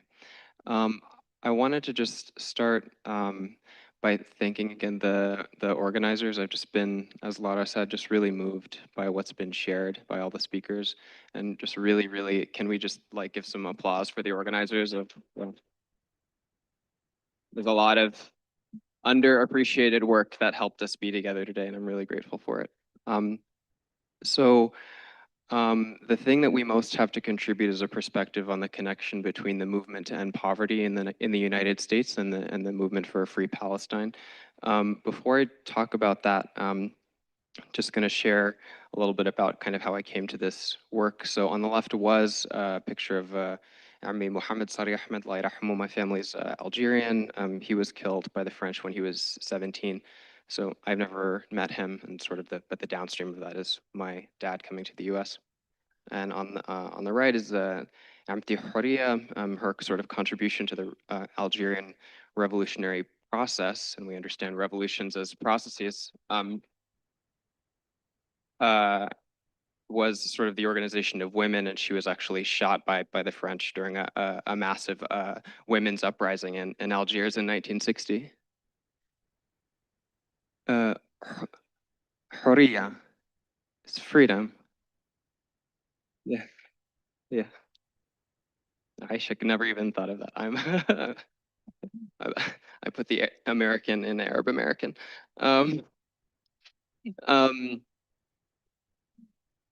So I really idealized these people and my family and this history, but as having been born here, I didn't have real concrete experiences connecting me with that. So I was even more mesmerized when I learned about the connection between the Black Panther Party and Algiers. And this is a picture of Eldridge Cleaver, an important leader in the Black Panther Party in Algiers with Palestinian and other revolutionaries in the late 60s, when shortly a few years after Algerian independence, and in sort of the heyday of kind of revolutionary culture and politics in the US. I was sort of brought back to earth when I met living revolutionaries, because there are living revolutionaries in the US, and they're focused on poverty. So on the right is my mentor, Nijmi Zakia Zurinko, and her mentor, Willie Baptist, and both of them are mentors to both of us. And Willie came out of the Watts uprisings. These were multiracial uprisings against conditions of poverty across the U.S. and in Watts, California, in particular. And the sort of less he says that he's a student of the Watts uprisings, and he continues to study the political economy of poverty in the U.S. and the war economy abroad. And when the genocide started, Nijmi, who has spent time in Palestine, has sort of Levantine roots, came back to the US with greater clarity about actually the most important contribution I have to make is to organize for a transformation of US society, because the US is the greatest purveyor of violence in the world. And if we don't change our society in a fundamental way, then we won't end genocide anywhere. So these are her 5 points, which I just find very succinct and helpful for grounding myself and what can I actually do where I live. So 1, there's no Zionist state without the US state. What do we mean by that? So towards the end of the Cold War, the global ruling class wanted to stabilize colonized regions of the world for continued extraction of wealth. And this gave rise to the military surveillance industry with the US and Israel at the center, the war on terror, that whole discourse, et cetera. Sorry, that's like 50 years of history in 2 sentences. But point 1, no Zionist state without the US state. 2, we can't end the genocides in Palestine or Congo. Really appreciate the speaker on Congo yesterday, by the way. Thank you for your clarity. Or anywhere without a fundamental transformation of US society. 3, we have to identify a leading social force, which is to say that people who have everything to gain in the US and nothing to lose from a fundamental transformation of US society. 4, we have to unite and organize such leaders with strategic fronts of struggle. There are multiple fronts of struggle. We're all part of one struggle. It has multiple fronts. And 5, we see healthcare as one of these strategic fronts of struggle. It's not just an issue around a list. It's an issue that unites people. Everybody we encounter in this work has a body. Everyone has experiences with our degenerate, oppressive healthcare system in this country. And that's a basis for bringing people into a broader struggle. So this is the Black Panther Party that Willie and Nijmi study. On the left, you see, read the sign, Black Community Survival Conference. They're talking about survival. They're making a connection between state violence and their basic needs. That's a radical vision that we can learn something from in the Palestine Liberation Movement.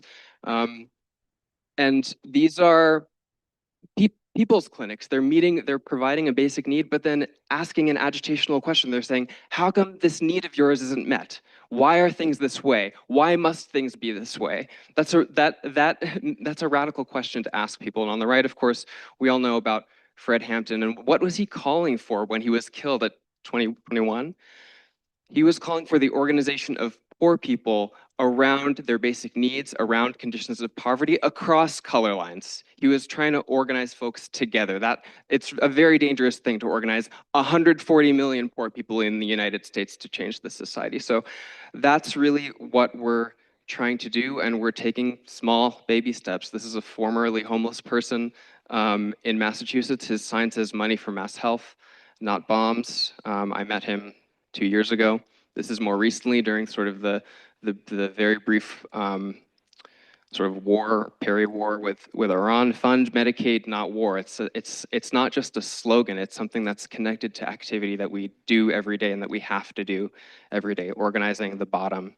And this is a similar ceasefire rally led by poor and working class people in Northeast Pennsylvania. One of them, when I was fundraising for one of my research co-authors, she's a single mom. She is a poor person, and she said, I can give you $25 and I want to give her $25 every month.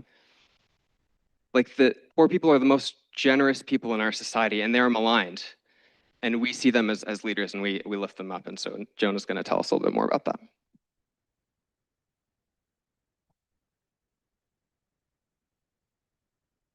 Thanks, Karim. Thanks again for having us. My name's Jonah Hube, he, him pronouns. I'm starting to build a chapter of the Nonviolent Medicaid Army in Ohio, so I'm both not a healthcare worker and not from Boston, but glad to be here with y'all. I myself am on Medicaid. That's how I'm able to access healthcare in this outlandish country, including gender-affirming care. I'm also I do care work in a way, taking care of my dad. He had brain surgery, got a shunt implanted for hydrocephalus a few months ago, and I've been living with him the last year. That's part of the reason that I came back to the US. Thanks. Yeah, I thank God that he was able to get the surgery, and I also know that he would not have been able to navigate the healthcare system and do all of the preliminary things to get this surgery if I wasn't there living with him, taking care of him. So I've just been able to see through the absolute lack of elder care and support structures, a different window into how depraved the healthcare system is in this country. And before that, I was living in Cuba. I lived in Cuba for 2 years. The first time I visited the island, I was representing Put People First Pennsylvania, me and Karim's first organizing home.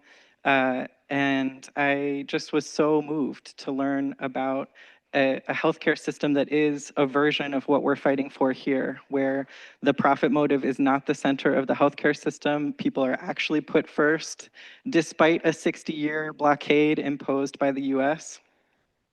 And I was able to see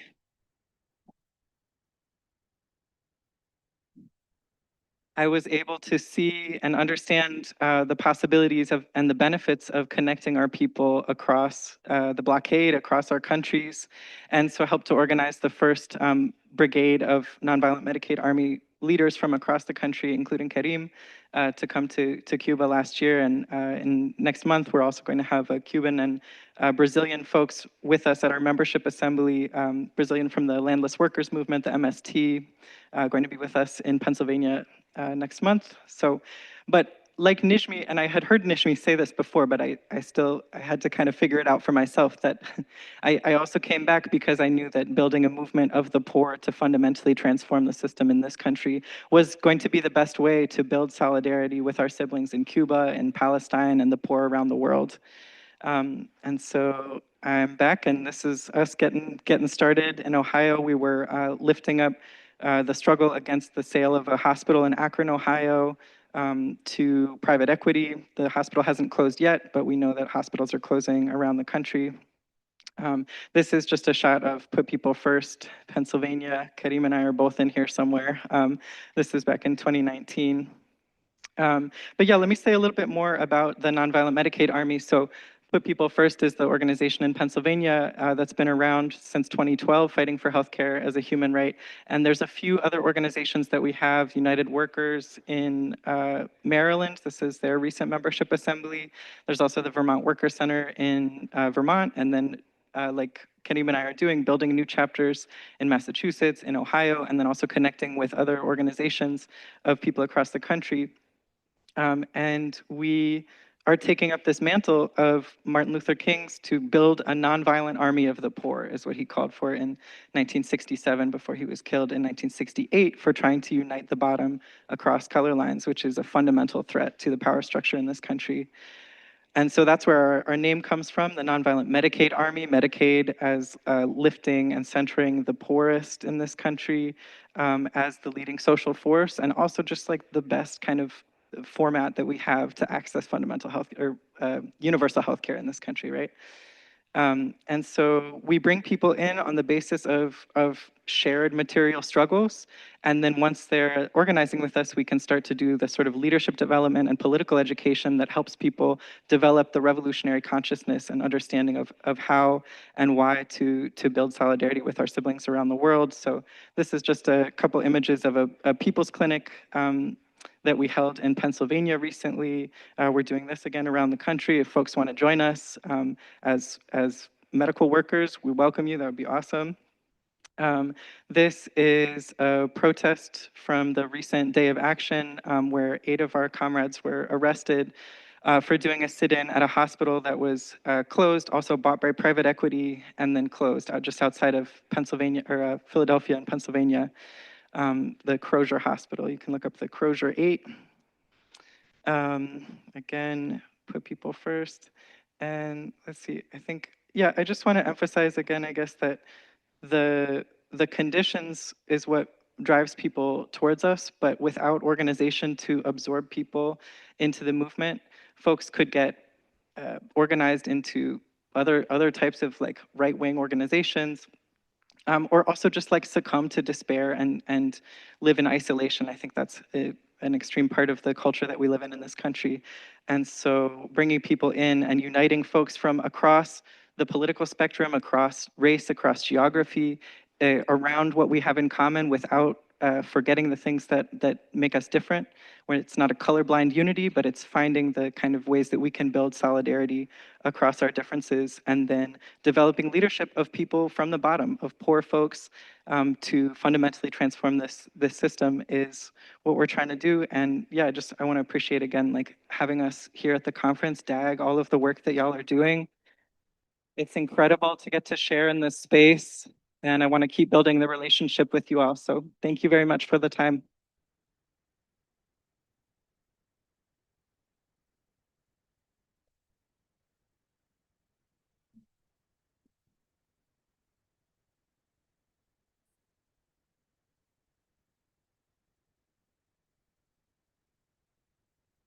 Hello.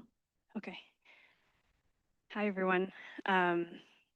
Yeah, I just want to say thank you so much to Doctors Against Genocide, to every single person here. I feel so humbled to be here. I feel like I'm just here in front of all of my heroes. First and foremost, the healthcare workers and our colleagues in Gaza. I'm just so humbled to be a small pebble in this mountain that you all are building. So thank you.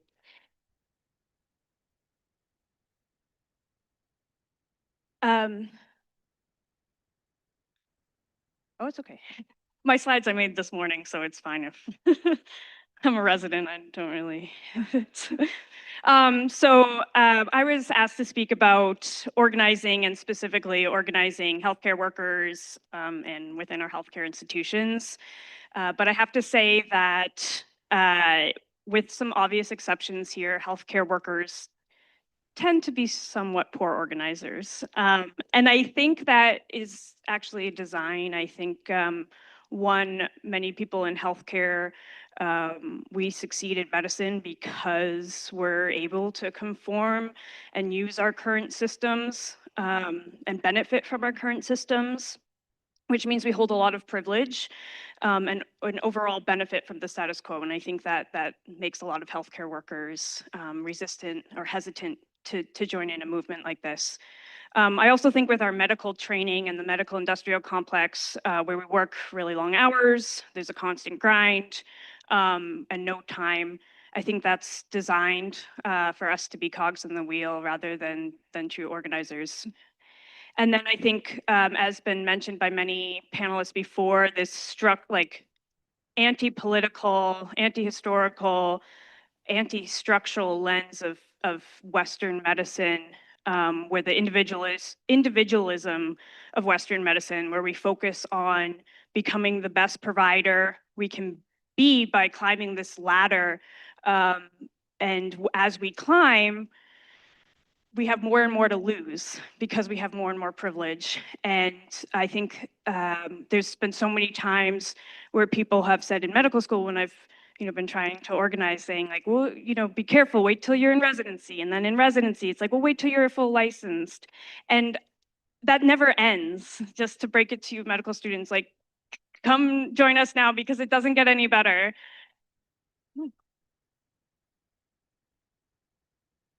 I think many of us go into medicine because people who are going to medicine are smart, they're creative, they're incredibly idealistic, want to make the world a better place and better serve our communities.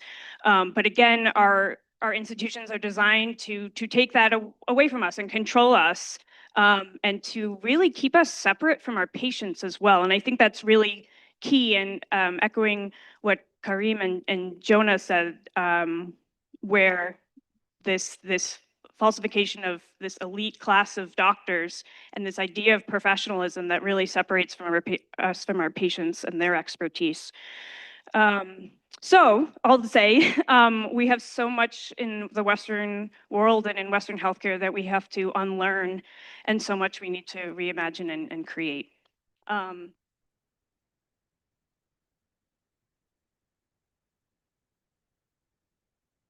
Okay.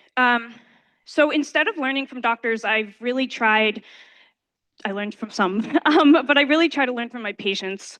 As a doctor taking care of poor and oppressed people in Boston, I help with their symptoms, but I really struggle to diagnose them with the diagnoses I'm supposed to. And that's because, you know, as a psychiatrist, antidepressants aren't how you treat depression from genocide. You treat the genocide and you treat the perpetrators of genocide. My patients are not the ones that are sick. My patients are actually the doctors. They're the diagnosticians of our society who really show me the ills of our systems and of our world. And so instead of learning within these elitist and colonial Western institutions that claim to hold all the expertise while really just hoarding all the power over power over narrative, I've really tried to learn from indigenous knowledge and wisdom and from people who have been resisting the colonial imperialism of their land, their people, and their psyche for centuries and generations. And so much of my journey, as you can see some here, has been learning from people on the ground about how to organize. And these are just a couple of examples. On the top right there is a picture from during 2020 where I was invited to virtually in med school to Navajo Nation to help out, or Dene, to help out with their community-led response program. And it was just incredibly powerful to see what true wraparound community care looks like. That went so far beyond medications to like driving off roads to people's houses to bring water, all of these things, and really learned a lot from them. On the left is from the Line 3 pipeline protests in traditional Anishinaabe land, which I was really honored to participate in. This on the bottom left here is during Earth Day, a parade protest, and I'm the goose in the middle there. But I think, and then on the bottom right, actually, this is in November 2023 at Washington, D.C., and I ran into one of my heroes, Tara Hauska, who is a Koochiching First Nation tribal lawyer who has really taught me about the diversity of tactics, where she is a lawyer, where she fights in the courtrooms, and she is also a like total activist where she changed herself to equipment and stops the building of pipelines. So really a hero, where she, you know, has taught me not to cede any space in our current institutions, as been mentioned before, but also our need to work outside of our current systems as well. Okay, so kind of two things. One, organizing within, and then I'll talk about organizing outside of. So this is organizing within institutions to really force our institutions to change. And again, not from the top down, like not this idea of once I get to this point in my career, then I have the power and then I can do it, but really organizing from the bottom up of guided and led by the people most affected. So it was with this mentality that I joined our resident union, the SEIU Committee of Interns and Residents. And I joined the executive committee in the spring of 2024.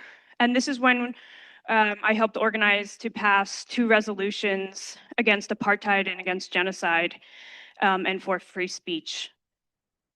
So this was the picture on the right. We're all lined up.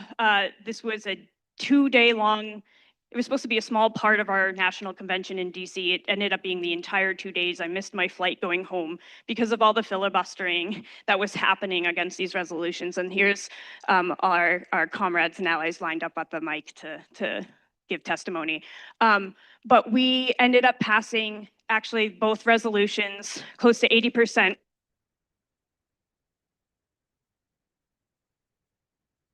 Saying that we will not endorse any political candidate who takes money or funding from supporters of genocide, that we will support the BDS movement, and oppose all military aid to Israel. but we have so far to go in the labor movement. Right now, we are working to protect free speech, especially for folks who have been doxxed and faced repression for speaking out against Palestine. We're also working to bargain for the common good, meaning not just bargain in our contracts about salaries and working conditions, but really to protect free speech, to protect healthcare workers on visas, to protect patients against ICE, all of these things that our hospitals need to be held accountable to. And to do more, we need to organize with other unions, not just healthcare workers. And again, we need to organize with our patients and get rid of this false divide based on denying the expertise of our communities.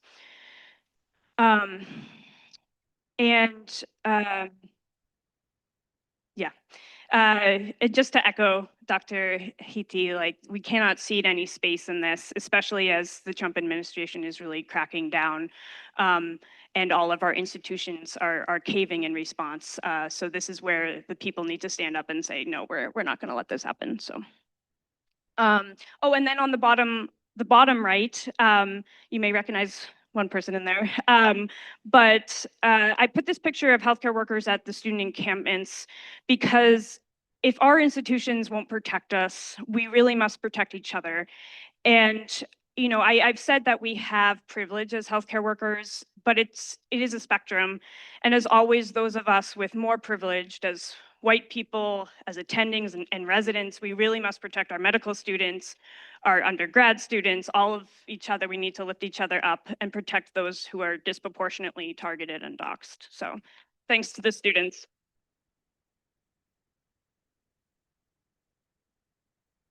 I had a video here about when the moment that our resolutions passed and we all were cheering, but that's okay. Oh, SEIU, Service Employee International Union. Yes. CIR, yes. It's okay, we don't need, it's a video, I'm running out of time, so it's fine. But we're all cheering. It was like after a really tense moment. Can I go to the next slide? Oops. No. Is it the same one? Oh no. Okay, I'm going to go to quickly to organizing outside current institutions because I think this is even more important. Bilal said it really well yesterday. Why are we continuing to place value in these institutions that have proven themselves as part of the genocide industrial complex? And the institutions that are literally built on colonial values of individualism, of depoliticized biomedical victimhood, of genocide and control of individuals and populations. So I'll describe my pictures. So before I joined the union as a resident, I actually, many years before, I was in rural India where I studied abroad in college, and I was in rural Chhattisgarh where I met doctors who were working at a hospital called Shaheed Hospital, and their motto was struggle and creation. And it was a slogan of the Chhattisgarh Miners Workers Association, who really preached that we can't wait till the government to fix our problems. And so if one is to, so if one is to struggle, one also must create their own change. And so when the Indian government didn't meet the miners' demands for a hospital, they actually built their own, and they still run it to this day, and this was decades ago.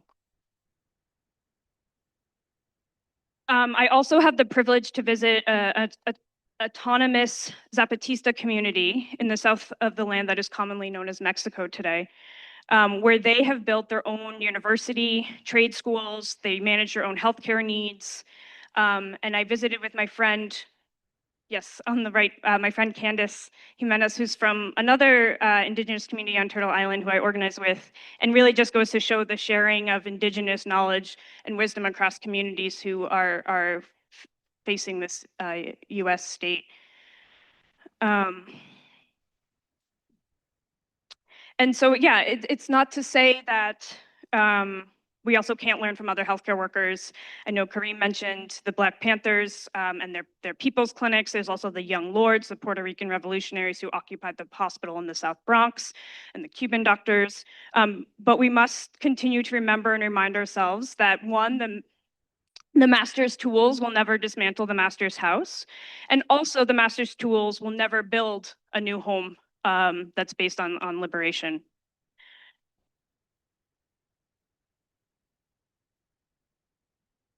So yeah, this is the Shaheed Hospital right here, and the other pictures are from the Zapatista community. And then finally, here's an activity. I know Lara showed it already, but the People's Prescription, where again, you don't need to be doctors to diagnose genocide and to know the treatment for it. And here's a picture from yesterday, just showing the mountain we are building with all the pebbles, and that DAG is both working at both fronts of this struggle, organizing within and also creating new solutions and systems outside of our current structures. And I just wanted to end with something that my friend who's a Palestinian who's currently training in the US but hopes to go back as soon as he's finished. And he talked about this idea of hope and this idea that hope is actually a privilege and that many Palestinians are living right now without hope, but that they are continuing to fight because they have to.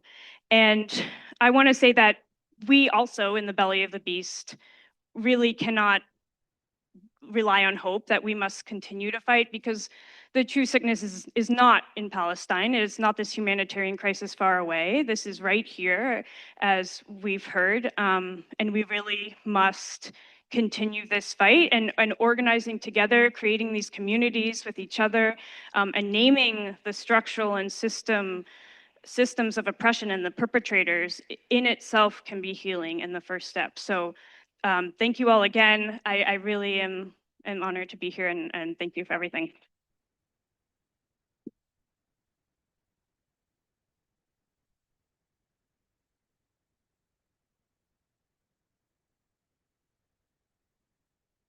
Yeah, please join me in thanking our panelists again. I think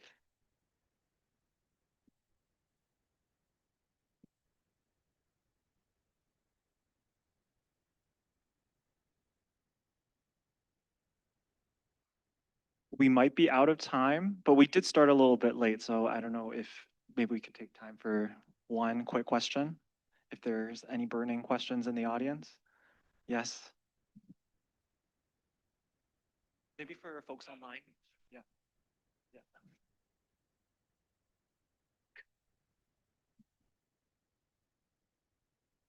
Yeah. Thank you again so much. That was all incredibly inspiring. Everything today has been, but to hear people responding to a genocide and all the different ways that we can act within the field of medicine and outside of it is really important to hear. I'm curious, I mean, for the panel, especially those in academic institutions, what has been, I guess, what have been the trials and tribulations you've faced with the administrations of your institutions? I know, Dr. Laura, I apologize, don't remember your last name, but you mentioned some strategies, and I know we went through them kind of fast for time's sake. I thought those are really important to highlight because we often feel powerless in these institutions. I know in my home institution, I feel often powerless. And often feel, as soon as you bring up an issue, like the bureaucracy being used as a weapon to shut you down because the institution was built on these white supremacist ideals. So the bureaucracy is there to shut down that kind of dissent. And then also just what have been the successes for each of you within these institutions? I know that's a really big question, and there's a lot to answer, but thank you. Say, first of all, I think there's like multiple steps. One is protect yourself. So, you know, if you particularly, like, I think disseminate the risk, making sure that different people are speaking up at different times, so that it's not always one person. If you are very identifiable, buying a delete me subscription to remove your personal information so that there's less for you to be doxxed with. And also buying your first and last name as a URL so that you don't get doxing websites made about you, which is something that has happened to our comrades. I am featured on some doxing websites, as are many of us. And I think it's difficult, especially when you're in a position that's vulnerable and you could like lose tenure. And I think the other thing that I have been employing as a strategy since consulting with an anti-discrimination lawyer in 2023 is that discrimination advocacy is protected legally, which is partly why it's like that plus the weaponization of anti-Semitism and the discrimination rhetoric has been such a pattern that I've been really leaning into that strategy. So it's so important for the public to understand that we're being discriminated against and it is protected. So if you go out and you say, I am being discriminated against especially as a Palestinian, as an Arab, like that is not something that your institution can fire you for legally. So, and it is very compelling. So I think like that is just thinking about creative ways for people to do advocacy that is obviously, especially when you're doing it at your institution, that's like saying, I just want human rights for all, where it just looks like a no-brainer. And I think that it has been successful in turning people out. And then using a multiplicity of tactics has been really important. So I've done a lot of advocacy. Like I worked on the Uncommitted Massachusetts Vote No Preference campaign. We got 10,000 people to vote no preference in the primaries with like zero money and 5 days. So, people are activated, they want to do stuff. And I think working within and without institutions sometimes actually also takes away some of that risk so that you're not always bumping up against your institution and therefore vulnerable to people who are trying to get you fired.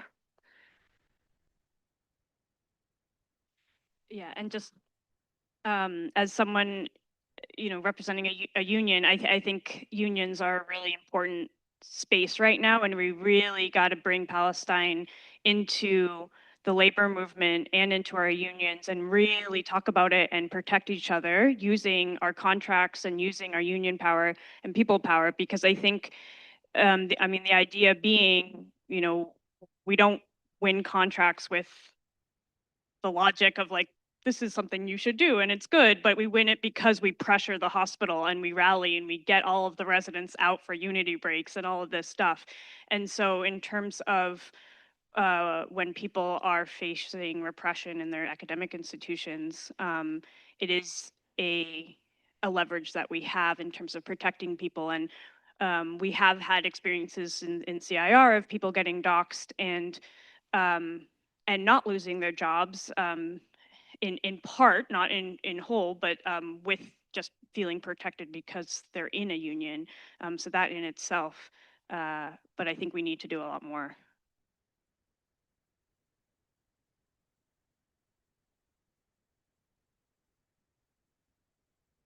I guess just the only thing I would have to add is also just to think, like, especially if you're earlier in your career, like ending poverty, like preventing genocide, these are things that are like lifelong commitments. And a lot of what we're sort of entrained and socialized to do is to aspire, is to make our lifelong commitment to our career.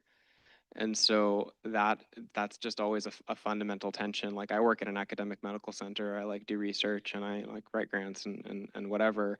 And I just sort of think that that will eventually end. Like there will eventually be some kind of tension between my commitment to sort of ending the conditions that like kill our people, like in the US and in Palestine and around the world, and my personal desire to be successful, which has been there forever. Like I would really love to like get an R and like be promoted to associate professor and all of those things.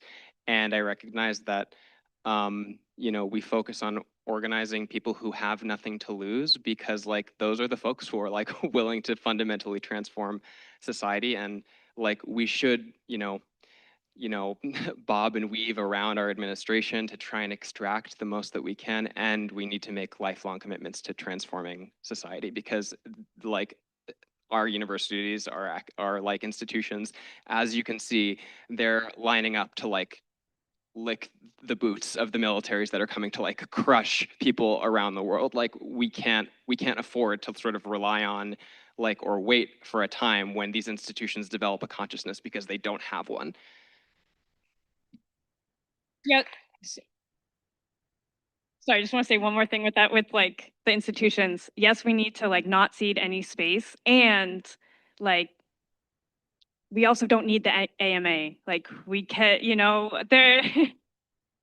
I'm like, can we just do a nationwide boycott of the AMA and really let's start this DAG journal and all of our other kind of people's conferences because we need more of that. And so yes, we need to protect ourselves in some ways, and we need to also get out and fight elsewhere. And one last thing on this is structurally, like having a job that allows you to do, like I work at the margins of medicine and like, you know, there's a shortage of primary care doctors. Are they seriously going to be able to fire us? So I'm a clinical instructor at Harvard Medical School. That's the lowest rank. Like I'm probably not going anywhere and I don't really care. So, you know, changing your aspirations and setting them on the right goals.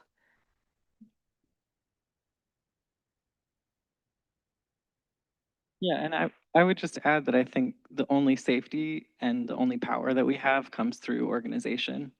You know, we have 800 people a day dying in this country living because of poverty, because they live in poverty. And if the majority of us are opposed to the genocide and opposed to the Medicaid cuts, we have the raw numbers, but we don't have the organization. And so the safety, you know, that we have in this country is already jeopardized. People are being abducted every day by ICE. You know, we don't live in a safe situation to begin with. And the only solution that we have to that is to build organization. So just don't lone wolf it is the thing I would say too.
And so we are continuing to look for new and creative ways to fight back.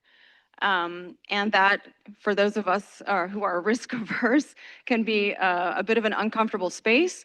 And so we are having to up the antes. And so we need to know how to navigate that space in the best ways that we can. And so I think we're going to hear some great information from our panelists. So along those lines, I'm going to introduce Khalid Al-Gindi, our first speaker. I'm so sorry, guys. So amongst Khalid's many accolades, he's an adjunct professor at Georgetown University Center for Contemporary Arab Studies and the author of Blind Spot, America and the Palestinians from Balfour to Trump. He served as a director at the Middle East Institute as well as a resident scholar at the Brookings Institute. Please help me in welcoming Khalid.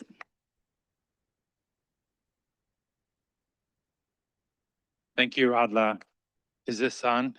Everybody can hear me? Okay, thank you, Adla. It's a pleasure to be with you. So I was asked to address this basic question of how did we get to this horrific point where the United States is not only allowing a genocide, but is actively financing, arming it, as well as providing diplomatic cover for it.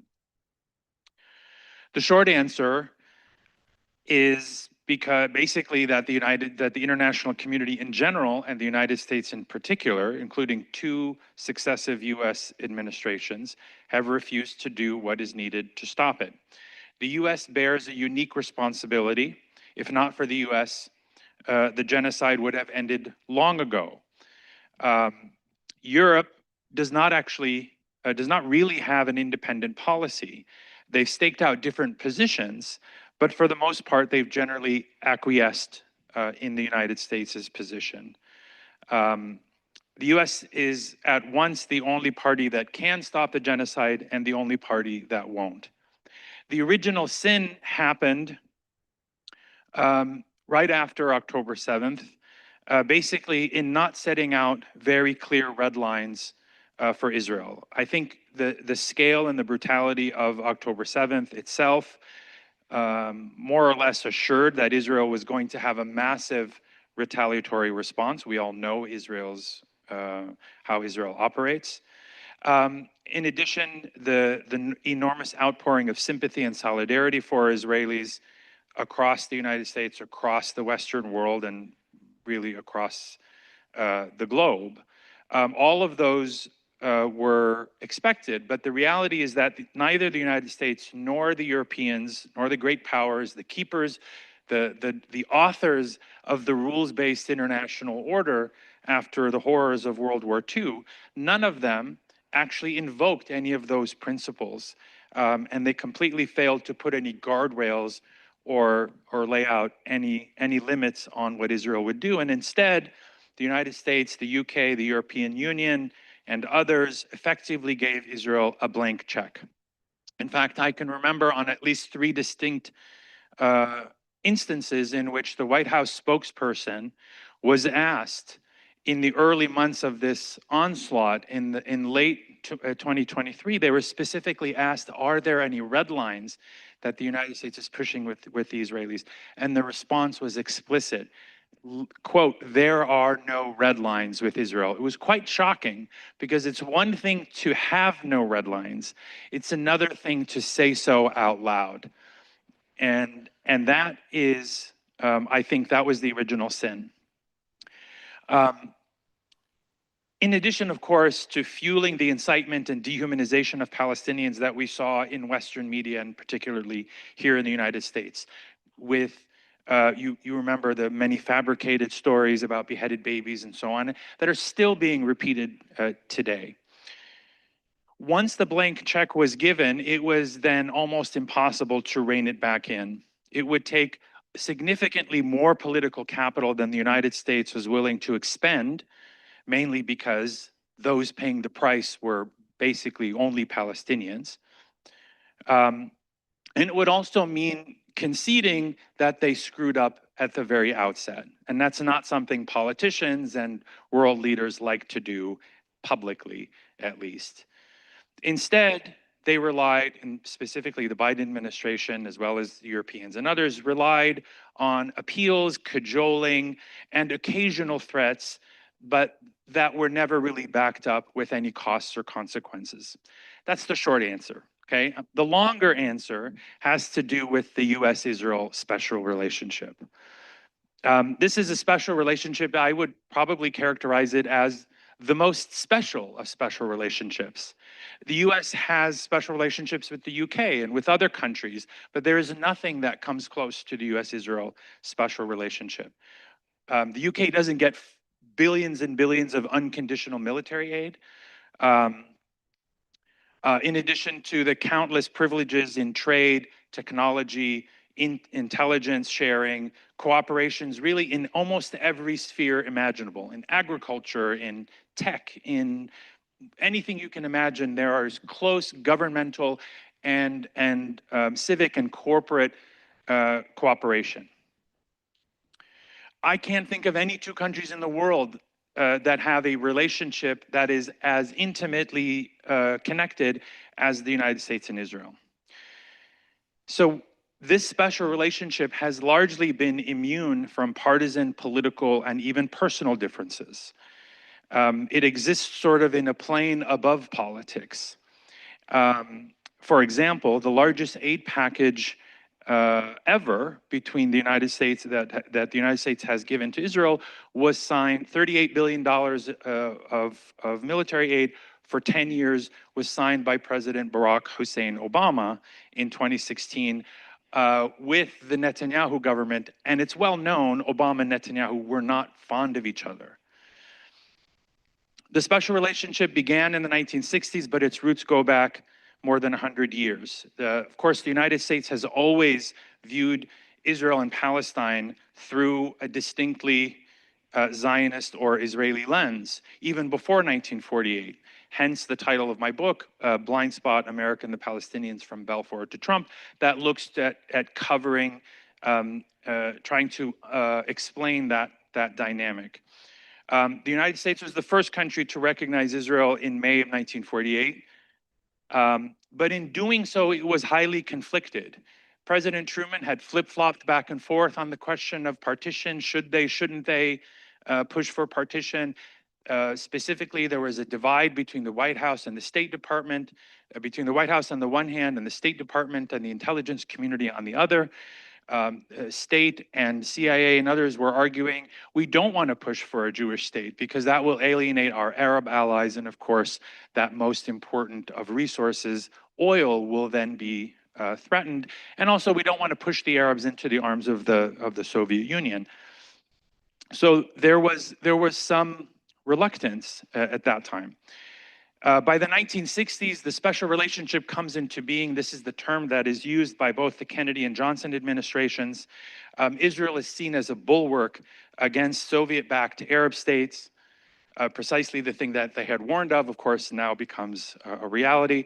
By the 1980s, Israel is upgraded to a strategic ally. But even then, support for Israel was not unconditional. There was that famous moment in after Israel's invasion of Lebanon in 1982, and they were carpet bombing Beirut. And the scenes, this was of course before social media, and the scenes reaching American audiences were, you know, babies being pulled out of rubble. I mean, thousands, if not tens of thousands of innocents were killed. And there was this moment in which Ronald Reagan picked up the phone and called the Israeli Prime Minister, Menachem Begin, and he said, this has to stop. What you're doing in Lebanon is a Holocaust. And he later commented that he deliberately used that word, imagine, using the word Holocaust to a literal survivor of the Holocaust, right? Menachem Begin, who fled Europe during the Nazi atrocities. But he deliberately used that word to hammer the point home. And you know what? The bombing of Beirut stopped.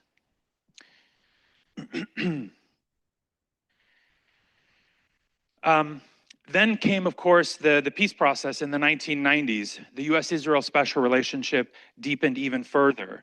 That peace process was based on two basic principles.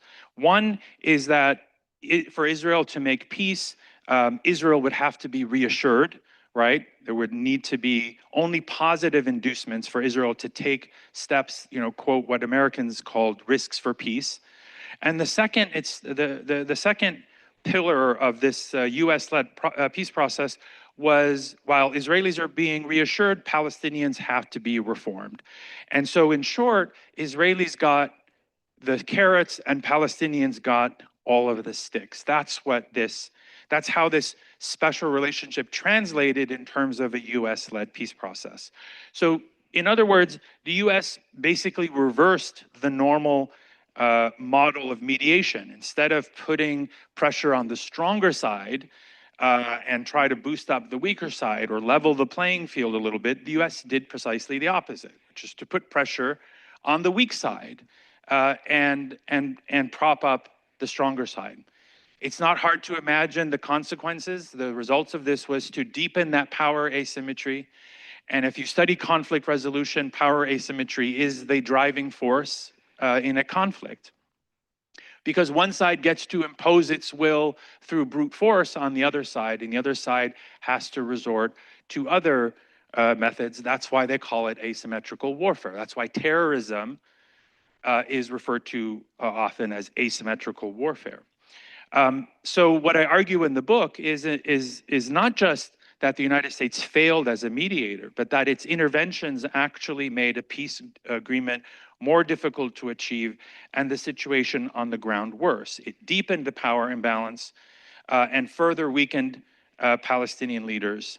There are many examples that I'm not going to get into because I know we're short on time from the peace process years, the Clinton, Bush, and Obama administrations. It's in my book. There's a couple copies on the table outside if they're still there.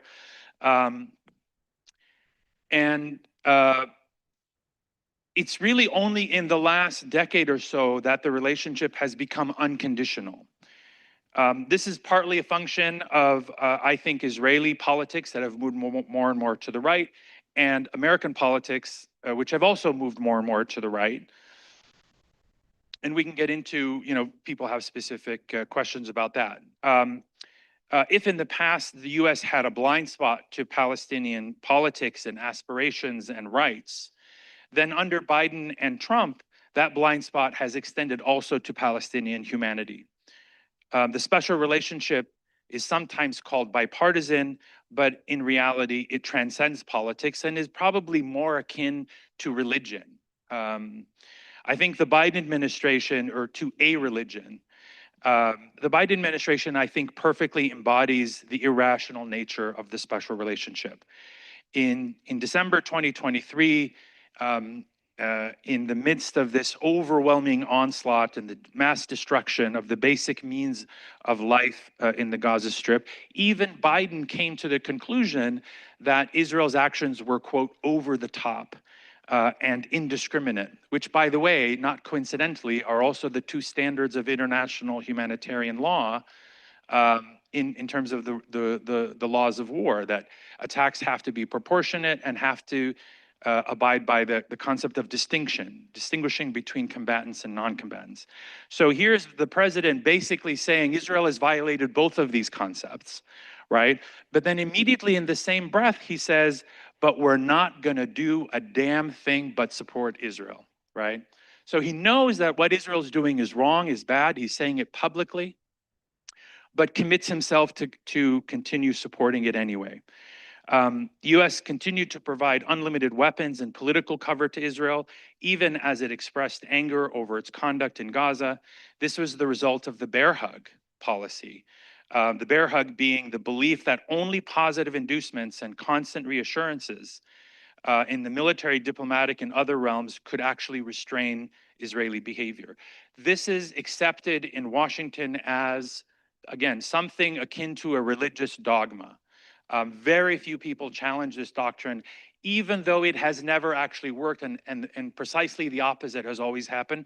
And in fact, it sort of flies in the face of basic common sense. It's not human nature that if you're given free license to do whatever you want and there are no consequences, that you will somehow automatically self-restrain and hold yourself to account when you do any kind of excesses. That's not human nature. You may remember all of the previous administration's threats in which they constantly back down. After the strike on the World Central Kitchen convoy in April of 2024, Secretary Blinken and President Biden threatened that there would be consequences if Israel didn't change. Israel didn't change and there were no consequences. You remember also the Rafah red line, in which President Biden said, do not go into Rafah because it will create a humanitarian disaster. They went into Rafah, they destroyed half of it, and the administration did nothing. There was the national security memo in which the administration pretended to care about international law and outlined a long list of conditions that Israel had to meet and consequences that if it didn't abide by both U.S. and international law. Again, they essentially gave Israel a bill of clean health. And then there was the ultimatum issued by Secretaries Blinken and Austin, the Defense Secretary, in October of last year. Again, completely ignored. The situation got worse, and U.S. policy didn't change. After every violation, we were told simply, don't believe your lying eyes. It's not happening. The Biden doctrine was essentially, we'd rather you didn't, but we'll still support you even when you do.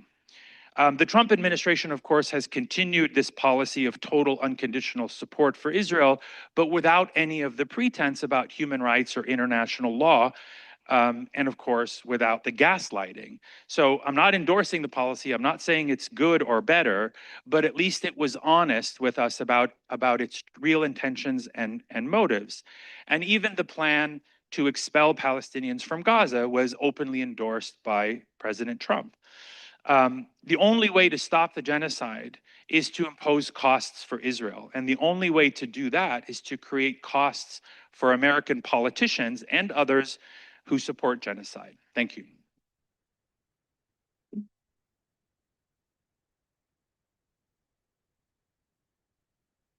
So now we're going to hear, can you hear me, from Dr. Sahar Aziz, who, now that we've had this groundwork laid out for us, is going to talk to us from a legal perspective as we navigate this space. So Sahar is a distinguished professor of law and a Chancellor's social justice scholar at Rutgers Law School.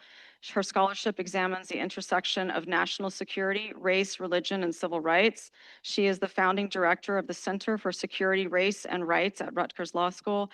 And I'm also happy to add that she has founded the Humanizing Palestine Endowment under the umbrella of the center, and that the endowment supports research, public education, and advocacy centered on Palestinian experiences, cultures, and perspectives.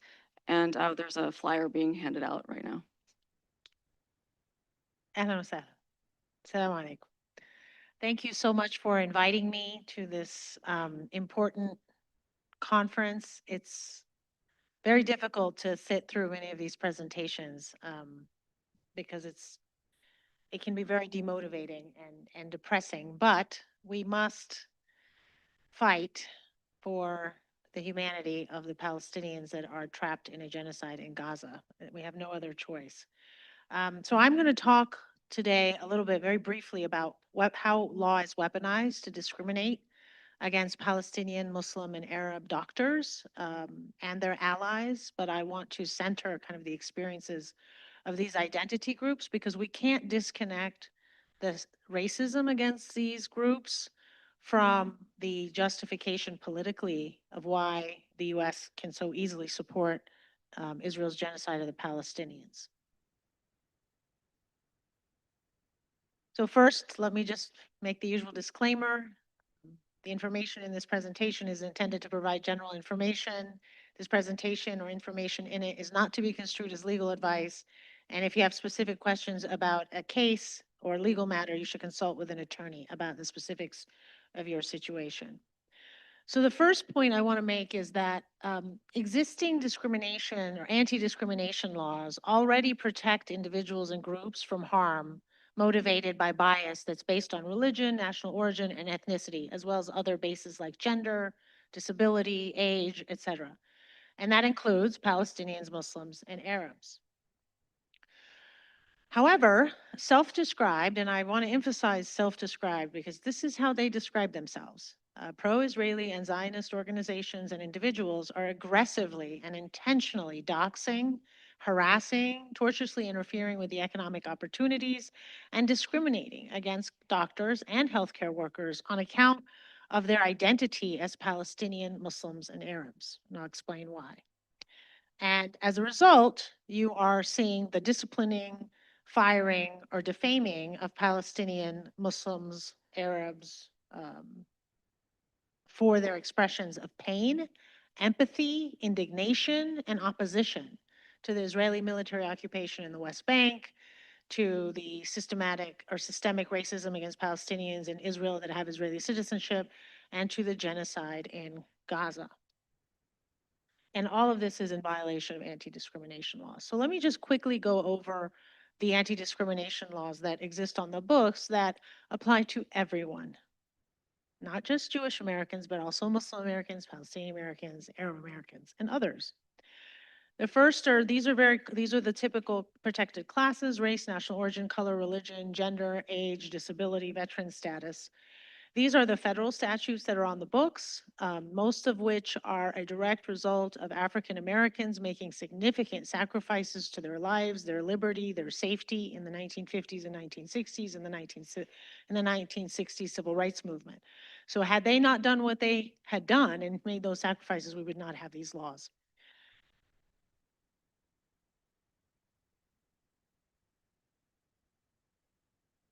The Civil Rights Act of 1964, the Voting Rights Act of 1965, the Age Discrimination and Employment Act of 1967, the Americans with Disabilities Act of 1990, the Uniformed Services Employment and Reemployment Rights Act of 1994, and then you have similar state statutes in every state that provide the same rights but under state law.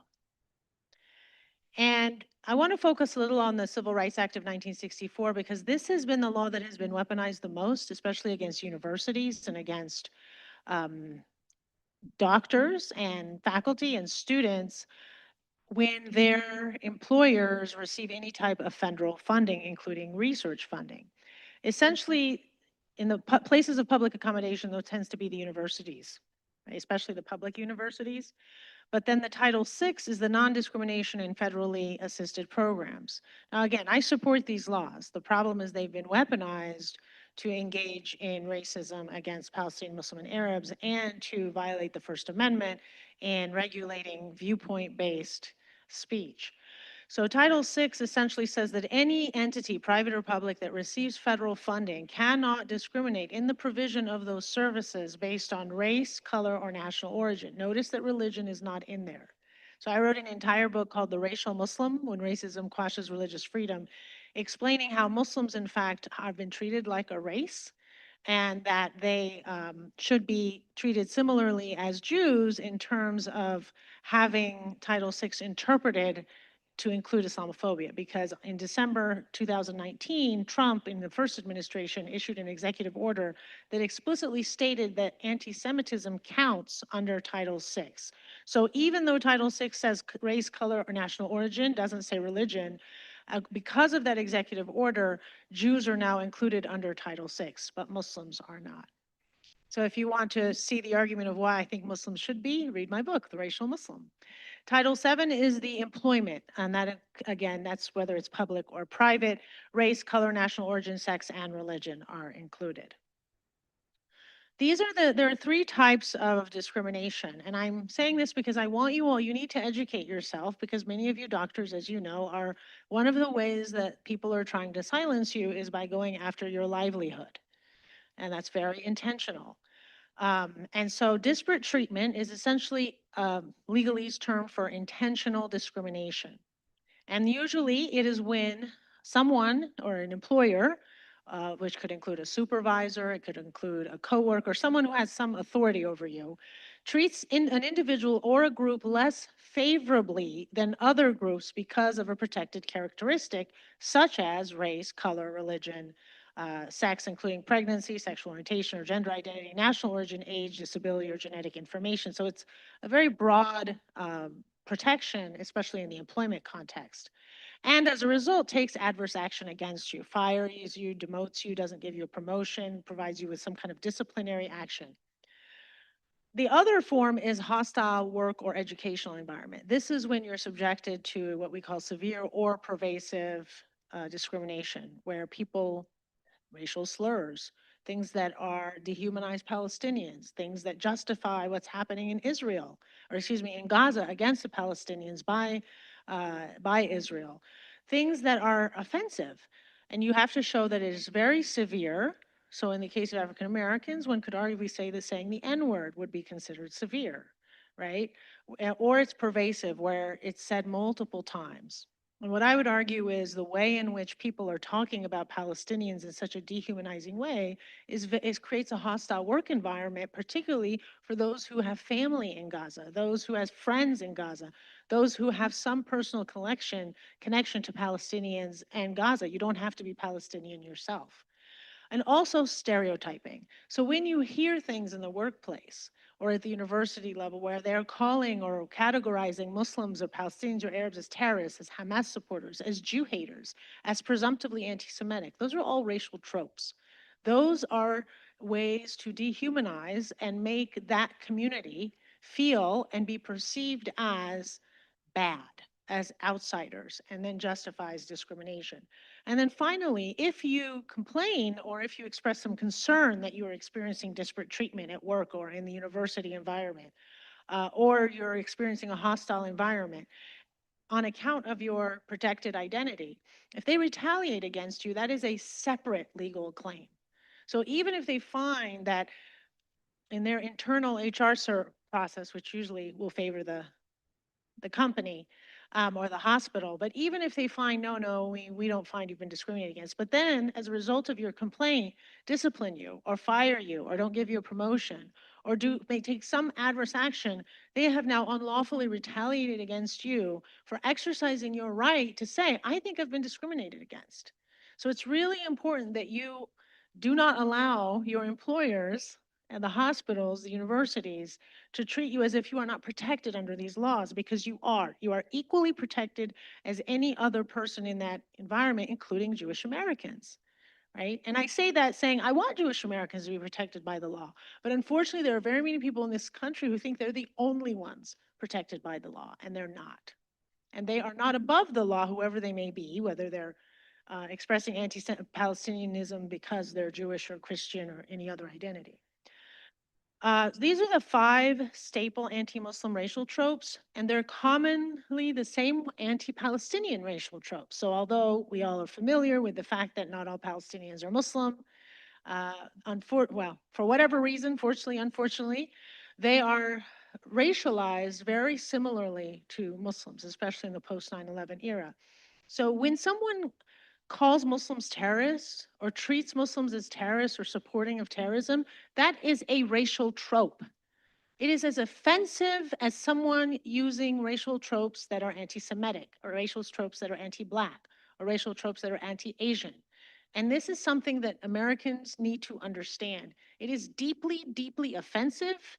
It is deeply insulting, and it's deeply dehumanizing when you assume and treat Muslims, Arabs, or Palestinians as if they are Hamas supporters or terrorists themselves, unless they can prove individually that they're not. So I think that's a really important point to educate employers about. And if anyone is accused of that or hears that, that is a grounds for expressing a concern of discrimination.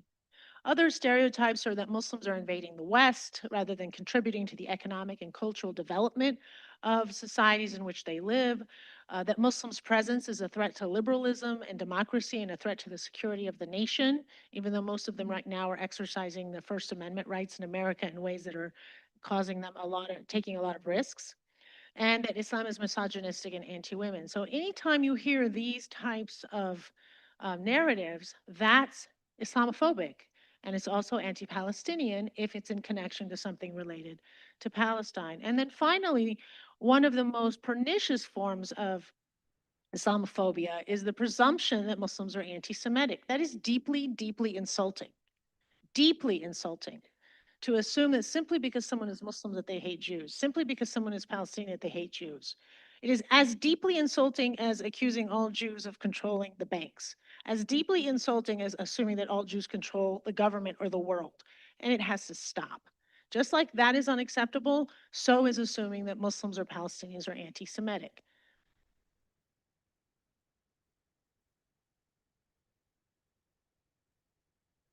So I just want to highlight, and we had a workshop here by the Institute for Understanding of Anti-Palestinian Racism, which I recommend people look up their website for those resources. But there's also the Visualizing Palestine series resource. And here, this is another way that when you see this in the workplace, when you see this in universities, when you see doctors doing this with patients, right? These are forms of anti-Palestinian racism, Nakba denial, failing to acknowledge Palestinians as the indigenous people. So you'll hear people say, those Arabs, those Arabs. When they won't say the word Palestinian, that's a form of racism. And they need to be called out on that, whoever they may be.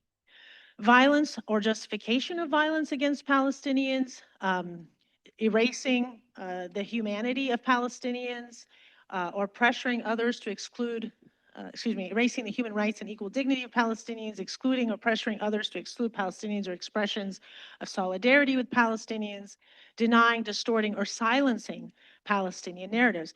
And we've been seeing this at least for 2 years, arguably for decades, but the last 2 years, the amount of anti-Palestinian racism has been explicit.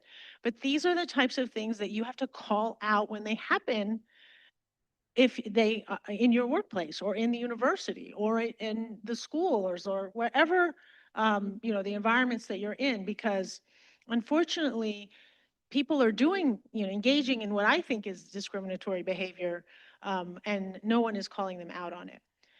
Now, I just want to put a pitch for a report that we published at the Center for Security, Race and Rights, and I put the hashtags there if you guys want to, not hashtags, the tags, if you want to follow us on social media, Rutgers CSRR or UCSRR. The report is called Presumptively Anti-Semitic, Islamophobic Tropes in the Palestine-Israel Discourse. I co-authored it with Mitchell Plitnick, who's on the board of the Jewish Voice for Peace organization. But this, you can just take anti-Palestinian tropes and it's going to be very similar analysis, but that goes into more detail. I'll quickly go over free speech doctrines because there's been a convergence of anti-Palestinian racism with violations of free speech. Much of what you all have done today is an exercise of your free speech, right? The protests, the advocacy, the contacting your elected officials, all that is protected by the First Amendment. And yet you're being very aggressively and viciously punished for doing that. So the First Amendment reads, Congress shall make no law respecting an establishment of religion or prohibiting the free exercise thereof, or abridging the freedom of speech or of the press or the right of the people peaceably to assemble and to petition the government for a redress of grievances. So how do we read this pretty broad phrase? Well, the first thing is the Supreme Court has been very clear, the precedent is strong, that the government, the state, cannot prohibit content-based regulation, which is essentially saying you can't talk about a particular subject. You can talk about this subject, but not that subject. Or they cannot prohibit viewpoints. You can talk about the subject, but only if you have this viewpoint, but not that viewpoint. Now, the catch is it only regulates the state, federal, anything that is a public entity. So when you're dealing with private entities, it's a little bit more complicated. And then you get more into statutes at that point. The exceptions are fighting words, clear and present danger. So if someone says something that will create right now a clear and present danger, that could be regulated by the state. Content neutral regulations, no one gets to protest. Although you'll have other problems there. But if no one can put up flyers, as opposed to only the viewpoint, this viewpoint you can put up flyers, but that you cannot. And then time, place, and manner restrictions, which is how universities have essentially attempted to quash the Palestinian solidarity movement, is to tell the students, well, you can only protest for 30 minutes and it has to be at the very edge of the campus and it can't be with chalk and it can't be with flyers and it can't be, right? So that's been manipulated quite a bit in bad faith. And this is where, again, this is just very brief so that you guys understand from the legal perspective, that viewpoint discrimination is not just explicit, but it can also be in its design or operation in terms of favoring one viewpoint over another. So if you don't have any uh, views that are supportive of Israel protesting, but you have primarily views that are supportive of Palestinian human rights or anti-genocide protesting, and you say no protesting, you're really actually targeting the anti-genocide viewpoint. So you can't use content neutrality or viewpoint neutrality as a cover when the intent is clear. So so again, facially neutral and valid justifications cannot save a law that is in fact based on the desire to suppress or a particular point of view, which is exactly what's been happening over the last 2 years.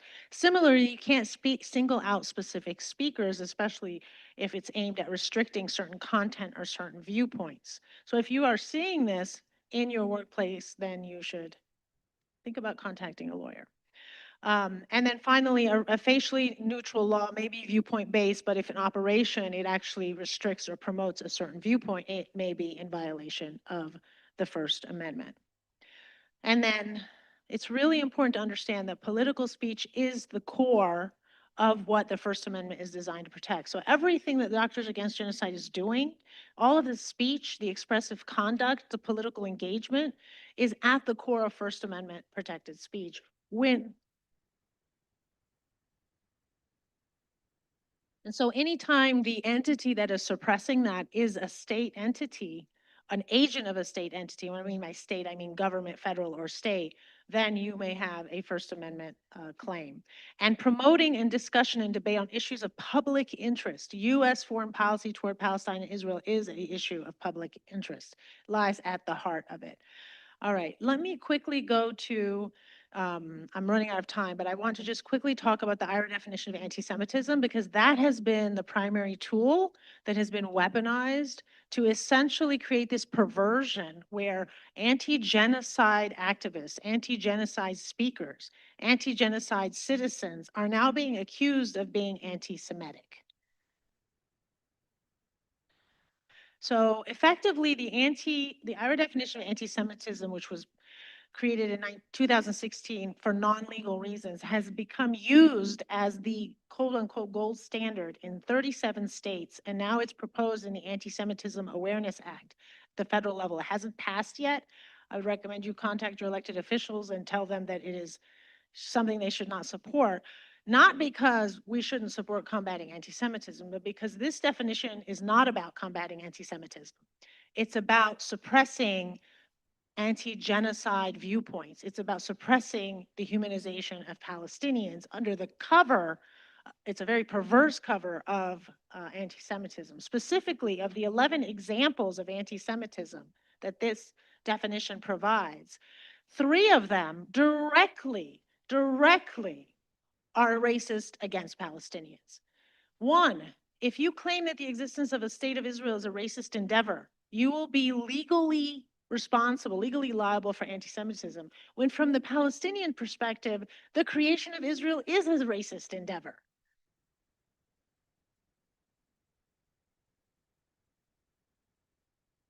Because if you're not Jewish, you're not a first-class citizen. There's a law, 2018, a basic law that says this is a state only for Jews. So even the Palestinians who have Israeli citizenship under Israeli law are second-class citizens. And that's separate from the genocide in Gaza and separate from the military occupation of the West Bank. Applying double standards by requiring of Israel behavior not expected or demanded of any other democratic country. If you are Palestinian, the reason why you're talking about Israel is because your family's being slaughtered. The reason you're talking about Israel is because you've got checkpoints on the land of your ancestors. The reason you're talking about Israel is because your family was kicked out, ethnically cleansed of the pre-1948 borders.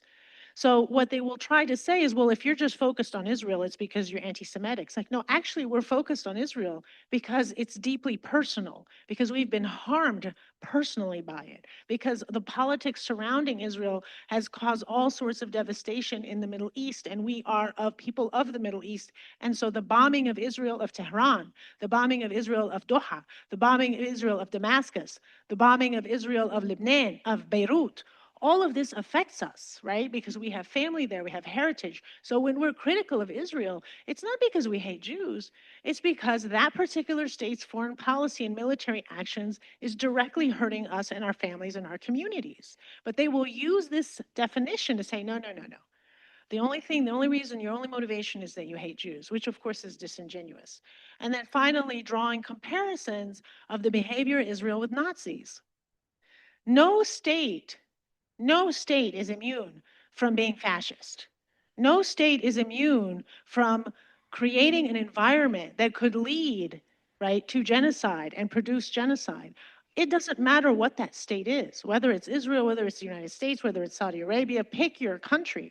But to say that you cannot compare what happened in Germany in the 1930s and 1940s with any other country as a means of preventing another genocide, as a means of stopping an ongoing genocide, to say that's anti-Semitic, that is clearly a politically motivated campaign to protect Israel. That's all it is. It has nothing to do with keeping Jews safe.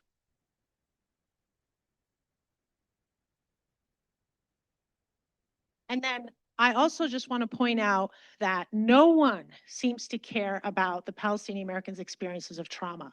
So you have to, if you are in an environment where the only group that's being centered are Israelis and no one is centering Palestinians, that's a form of discrimination. You have to treat the groups equally. So if you care about that group, you have to care about this other group because they're both being affected in different ways, to different degrees, for different reasons.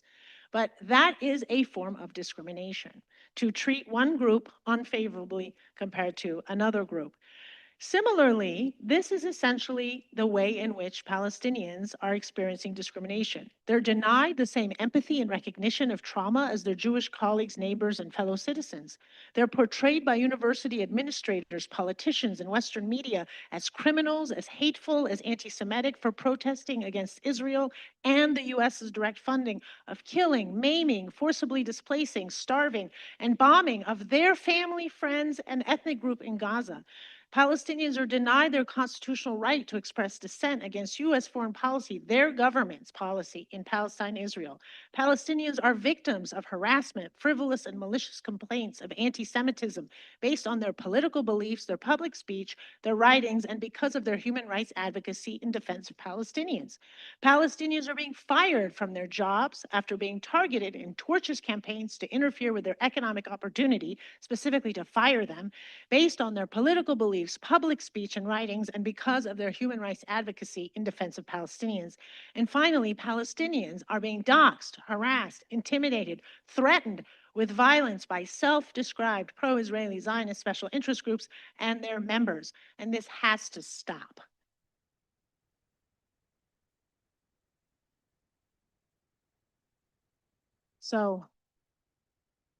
So this is my question to all of my fellow white American feminists who are concerned with the double standards against Israel. Where have you been the last 2 years while genocide and reproductive injustice in Gaza has gone on? Where have you been for the Palestinian women and the Palestinian mothers and the Palestinian daughters? You have been silent. So before you come and accuse us of anti-Semitism, perhaps you should check your own racism and ask yourself why you aren't equally concerned with all of the gender-based violence by the state of Israel, funded by the United States government against Palestinian women.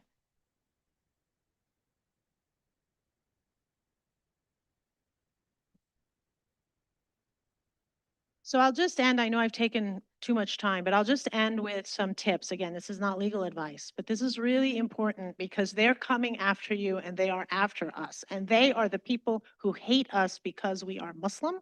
They hate us because we are Arabs, and they hate us because we are Palestinian. And then they hate all of our friends and allies who support what we're doing to combat anti-Semitism, to combat anti-Palestinianism and combat anti-Semitism. So first, you need to learn your employers and universities' policies about social media activity and speech outside of the workplace. What you do in your private life is none of your employer's business. That is protected by the First Amendment. Second, you need to document any type of differential treatment between you and other employees in connection with your speech, your dress code, like wearing pins, wearing necklaces, social media activity. Because if you see any disparity in treatment, that could be a basis of discrimination. You should document all experiences of discrimination or harassment in the workplace, in school, university, hospitals, etc. Inform the Human Resources Department in writing if you do experience unfavorable treatment and or you may need to hire an attorney. You should use only personal emails and phones for all non-work related communications because you should assume that all of your work emails and all of your work iPhones, they're all being monitored. And they can all be, even if you delete it on your phone, they can be brought back. So just separate your work life from your personal life if you're going to be doing First Amendment protected activity and speech. And so with that, I will just end and encourage you to follow the Center for Security, Race, and Rights and to join, to register for our Humanizing Palestine lecture series. This is our second annual one. And we have over 10 lectures by experts about Palestinians, from teach-ins to book talks. And of course, for doing all of this, I have been directly doxxed, harassed, intimidated, stalked, targeted for tortious interference of my economic opportunity, called falsely and defamatory things like being anti-Semitic. But at the end of the day, I join all of you here in person and in the audience in remembering that no matter what type of aggression and meanness and maliciousness that we have to deal with by people who self-describe themselves as pro-Israeli and Zionists, nothing compares to what the Palestinians in Gaza are going through. Nothing compares to that genocide. And so if they want to be pro-genocide, let them, but we will not. We will stand with morality, and we will stand with justice, and we will stand on the right side of history, and we will oppose genocide, just like the Jews and the Germans in Germany in the 1930s and the 1940s who said we will not accept this fascism and this Nazism. So we will not accept this racism and this genocidal mentality. And that is going to be our legacy. Thank you.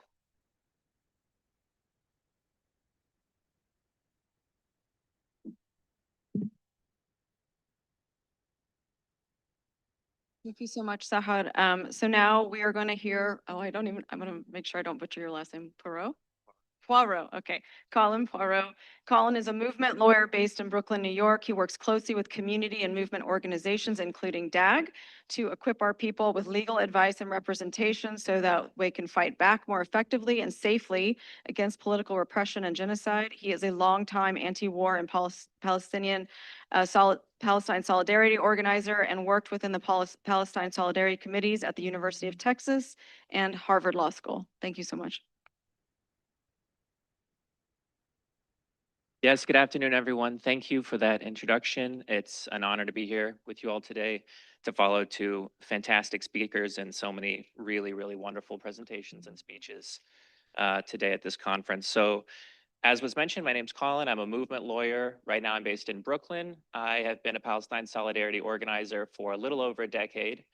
As an attorney, most of my background is actually in immigration law, stopping deportations and ICE detention. But after October 7th, I decided I needed to pivot my practice to basically broadly support movement organizations trying to end the genocide in Gaza. And that's around the same time that I actually met Doctors Against Genocide. Nidal and Karame had posted in a chat group asking, what can doctors do to use their credibility, their expertise, their knowledge, their access to support legal efforts to end the genocide? And one idea that we had was, well, there's a lawsuit against the US administration holding them liable for complicity in genocide and for failing to prevent genocide. And we had the idea that we could use doctors' expertise to comment on why the attacks on Gaza's health infrastructure qualify as a crime of genocide in that particular context. And of course, DAG was immediately on board. So that's what we did. We filed the amicus brief in December of 2023. And I just want to talk a little bit more in depth about that specific case because it's one of the most recent examples of trying to hold the United States directly responsible for its violations of international law through the federal court system. And I'll talk a little bit about some of the limitations that come up when you try to do that. So just a quick reminder, who were the plaintiffs? So two organizations, Defense for Children International Palestine, which is based in Ramallah since 1991. Another organization, Al-Haq, which was founded in 1979. And actually, Al-Haq was just recently designated by the US government as a specially designated national or specially designated organization because of their support for the ICC's investigation of Israel's war crimes, and their assets were actually frozen. Potentially, I mean, we can speculate in no small part as retaliation for their activism, as well as 8 individual plaintiffs, which you probably know many of these individuals already or have heard of them. So what we did was we filed this amicus brief on behalf of a coalition of individual doctors and healthcare professionals. If you want to read the amicus brief in full, it's on the Center for Constitutional Rights website. We had 40 pages of single-spaced analysis and documentation with hundreds of footnotes, and then the judge said, no, I need 15 pages, double-spaced, please, only. So that is the version that you can see online, but hopefully we got a lot in there. And I just wanted to take a second to recognize, I think a lot of the people who were brave enough to stand and be counted and join in their personal capacity that amicus brief, they're listed here. You can see, I know a lot of these individuals are at the conference or in the room, and it was an incredible honor to stand with you all and be counted, so thank you.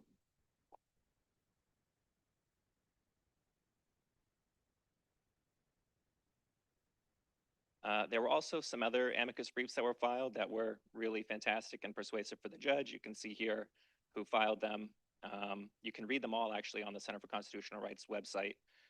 And so what was the argument in the lawsuit? Well, the argument had 2 different causes of action, so 2 different claims. The first was that the US is responsible for failing to prevent genocide. So I'm sure you all are familiar, but the crime of genocide under international law has 2 components. First, there has to be the specific intent to commit a genocide, to destroy in whole or in part a group of people based on their ethnic, religious, or national identity. And then second, there have to be underlying acts, which most relevant for you all's work, I think, includes deliberately inflicting conditions of life calculated to bring about the group's destruction in whole or in part. And we argued that a big part of how Israel has been doing that is their targeted complete destruction of Gaza's health infrastructure and personnel, and targeted assassinations of medical workers in Gaza. So not only did they argue that the United States was failing to abide by and fulfill its obligation to take steps to prevent a genocide once knowing one was occurring, but they also argued that the US was directly complicit in the genocide because of its continued provision of arms, financial assistance, international political coverage, things like that. And we said, that's a violation not only of the Genocide Convention, but it is also a separate federal crime under US federal law. So the plaintiffs were asking the court to do a few things in that case. Most importantly, they wanted the judge to order the defendants, which in this case were the president, the secretary of state, and the secretary of defense. And this was the last administration, so it was Biden. So plaintiffs had asked the court to please order the defendants to take all measures within their power to essentially force Israel to stop the bombardment of Gaza, to lift the siege and permit the entry of humanitarian supplies needed to rebuild and to prevent the expulsion of Palestinians from Gaza. The second thing they wanted the court to do was to order the US government to immediately cease providing or coordinating military assistance for Israel based on the fact that it's committing a genocide. And then finally, they wanted the US government to be ordered to stop obstructing attempts by the international community to implement a ceasefire. So the oral argument occurred, it's actually, the date is blocked there, but it was January 26, 2024, and it was in San Francisco. Hundreds of supporters rallied outside the courthouse. There was a press conference. There was a live stream on a Zoom, which was at capacity the entire time with 1,000 people capacity. There were 3 hours of testimony before the judge, including actually live testimony from Dr. Amar al-Najjar, who was testifying from a hallway inside one of the only hospitals in Rafah at the time that was operational. It was very difficult to even connect with him to get that testimony, and the judge was obviously very moved by it. So it was a really powerful oral argument. This is a photo of the press conference that happened outside. It was very important to advocate and sort of raise awareness about what was going on in the lawsuit and what we were trying to get the judge to do. So what did the court decide? Unfortunately, the judge did not side with the plaintiffs. The judge did dismiss the case. The judge said a few things that I think are interesting. He said this was the most difficult case of his career. That's a quote. And that's based on the extremely compelling testimony that he heard and his feeling that, well, legally, I don't think I can actually do anything about it as much as I would like to. He actually said, there are rare cases in which the preferred outcome is inaccessible to the court. This is one of those cases. Of course.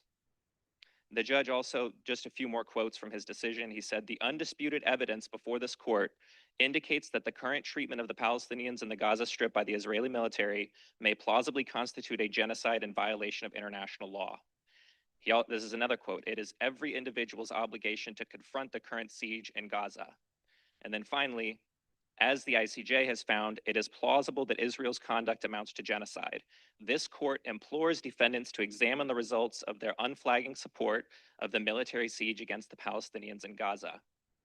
So if he found all of this, why didn't he do what we asked? Why didn't he order the government to stop supporting this genocide? Well, he found that there is a jurisdictional doctrine in law called the political question doctrine, which basically says if the political branches, so that's Congress and the president, have decided on a particular foreign policy issue, a specific position, generally speaking, the court should be reluctant to interfere with that to cause any sort of embarrassment to the executive. The idea is, well, the judges are not in a position to consider all of the foreign policy implications of ordering Israel to allow aid in. We're going to go ahead and not make a decision on this because we don't think we should step into that space as judges. Here's a quote from the decision. It says, plaintiffs' challenge to the appropriateness of providing financial and military aid to Israel is a challenge to the manner in which the president and executive branch officials conduct the foreign affairs of the United States and matters that are intimately related to foreign policy and national security, and as a result, lie outside the court's limited jurisdiction. So luckily, of course, we don't take no for an answer, so they appealed the decision. And on the appeal, they argued, well, listen, the political question doctrine makes sense if you're talking about a discretionary decision, which countries you're going to have trade with, which countries you're going to invest in, how you're going to do things like that. But if there's plain federal law that makes something illegal, the political question doctrine should not shield that from judicial review. I think this is a really correct argument. I think it makes a lot of sense legally. I think it's strong. Unfortunately, the appellate court sided with the lower court and held that yes, no, in fact, the political question does still apply here, even if you are talking about something that is not discretionary. It's plainly a legal obligation on the president. The court still felt that it should not opine on that. It should not issue any orders on that question. So it's interesting to note the history and the development of the political question doctrine, which is this basic idea that the judges really can't do much if the executive and Congress have made a decision about foreign policy. The legal treatment of that has really developed in no small part through lawsuits directly targeting Israel and trying to challenge what had it described as the special relationship between the US and Israel. So one prior court case that was really relevant in this court case is Corey versus Caterpillar, which is a lawsuit that tried to sue the Caterpillar company because they were selling bulldozers to Israel that Israel was then using to destroy Palestinian homes. And the court in that case, also under the political question doctrine, said it is not the role of the courts to indirectly indict Israel for violating international law with military equipment the United States government provided and continues to provide.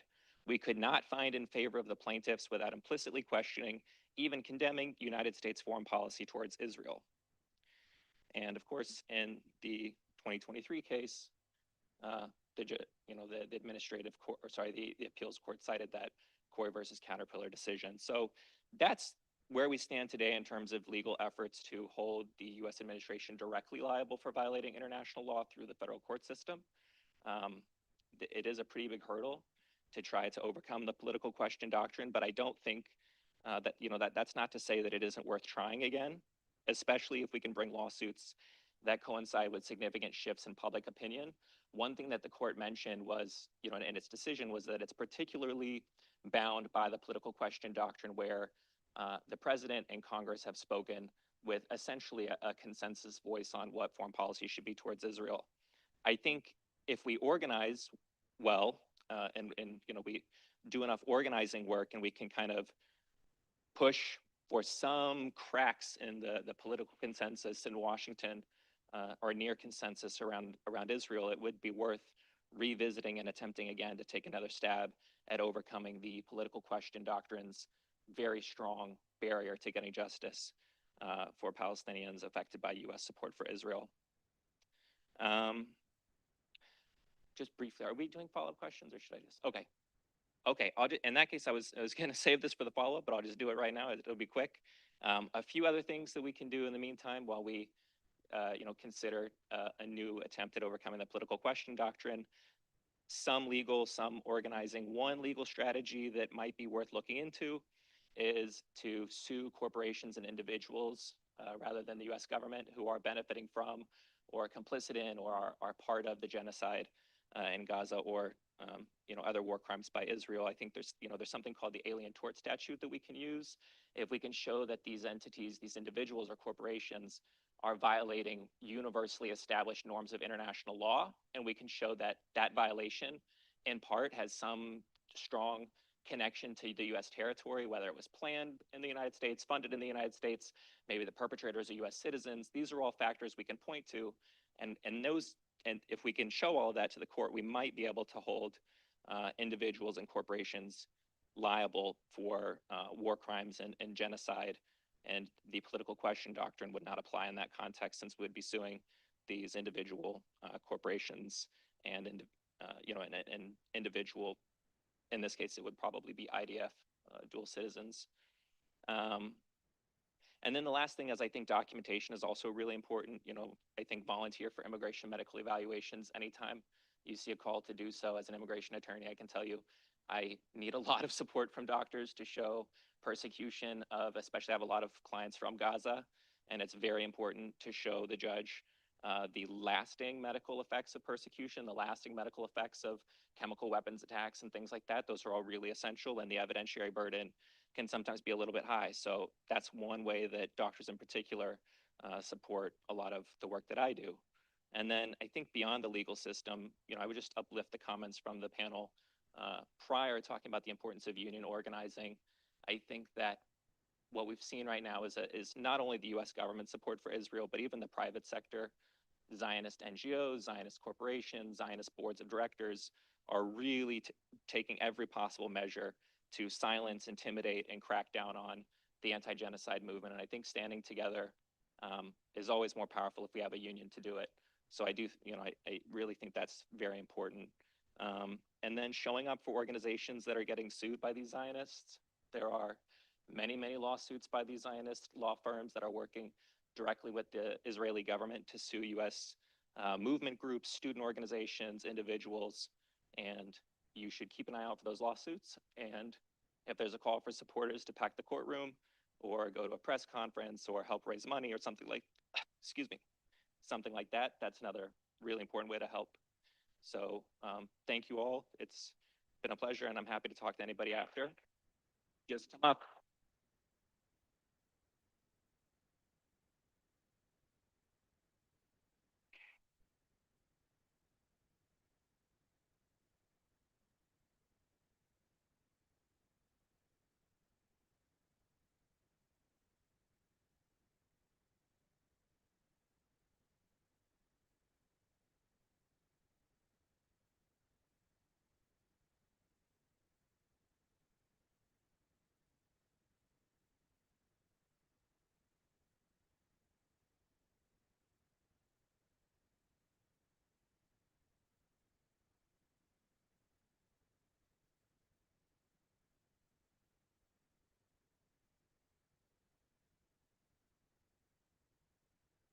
We're going to go ahead and move on to our next panel. I'll be moderating with fellow, we call them now Daxters. So, you know, so we got two Daxters coming up to the stage today. Give me a second to get the paperwork up here, but we'll be on our way soon. Thanks. I don't know. Maybe my voice is gone maybe from all the talking, but.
Okay, can everyone hear me? Yes, I'm going to introduce myself. I hope I remember what my bio says. I'm a child and adolescent psychiatrist from Pittsburgh. I've been practicing for over 40 years. I've also been very active in my community in a range of things over the years, police brutality, school to prison pipeline, different things. But in the most recent years, I've been most involved in health justice, mainly in two organizations, one called National Single Payer and one local organization called Western PA Coalition for Single Payer Healthcare, which I'm proud to say came out, both of them, in November of 2023, supporting the Palestine resistance and calling out genocide in Israel. So I'm quite proud of that. And of course, now I'm involved in Doctors Against Genocide. I don't know, my heart, I can never stand oppression. I can't stand, so I have to fight against it. So I'm going to give a talk about myself and Danny Ritchie are going to talk about African American health disparities and genocidal structures. And I hope that it'll be obvious what the parallels are for people. And in the interest of time, I may not do all of my slides or go really quickly through the slides just to make it easier. So these are some slides. PNHP has a wonderful trove of slides just to put out for people just to give a sense of some of the disparities. On December 17th, 1951, a group of Black activists headed by William Patterson and Paul Robeson submitted a petition, "We Charge Genocide," to the United Nations. And Danny will talk more about that. The document included a section discussing medical inequities, which documented the systematic neglect of African Americans' well-being, including the withholding of proper medical care, harsh living conditions, deficiencies in and lack of access to medical care, and other basic aspects of life which impact health.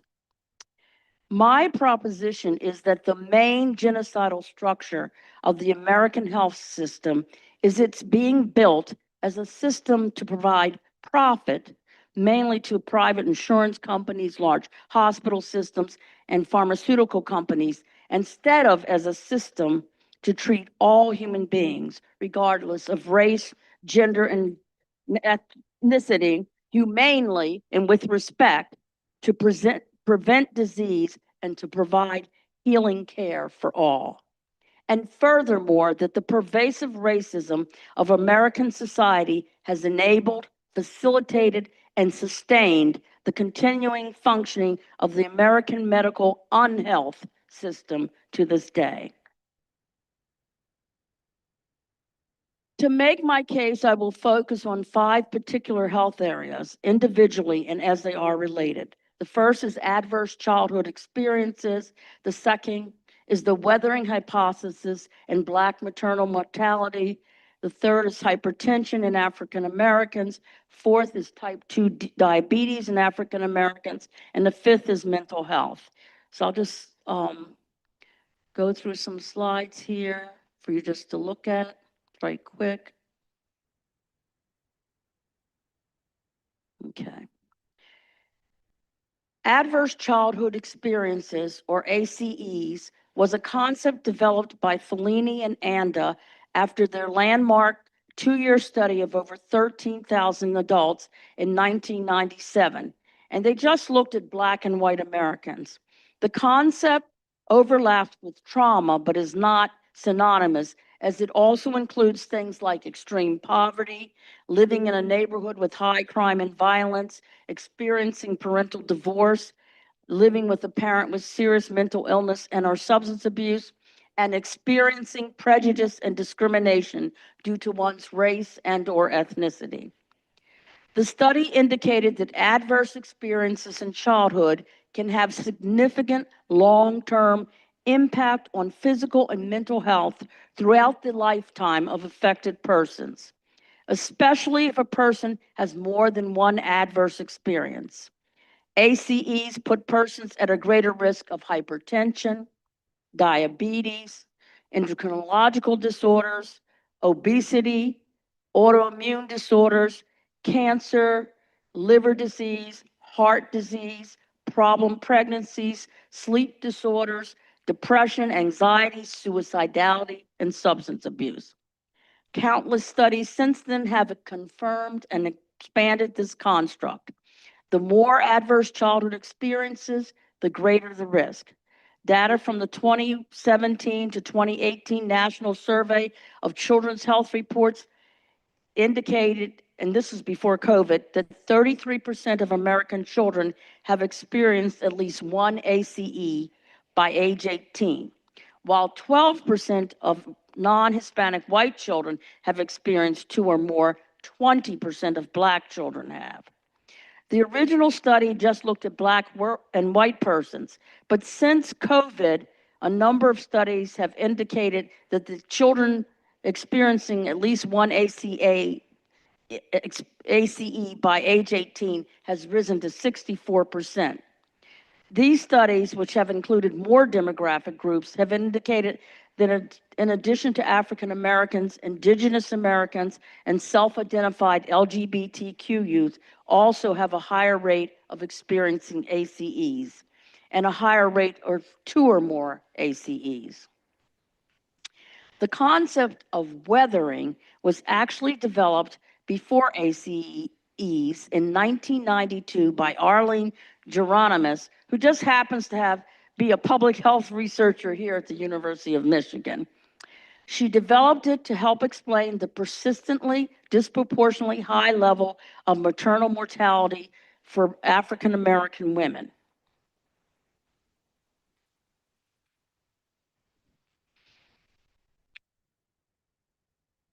A large body of literature and studies since then, including those studies on ACEs, have confirmed and expanded upon this hypothesis. The most recent statistics, this is for 2024, are that 50.3 Black women per 100,000 live births, compared with 14.5 white women, die from childbirth. The overall U.S. rate of maternal mortality is, well, actually, this is 2021, I'm sorry. No, that's 2024. The overall U.S. rate is 22.2. In 2021, during COVID, the Black maternal mortality rate was at its highest ever. It rose to 69.9, almost 70 deaths per 100,000 live births. And by the way, it's not usually mentioned, but that same year, the rate for Native American women was actually higher at 118.7 per 100,000 women. Both of these figures are genocidal proportions. For comparison, in 2024, Norway had a maternal mortality rate of 0. And other European countries had rates ranging anywhere from 1 to 7. With Canada, our neighbor to the north, having a rate of 8.4.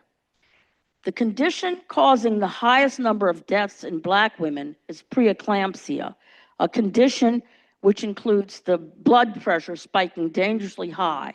Often the first red flag in a pregnant woman is just saying she doesn't feel right. And I've had family members who've had preeclampsia who that was their first red flag. And my niece, who just had a baby a few years ago, I told her, you tell that obstetrician that your aunt, who is a doctor, says they better take action and not just brush it off. Okay, so, and I'm sorry, I had to add that because this is a very personal one for me as a person who has family members who have had preeclampsia. The second red flag often is that the blood pressure is just slightly elevated.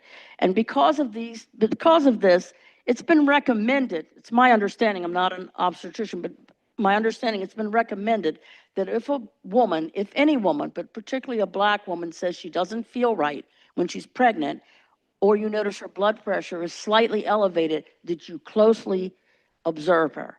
Yet studies show that to this day, that is not done.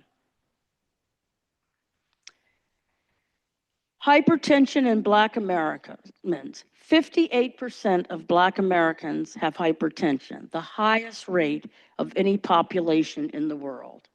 The second highest rate is in Blacks from the Caribbean and Latin America. And for me, this is also personal because guess what? I have hypertension.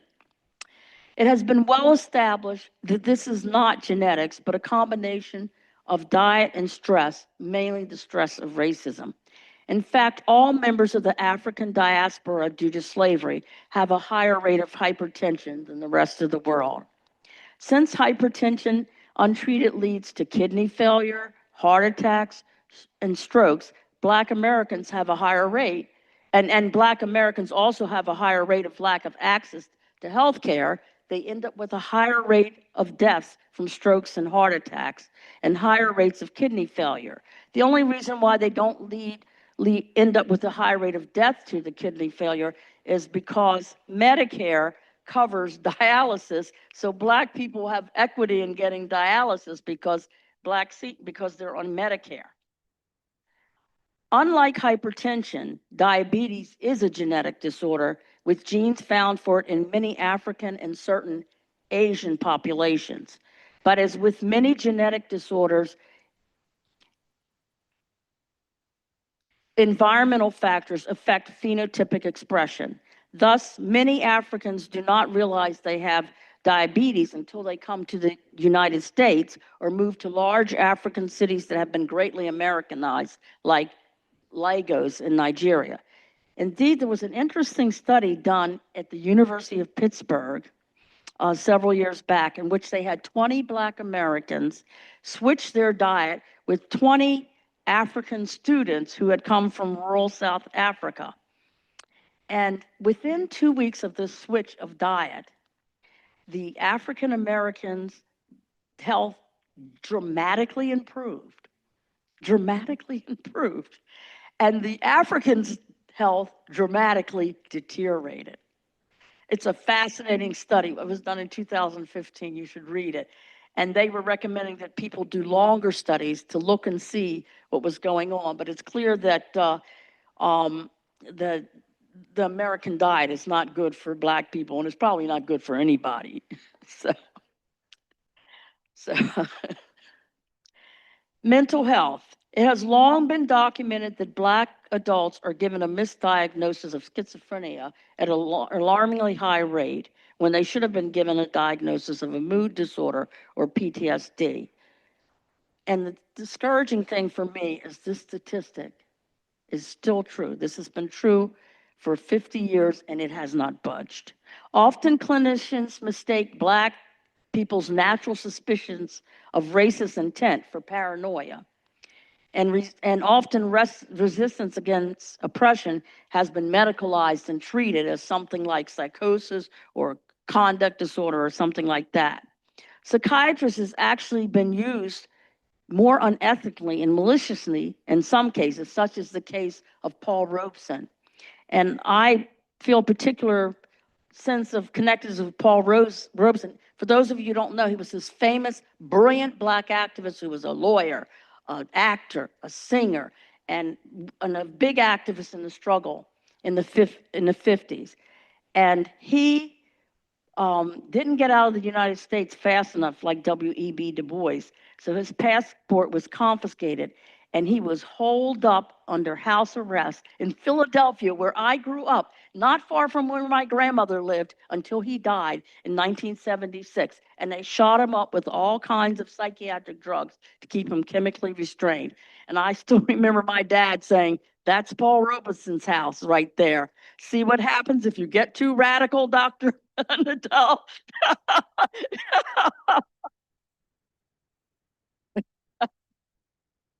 Yeah. Recent studies have also shown that the diagnosis of autistic spectrum disorder is often missed in young Black and Hispanic children, and frequently it's not recognized that they have autism until they're 7 years old. I've had a number of patients like this where they're brought to me because they're just bad kids, and it's obvious that there's something more going on. It's obvious because they have speech and language delay, and they have certain specific behaviors that you find in autism. So moderate to severe autism can be diagnosed as early as 2 years of age to characteristic symptoms, and yet they're often missed in Black and Hispanic kids. And the importance of that is that there are certain treatments that, if implemented early, can help change the prognosis for functioning for autistic kids if you catch them early. Finally, and this is really disturbing, there has been an alarming 144% increase in suicides of Black children from ages 10 to 17 from 2007 to 2020, and this was before COVID.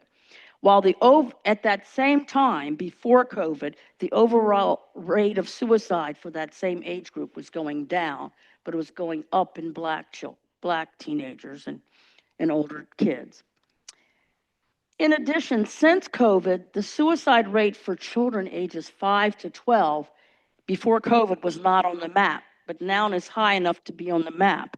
But the troubling thing here is the suicide rate for Black children 5 to 12 is twice that of white children. And I've certainly seen that in my practice. There is evidence that the cause behind this dramatic increase is a combination of systemic racism, barriers to health care, stigmatization of mental health, and fear of mistreatment and being experimented upon. As the United States deteriorates further into white supremacy and fascism over the next few years, it will be important to follow these troubling trends and find ways to address them, because I predict they're going to continue to go up. I tend to think the best way to reduce this trend is not pills, and it's not all this CBT therapy. It's strengthening our movements of liberation and resistance in the United States to give kids hope.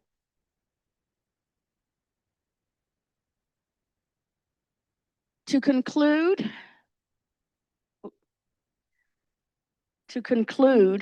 it is clear that the ubiquitous racism of American society is pervasively manifested throughout the field of American medicine, and that it has a powerful and deadly impact on the health and well-being of Black Americans, also Indigenous Americans, and increasingly all but the wealthiest of Americans. The impact approaches genocide for Black pregnant women, and also we should not forget for Indigenous pregnant women, especially since many doctors have indicated by their actions that they have no intent to follow simple suggested guidelines for treatment to help ensure that Black women stay safe and alive during pregnancy and the postnatal period. Nothing more than a fundamental overhaul of the American system of healthcare will solve this situation. I believe that part, but not all of the solution, involves us converting to a single-payer healthcare system from cradle to grave in order to replace the primacy of the profit motive with the primacy of the humanity motive.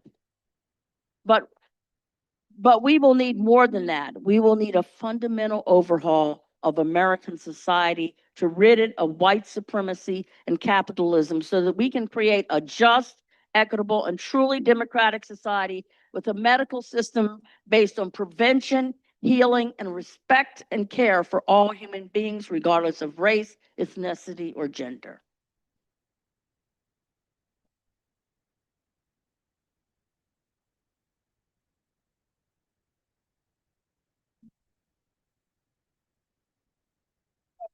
I just want to say I have my little article that I co-wrote.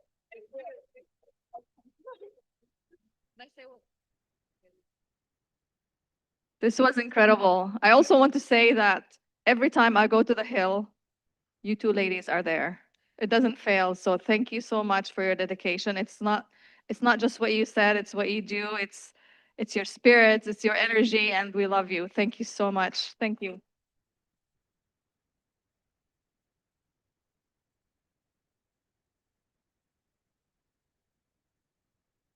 So, last but definitely not least, Dr. Danny Ritchie.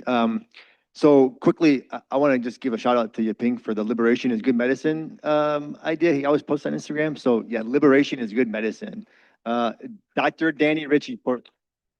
Okay. Okay. I'll go to the notes, but I don't want to be up there, right? Okay, so I am so glad that Claire did all of that because I will be doing much more of a historical perspective, which is what I love to do. Okay, and so we'll be able to see this. We're going to be tracing stuff all the way from past, present, and future, and I'm going to try to do it in 15 minutes. And um, oh, to my math, is that better? Okay. Last thing is that, so I'll just introduce myself. So I'm Dr. Danny Ritchie. I'm a clinical assistant professor of family medicine at in Brown University. I also run a program.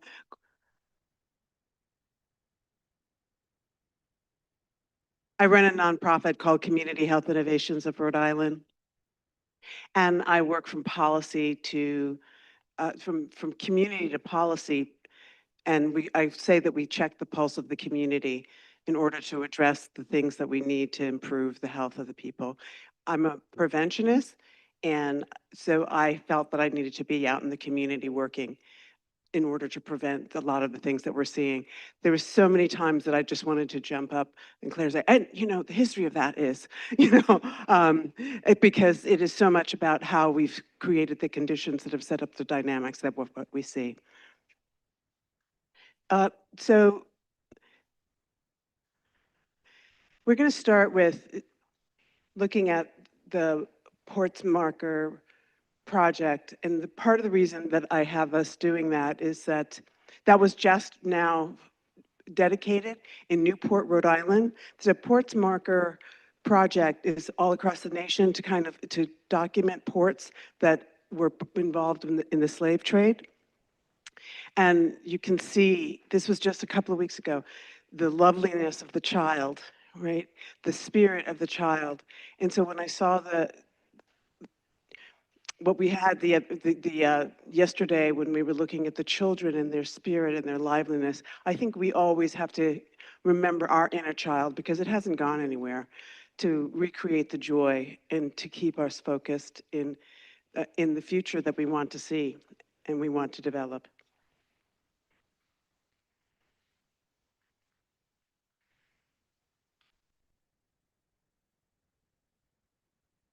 Okay, I'm gonna just try to go to the next one. Can I? Can you see the okay.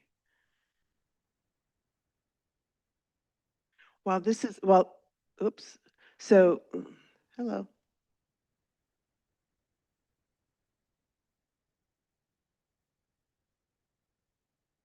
Of course, I'm going to have mine be more difficult, right? Okay, good. Okay. Okay. No.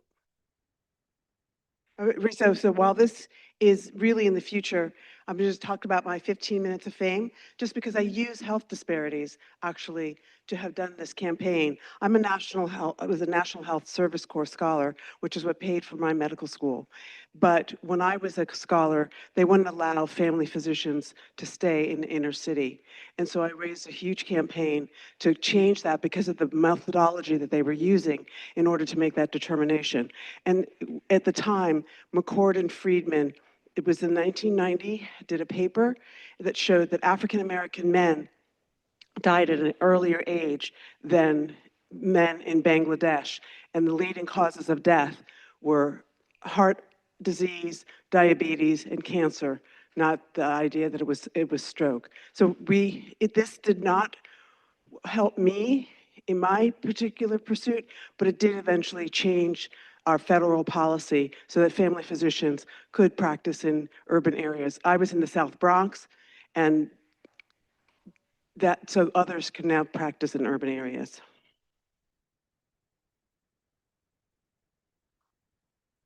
My notes are. Oh, okay. Okay, so um, this particular picture, have people familiar with this? This is the Manifest Destiny. And do we know that the Homeland Security just used this recently in their memes around, right? So I can't see that. I just wanted to say that, so this is a painting by John Gast, and it symbolizes the concept of manifest destiny, epitomizing westward expansion of the United States. Yes, good. That's right. We know that since President Trump took his second term, the Department of Homeland Security has been using this. They just on July 23rd, this painting was used, said in a caption of a heritage to be proud of, a homeland for defending.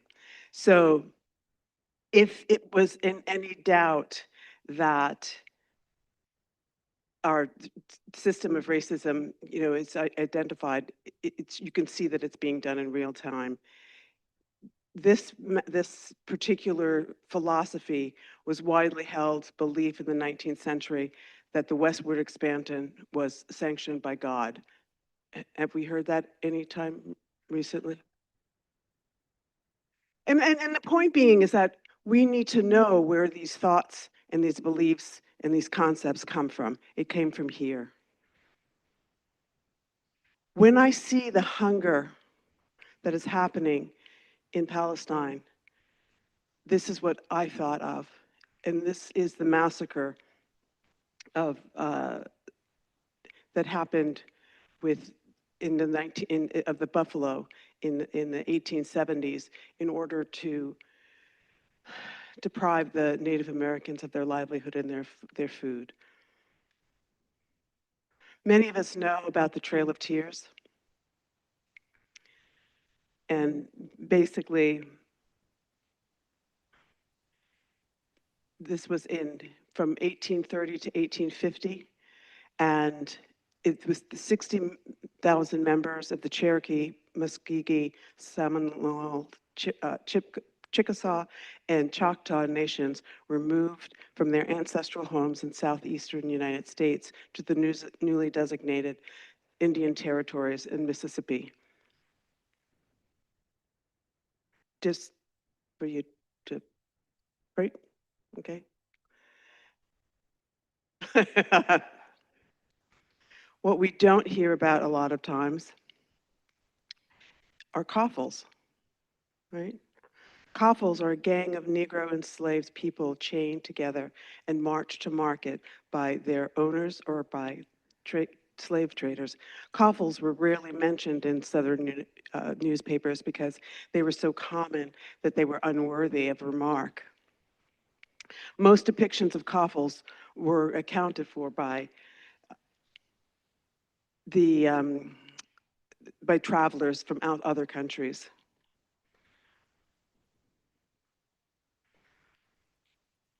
In the book, The Half That Was Never Been Told, Slavery in the Making of American Capitalism by Edward Baptista starts with a description of boys and girls in the cornfield that probably smelled the adults in the coffles before they saw them, perhaps double-lined, hurrying in lockstep, 30 men, a great machine, each hauling 20 pounds of iron, chains draped around neck to neck, waist to waist, and hands in manacles before them. Marching behind them would be crowds of women, loosely roped in the same manner, neck to neck, waist to waist, and hands bound. Over the course of 80 years, 1760 to 1865, almost 1 million people were herded down the other forced migration into new slavery from Virginia and Maryland to Kentucky, Tennessee, South Carolina, Georgia, Alabama, Florida, Missouri, Arkansas, Mississippi, Louisiana, and Texas.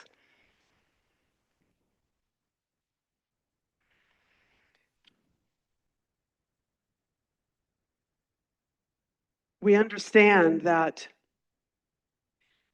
when Reconstruction was ended, so we have emancipation, we had Reconstruction, which was a decade or so.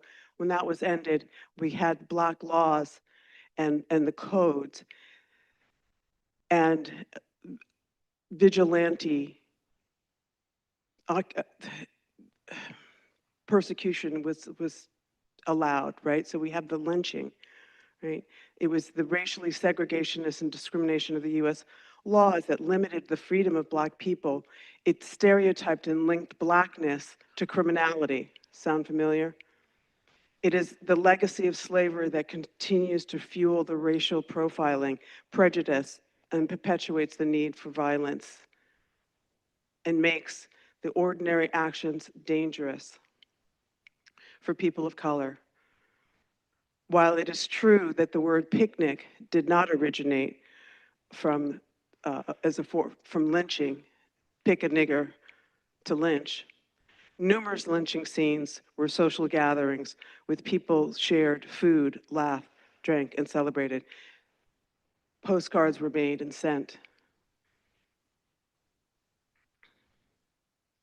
Lynchings were at a time a long drawn out affair of speeches, food, eating, and unfortunately ritualistic and sadistic tortures. Victims were dragged behind cars, pierced with knives, burned with hot irons, blowtorches, had their fingers and toes chopped off and their eyes cut out, and were castrated, all before being hanged and burned to death. One Mississippi newspaper referred to it as the gruesome acts as a Negro barbecue. Do we really think that these thoughts and these ways and these actions have disappeared from consciousness that just, we don't need to talk about this anymore. This doesn't happen in present day, right? So while that globalization, global market was happening with the slave trade, we've heard about what was happening in the Congo and other places in Africa and the genocide that happened. The scramble for Africa refers to the period of the late 19th and early 20th century when European powers rapidly colonized most of Africa. The Berlin Conference of 1884 to 1885 played a significant role in shaping the process of European colonization in Africa. At this conference, European powers, including Britain, France, Germany, Belgium, and Portugal, met to divide Africa among themselves and establish rules for future colonization. Driven by industrialization and competition for resources, these countries sought the resources available as well as the power to control them. By 1914, nearly 90% of the continent was under European control. And we still see the legacy of it today, no? Whew. President. One of the things, just so this is really in the past, but 1,600 Africans were brought to the Chesapeake colony by 1775. So we're still talking about the past. By the 1800s, New England had brought 130,000 of them. And through the triangle trade, molasses brought from the Caribbean to make rum to be brought to Africa for trade. The Rhode Island enslaver DeWolf of Bristol, Rhode Island, was a major transporter and the second wealthiest person at the time. But the economy was consumed by this. From the butcher, the baker, the candlestick maker, who brought stocks in the trade, the candles that were used in the Caribbean to extend the hours for picking sugarcane. The Brown family, and lots of debate has been, well, we're the Brown enslavers. Oh no, they weren't enslavers. They had the Sally, that was like their one voyage, and it was disastrous. So they didn't enslave people. They only built the ships, had the shipyards, it enabled it. Moses Brown, who everyone knows as the fabulous abolitionist, owned the textile mills. Where did he get the raw materials from? The cotton from the slave trade. I could go on about that, but we don't have time, and I'm probably out of time already. But I can't help it. I got to continue. So this is the present. I was just in the NYU archives looking up my mother's FBI files. She was a lot older than I was, but, and luckily, and she died 40 years ago next month. Mildred McAdory Edelman. She, as my childhood friend said, oh my God, your mother was a badass.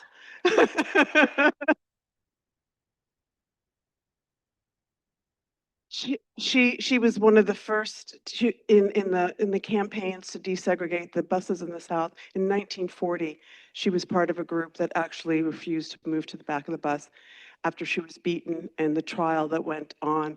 She did move to New York. She was a proud communist.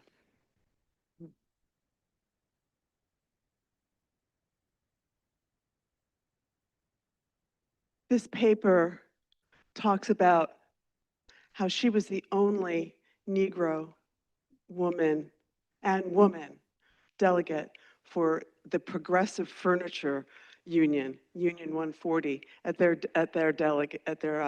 convention in around 1950.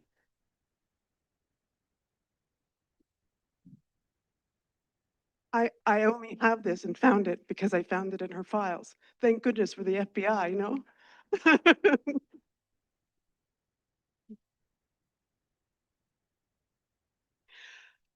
Freedom is a constant struggle.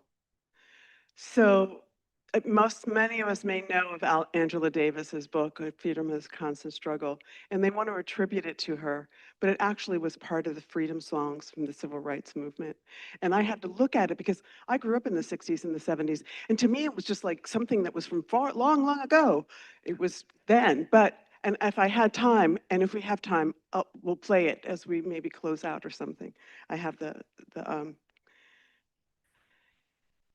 present. I'm a social medicine physician. Some people talked about being, Laura talked about being a social medicine physician. All of you are social medicine docs, even if you did not go to a social medicine program. Social medicine, if you see down, Jack Geiger, he was responsible for the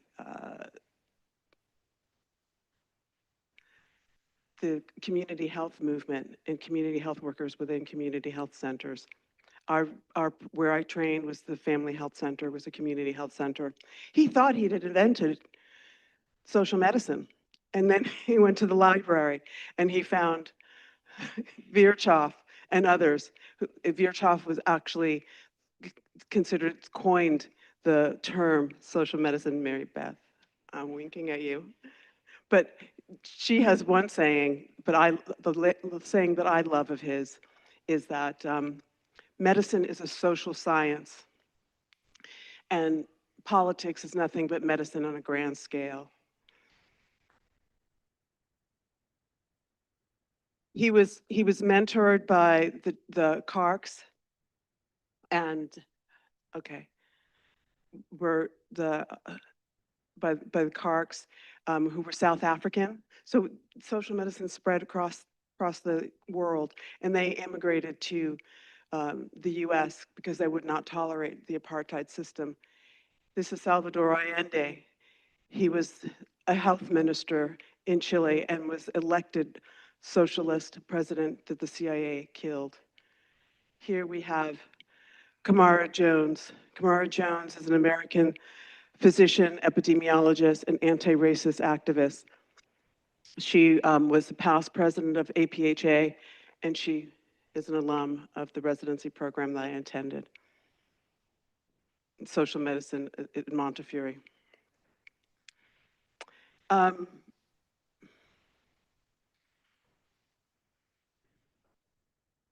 Okay.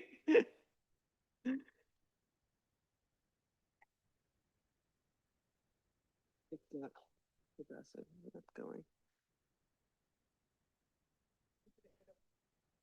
there is a way, but it's okay. I just want to, yeah, I'm trying to use, oh, if it will this do it? Where's it going to go? Okay. So another thing, so policy, what do we do? How do we do policy? Policy, I got so tired of talking about social determinants of health because it's like one more time I've got to explain this to somebody. So I figured out how to get a law.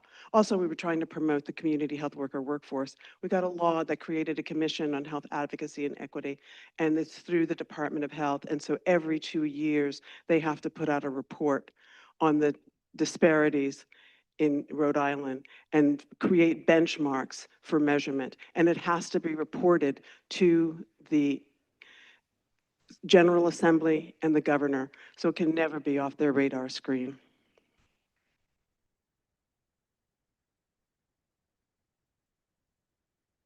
In around 2012, this was 2013, is an article where it created an eco-social model of social determinants of health, which I now more talk about structural determinants of health, which shape the conditions of where we live, learn, work, and play. And if you see, we talk about the past and the present, and there's one thing that I think that this ecological model, not many really have the past and the present. And so understanding how the past creates the conditions, the natural environment, the cultural context, the political context of today, which then impact our community attributes, our built environment, and then impact our health. This is where we talk about toxicity, right? Chronic what's called I'm going to call it chronic toxicity, but that's not what I'm thinking of. But it is what causes the illnesses that we are seeing, right? It is the body being on constant fight or flight, and it never stops. Fight or flight is supposed to help us get out of danger, but if you're in constant danger and it never turns off, it creates wear and tear on your body. I wanted to show you a little thing on unnatural causes. It's a documentary. You can look it up. Is inequality making us sick? Yeah.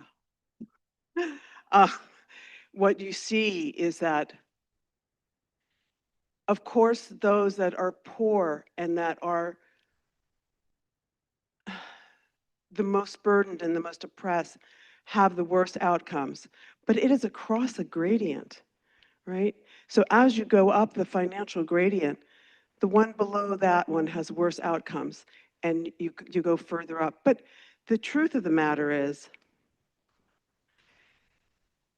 oh, great, I just lost it. The truth of the matter is that inequality makes the whole society sick, right? When you look at a paper just came out in April of 25 that showed that the wealthiest Americans have a lower mortality, higher mortality, that they die younger than the poor of Europe. This is because we have more inequality. It is making us sick. And the reason that this is important is because it's not okay, you don't need to care about me.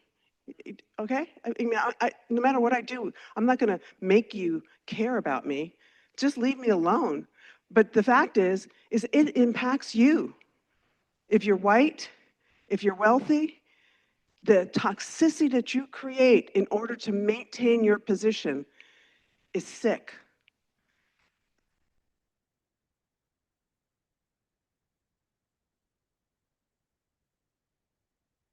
I need help over here. Oh, here we go. I see where it is. Okay, I'm good. I'm good. So Angela Davis, Freedom is a Constant Struggle from Ferguson to Palestine, the Foundations of a Movement. She talks about intersectionality as the root and is rooted in Black feminist thought. And activism recognizes that race, class, gender, sexuality, nationality are inseparable in shaping the social worlds and experiences of oppression. In From Ferguson to Palestine, Davis argues that state violence and systematic oppression are not confined to a single region or group. She illustrates the shared themes rooted in historical injustice. The struggle of Black people in the United States parallel those experienced by people of oppressed worldwide, insisting on the connections between the struggles of racism in the US and struggles against Israel repression of Palestine, in this sense, is a feminist process. One struggle could not be prioritized over the other. Connecting movements identify internationally of the struggle themselves. I tell you, while intersectionality was coined by Kimberly Crenshaw, it was being spoken of well before that. Angela Davis wrote Women, Class, and Race. Well, you know, you say that. In 81.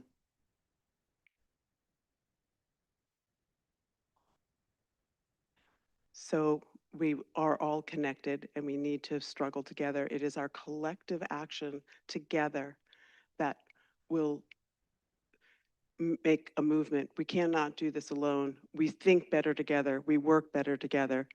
And the future is dependent on us doing that.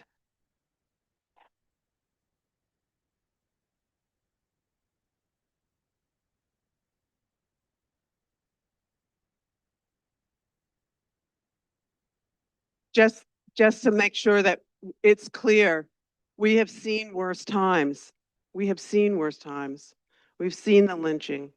We will overcome this, okay? So we cannot be, I mean, we have such despair, but we will get through it and we will bring the joy.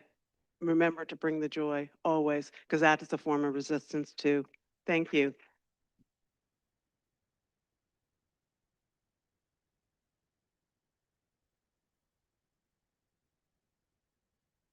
One more time, one more time. Danny Ritchie.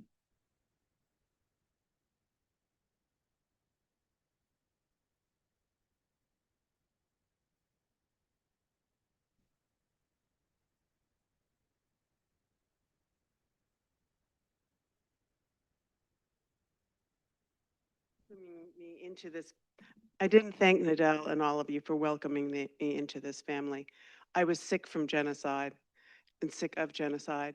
And the moment that I heard about and found out about DAG, I was there. And thank you for helping.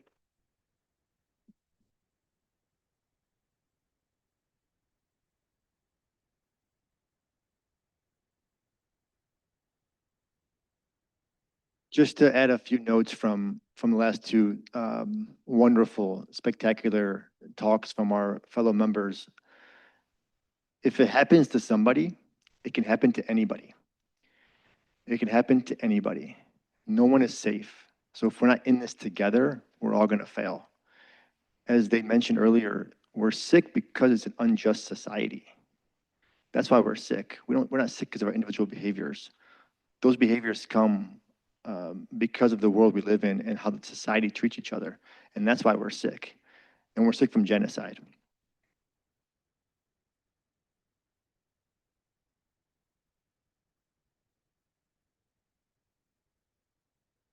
One of the discussion points that Dr. Cohen made was about maternal health. And just to add to that study that Geronimus did in the book Weathering that she published. So specifically speaking, she did studies on Black women pregnancies from so there was teenage pregnancies, or younger 20 pregnancies, and then pregnancies in their late to 20s. They did a comparison.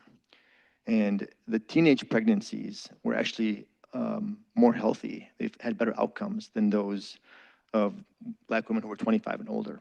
And the thought is, and I think the evidence is very clear, if you live 5 years longer in a racist, unjust world, you're going to get sicker.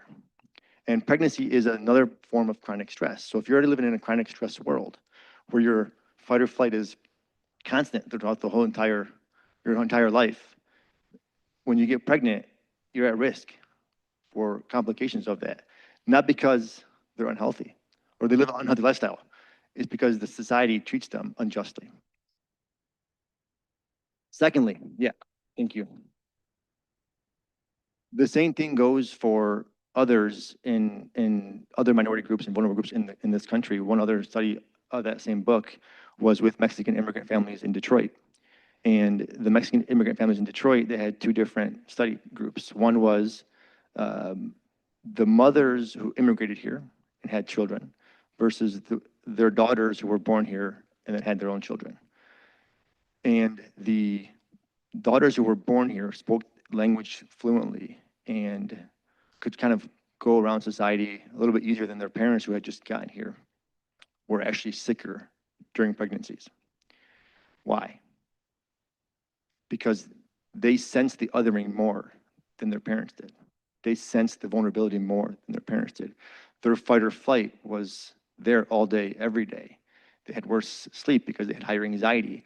They had to go to schools where everybody or most of their classmates might not have been from the same background, so they had to fit in more. They felt othered more. Feeling othered is also a form of chronic stress. And then to break it down into more like into smaller areas, the telomeres shorten when you deal with chronic stress. Shortened telomeres lead you to have higher levels of cortisol in your body. Higher levels of cortisol in your body leads you to have inflammatory responses. Imagine having that happen to you your whole entire life because the world you live in is racist and unjust. You're going to be sicker. So again, we're sick, we're all sick because of the unjust world we live in.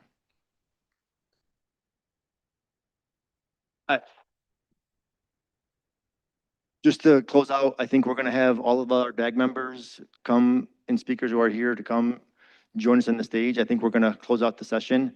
I would love to open the mic to anybody who wants to ask questions or have comments or discussions on how the last 2 days went. We were so honored to have you all here. It's been a real privilege. It's been a real privilege to be asked to host this conference. It's probably the honor of my life. And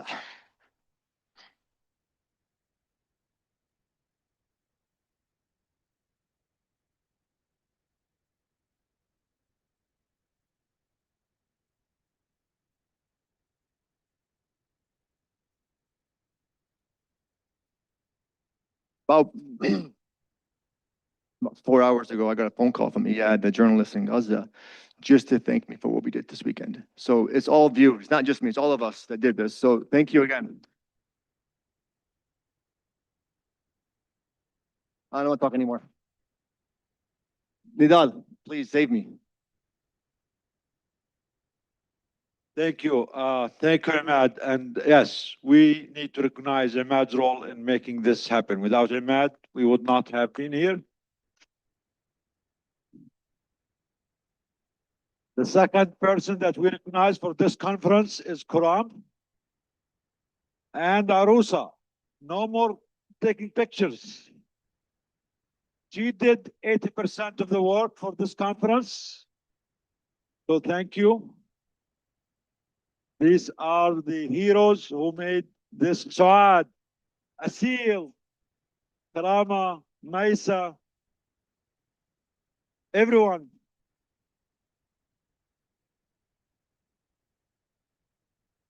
All DAG members, please. All DAG.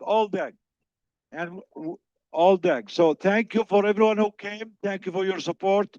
And this is going to be just an open session. Any one of you can ask any one of us any question they want about the conference, about DAG, about anything else you want. It's DAG, yes. Any questions? Any questions?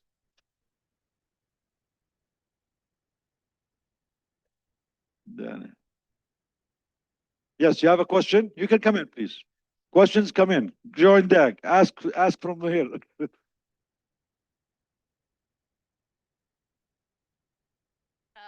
I don't have a question. I just want to thank you all so deeply from the bottom of my heart because I'm Mira. I'm a medical student here at Michigan. I'm a second year.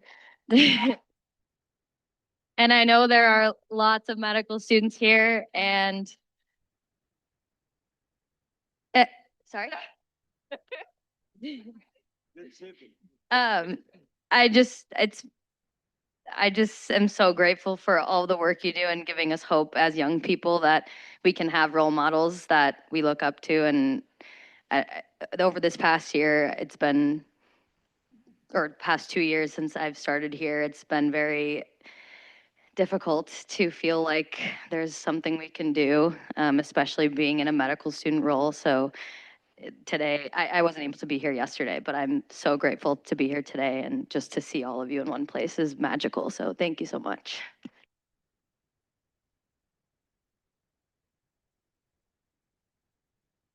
We have to thank the medical students who have been here.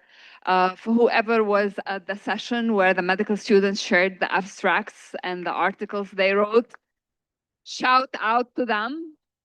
This is only the beginning. It's the seed of something that will be more focused on justice in medicine without any reservations, because we have seen what justice in medicine within our institutions have done. It excluded Palestine, and I am sure it excluded many other struggles. We need to find better spaces for us that are non-biased and completely focused on centering the community that is exploited and victimized. And this is our promise to each other. Thank you.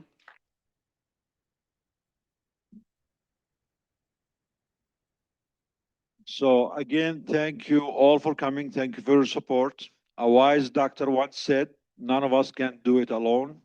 We all need to unite and work together. That doctor is Danny Ritchie. So please, we need all of us to unite, from Congo to Sudan to Gaza to Palestine to Detroit, Tigray. We are here for one humanity. One humanity. We are all humans. We all deserve the same.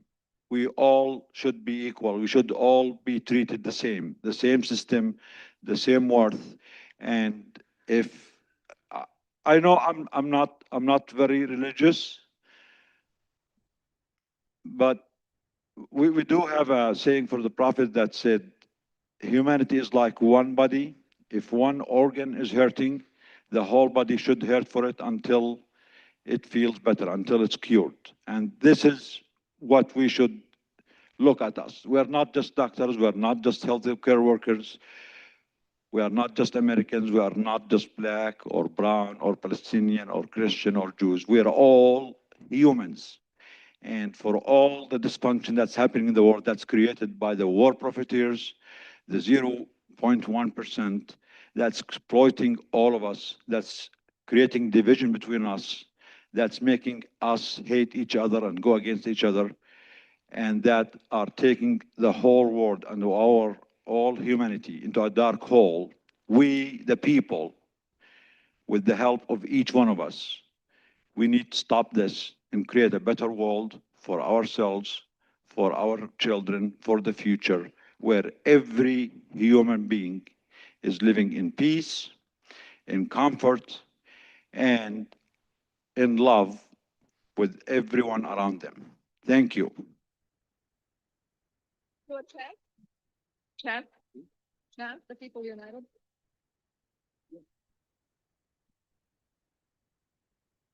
How about we chant? Yes? Okay. The people united will never be defeated. The people united will never be defeated. The people united will never be defeated. Thank you. United will never be defeated. Thank you.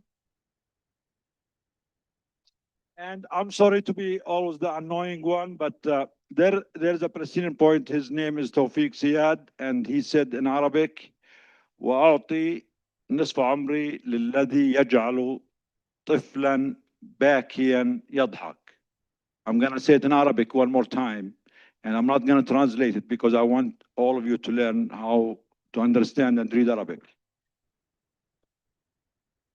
وأعطي نصف عمري للذي يجعل طفلا باكيا يضحك. Okay, I'll translate because that's not fair. I will give. It's just the usual dynamic. وأعطي نصف عمري. I give half of my life to anyone. للذي يجعل, to anyone who makes a crying child smile. I'll give half of my life to anyone who makes a crying child smile. And there are so many crying children in Congo, in Sudan, in Gaza. Sorry to remind you again. I know all of you and in USA, I know many of you have been generous, have been supporting us, but we want you to spread the word to other places. Our people, the children all over the world need all of us. And unfortunately, they need us now more than ever. So please be generous. Please spread the word.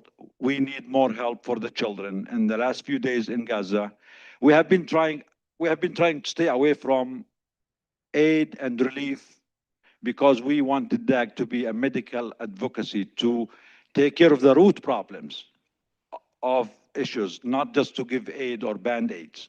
But unfortunately, in the last few months, with the starvation and the complete blockade, we were forced to go into aid. And we think helping genocide survivors everywhere in Congo and Sudan and Palestine is as important as advocating for them, at least until we can stop the genocide. So please, everything you can do to help is important.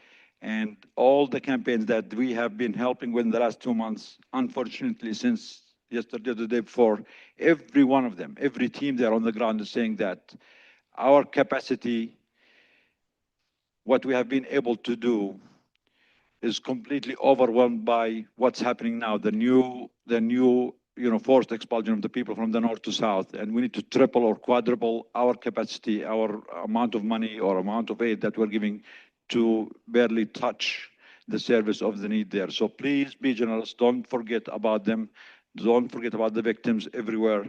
Until we can bring them justice, until we can stop this genocide and all other genocides, until we create that beautiful world that we all seek, they still need our help.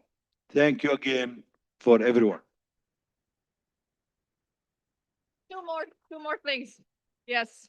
Danny, can you introduce the song? So what I was saying was that the freedom is a constant struggle. I wanted to have a chance to play it for you so that you can hear what they were singing in the 60s, and that it can always remind us that this is something that is ongoing and it doesn't happen in a one-time thing. That because we don't see it in our lifetime doesn't mean that we need to be frustrated, because it's constant and it's constantly changing. So just as a couple, that are singing this, and so that you will have it in your memory and know what freedom is a constant struggle was. That song. You already know what it is. In 95 of the Social Isolation Song Series. Yes, and what a heavy day it is as we're dealing with the devastating news that came out of Louisville, Kentucky today. And one can't help but wonder, will there ever be true justice for Breonna Taylor? And will there be real freedom for Black people in America? This is freedom is a constant struggle.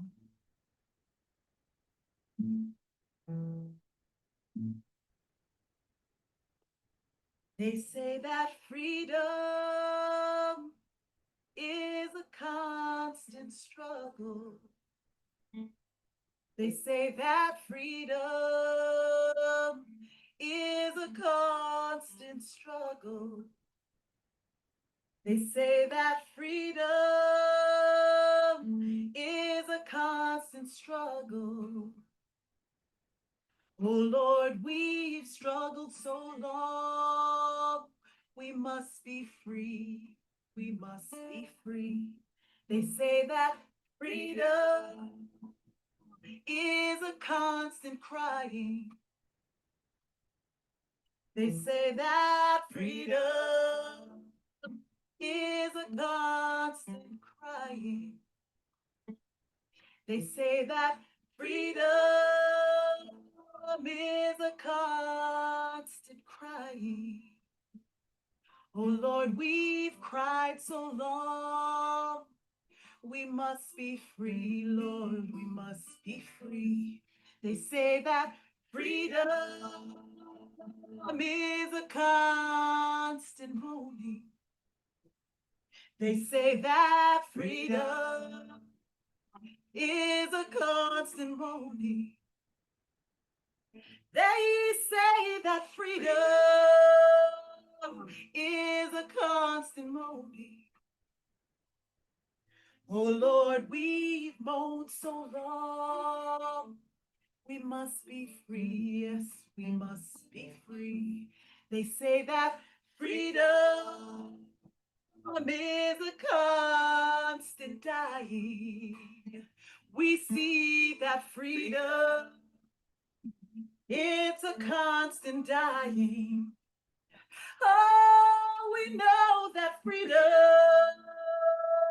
is a constant dying. Oh Lord, we've died so long. We must be free, yes, we must be free. They say that freedom is a constant struggle. Oh, freedom is a constant struggle. They say that freedom is a constant struggle. Oh Lord, we've struggled so long. We must be free, Lord. We must be free.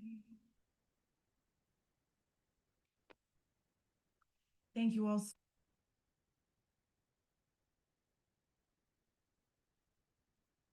I have to give credit to Sonia personally because she is an absolute monster in all the good ways.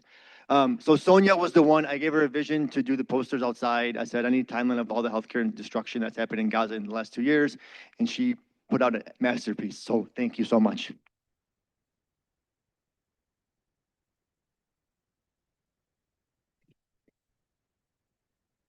Also, yes, Nidal was just telling me when we were sitting here, how did we get so many geniuses on Doctors Against Genocide?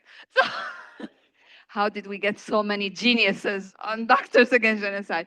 So, you know, when we started planning the conference, we were looking for speakers, and then we were like, we will find some speakers, but let's have the members, our members, be the main panelists and the main speakers, and it was the right call. I am in awe of every single one. Claire, Danny, Adla, Abu Arab. Everyone. Arusa, Mesa, Karam, everyone. I don't want to miss anybody. Asil, Suad, Lisa, Danny, Jad, who's a genius in this. Yip. Yiping. And my Boston friends, Kareem, Brett, and Laura, everybody. I just, the Congo panel, we want you to be with us the whole time. Please, you are in the family. So don't disappear on us. It was a small miracle that we found you. So don't disappear on us. And usually, I mean, doctors don't like lawyers a lot, but Sahar is changing our mind about this. Thank you. Yeah, some lawyers are good. So maybe we need to. The activist lawyer. Colin left, yeah, but Colin is great too. Yeah, Colin left. Dr. Rothschild, thank you. Thank you, everyone. Sorry if we forgot. Hadija, Claude, Dr. Benihani, I know he just left, but Dr. Benihani also is a great mentor for all of us. Sorry if we forgot anyone, but that's not our intention. Evelyn is here. Is she still here? Where's she? Oh, she's hiding. Evelyn from Detroit. from Detroit to Lebanon. Thank you. Yes, Yara. Yara is going to decolonize our mind. Thank you. Thank you, Yara and Lara.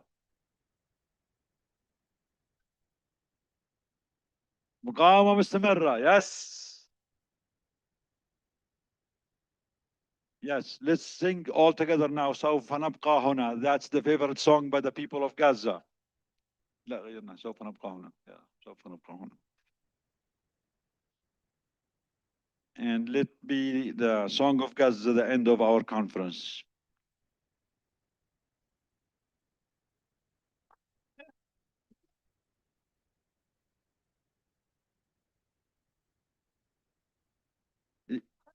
Yara, do you want to join us, please? Everyone wants to join. Kareem, everyone, please join us.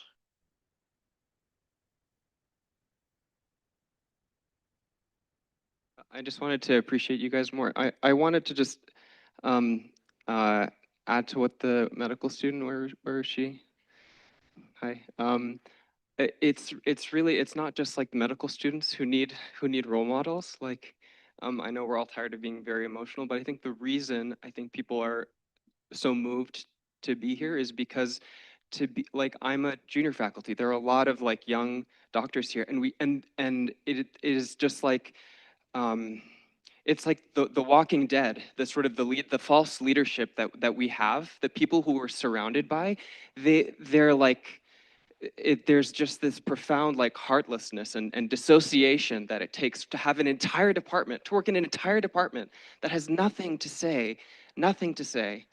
And so to come here and to see, it's like there's like so many like you know, we like we all like went into medicine because of something that we was motivating to us in a personal way, because someone inspired us, and like that's really part of what draws me to you guys, is you're like, okay, these are people worth emulating who have some kind of heart, or and so really thank you for that. That's what was nourishing to me. Yeah. So along those lines, you guys should all join us on the Hill because I think many of us feel like Dag saved us. I had so much anger and upset, and it was a constructive way to channel it and to feel healed by being around like-minded people when we have been so utterly let down by those of us, not just our admins, our friends, our colleagues. And it is why we come back month after month after month, why we try to see each other as much as we can. We go through DAG withdrawal when we're not around each other. And so you guys are here. I don't know if you're all strictly healthcare, you know, in healthcare. Welcome to the family.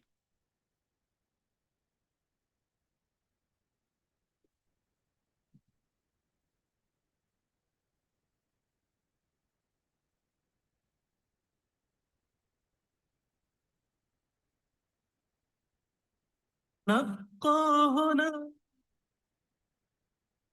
كي يزول الألم سوف نحيا هنا سوف يحلو النغم موطني موطني موطني موطني موطني ذا الهبة موطني موطني موطني موطني موطني يا أنا رغم كيد العدا رغم كل النقم سوف نسعى إلى أن تعم النعم سوف نرنو إلى رفع كل الهمم بالمسير للعلا ومناجاة القمم فلنقم كلنا بالدواء والقلم كلنا عفو على من يصارع السقم فلنواصل المسير نحو غاية أهم ونكون حقا خير أمة بين الأمم سوف نبقى هنا كي يزول الألم سوف نحيا هنا سوف يحلو النغم كم سهرنا من ليالي للصباح لا ننم كم عراقيل كسرنا كم حفظنا من رزم كم جسور قد عبرنا كم ذرفنا من حمم نبتغي صيد المعالي نبتغي رأس الهرم نقضي ساعات طوال نستقي علم العجم نستهين كل غالي كي نحقق الحلم إن لا نبالي فلنسير للأمل إن قمة الجبال تستحق لا جرم سوف نبقى هنا كي يزول الألم سوف نحيا هنا سوف يحلو النغم فضلكم يا والدي عمني حتى اللجم كل هم قد أحبنا زادكم بالطبع هم إن كل ما جنينا من جهودكم نجم لدي يا خير عون كان لي عند المحن أنت يا تملكين جنة تحت القدم الفاض لساني كل الشكر قد رهن اجمعوا كل المعاني من عرب أو عجم لا توافي شكرهن لا تجاوز العدم سوف نبقى هنا كي يزول الألم سوف نبقى هنا سوف يحلو النغم هذه فرصة الأهالي لا يساويها رقم حين يشهدون حالي بالسرور أبتسم فرحتي وصرختي تكاد تسمع الأصم يا نجوم السماء النسم يا سحائب الرجاء يا طيور الحرم يا رعود الشتاء يا جميل الأنام هذا المساء أنني قلت القمم فنبقى هنا كي يزول الألم سوف نحيا هنا سوف يحلو النغم. Right now, your neighbor is hungry. If we eat while others starve, how will we answer to Allah?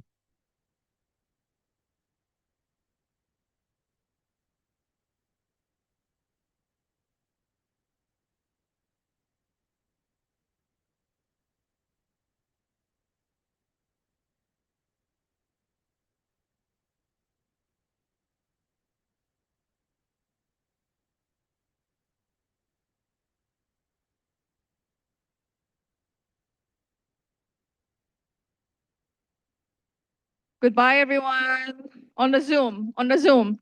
Zoom people, thank you so much for joining us. Until next time.